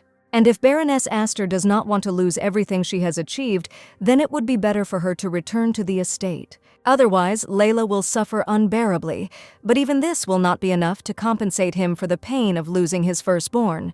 The main character didn't even know what was worse in this situation, losing everything she dreamed of and achieved, or living her whole life with this degenerate. After the demand was made, the Duke angrily turned around and walked away, but Hilton did not leave Layla's side. The girl immediately found out why Captain Hilton was here. His Majesty had poisoned him here, that's right. The heroine is fine. Thank you, Captain. She is fine. She will go upstairs and collect her things and then go downstairs. And since it turned out this way, and Hilton is here, then they can return to the palace together. It will be safer now. Here, the main character suddenly began to lose consciousness. Everything went blurry in her eyes. Her legs became disobedient and her body became like cotton wool. A second before the fall, the captain of the knights managed to pick up the girl in his arms, examining her with concern. The girl remembered the first time she saw the head maid at the estate of the Duchy of Williot, so kind and bright. Little Layla then curtsied and greeted the new maid, whom she immediately liked. Then the young lady asked if she had greeted her correctly and had not made any mistakes. The head maid was enchanted by young Miss Tebessa and retained this affection until her death. What a sweet and little lady. The maid is also very pleased to meet such a miracle. Meanwhile, the main character lay delirious in a spacious bed and tormented herself with memories of the dead maid. Bitter tears flowed down Layla's cheeks. Why did the maid do this? The girl didn't want this at all. The main character covered her face with her hands. Layla missed her maid madly, and now she won't see her at all. Baron Delron was worried about His Majesty. The planned dinner was cancelled so suddenly. Could Madame Astor really be in trouble? Bear immediately froze. The young man did not want to be noticed, as he was trying to figure everything out on his own. His Majesty stood in front of Layla's door with a tray in his hands. On it was dinner. His face was gloomier than a cloud. Bear couldn't stand the tension and approached his emperor, asking what had happened. Killian's face was ashen. The Baroness fell ill, or something began to bother her. Something happened to her. What is going on here? If the emperor brought the girl hot soup, then why is he standing here in front of her door and not going inside? His Majesty simply assumes that Layla is still asleep and will need to return later. The sun has barely set, and Layla is already asleep. Everything is so bad. She can go for a doctor, but later. And now the emperor asks to take the tray with food for Layla back to the kitchen. The Baron did not understand what happened suddenly. Let him give it to the servants if he meets them. Bear nodded in agreement. Now the Baron is also responsible for housework. If a rumor gets out that the emperor personally brought soup for Layla, then she will never be able to wash off her reputation as a mistress. Is it worth doing this even for a valuable subordinate? While Killian was standing here, his soup got cold. It doesn't look like a boss's concern. Baron Bear interrupted his thoughts. The emperor, His Majesty, had not forgotten about the meeting with Duke Giltan, and what was the point of this question at all? Well, the personal assistant is simply curious to see if His Majesty has forgotten about the meeting. What kind of checks are these? Let the Baron leave here already. He will have to take care of his own dinner. Baron Delrond understood everything. It was already impossible to take care of it. The young man was not blind. He saw what the Emperor was thinking about. His Majesty looked gratefully after his faithful friend Killian understood perfectly well that he was being cared for and was grateful. The Emperor placed his hands on the door of Layla's room. Killian could hear that the girl was still crying. His soul and heart were torn apart by his own helplessness. His Majesty called his faithful bodyguard, the Shadow. Hilton heard what Layla was talking about with this freak. It was about his mistress's dead child. The captain conducted a private investigation. The Duke claims that all the evidence points to Layla. Phylon, although a complete idiot, was really looking forward to his child. He didn't do this, so there is only one suspect. That woman, what is known about her at all? He has many motives and intentions, but we need to find out everything in detail. So Cecile was the princess of a fallen state, then became the servant of an idiot, and the main reason for her breakup with Layla. The Emperor is a gentleman, so he does not feel hostility towards the lady, but everything will change if it turns out that she is harming his loved one. Meanwhile, the main character continued to reproach herself for all the events in the Williot estate. How could this happen? The girl's eyes stung terribly from salty tears. The girl realized that she had fallen asleep again, since it was already dawn. The heroine's mouth was dry. She had to ask the maid to bring her a glass of water. Layla dared to pull the rope. Killian entered her bedroom door with a tray in his hands. The Emperor was incredibly happy that the girl had calmed down for now. Why is the Emperor himself in her room? Killian learned that Layla woke up and decided to check her condition. Why bother with the girl personally? You could have just told the maid it was Killian's personal decision. There was nothing to worry about. He majestically, very gracefully, and carefully brewed herbal tea for the girl, which was supposed to clear and calm her mind. After which he carefully placed a warm mug into the girl's hands, letting her drink, even if she didn't want to. Calm your mind. Does the Emperor really know what Layla had to go through? What her heart aches about? If Hilton was in the estate on Killian's orders, then he knows everything, but how much does he know? Perhaps His Majesty knows about the chief servant, but then he would not be so unperturbed. The Emperor carefully studied the main character's gaze. The girl was not going to drink. Of course, Layla will drink herbal tea. She really needed it now. She thanks for such care for her. The main character was already wandering through the rows of the royal library, still lost in her own thoughts. The Emperor ordered Layla to rest after all that had happened, since she had not yet fully recovered. But whether the heroine would be able to remain a personal assistant at all now, she had 4 days to think about it. And the girl spent a whole painful and agonizing day in her bed, and now she only had 3 days left. Goosebumps ran down her spine, and Phylon stood before her eyes, demanding that she give birth to his first child. Layla felt nausea rising in her throat. It would be better to sit behind bars than to spend her life with this cretin. Layla could not return to the Duke, which meant that her innocence had to be proven, otherwise the girl could forget about her dream. How can the heroine defend herself? Judging by Phelan's throwing, he had evidence of Layla's involvement. Why did the headmaid do this? Why did she leave her young and beloved mistress? She didn't want this at all. The main character was again consumed by pain and fear. How can she accept the death of a loved one, accept his guilt, and cope with all this? So, the physical condition of Baroness Astor's body was absolutely normal, to everyone's relief. The same cannot be said about the mental state of the young Baroness. The girl was clearly experiencing internal experiences. It is her emotions and internal sensations that cause her unbearable pain, to which her body responds. Mental illness dulls the girl's appetite. She becomes lethargic and apathetic, loses interest in life, and fades away. The only correct solution to save the girl's health is to eliminate the cause of the experience, which has deep roots. The doctor bowed. Deep roots. During the conversation with her, it became clear that this illness has been bothering the girl for many years and does not go away. Now, it has just become worse. Several months had passed since the appearance of the mistress and the breakup of the engagement, which means that Layla's tormented soul began to suffer much earlier. By the way, perhaps the uncontrollable fear of thunder has something to do with the current mental illness. The doctor will prescribe aromatic and medicinal herbs that will help stabilize the mind and body. His Highness once again summoned his faithful shadow. The captain appeared behind the Emperor in a dark robe. Killian doesn't really want to delve into people's pasts, but there is no other way out now. He needs to find out everything about Layla's past. Every detail is important. Nothing can be missed. Captain Hilton understood everything. The shadow bowed to His Majesty the Emperor and left his office just as quickly as lightning. Why is Killian so worried about Layla? His soul has never ached for anyone so much, as if she had become his weak spot. In addition, the main character will never ask for help, even if she is choking on her own tears. And in this, she and Killian are so similar. The Emperor feels a lot of similarities with her. Layla reminds him of the stupid Killian from the past, so he continues to interfere in her affairs. There were two people sitting in the office, the Emperor and his personal assistant, and Baroness Astor arrived, which none of them expected. I was told to rest. What a stubborn woman. Let Baroness Astor enter the office. The young men froze warily. The main character entered the office, broken and devastated. Her eyes were empty. Her head was slightly lowered. What is it? What happened? Killian clearly felt that the girl clearly did not come to work.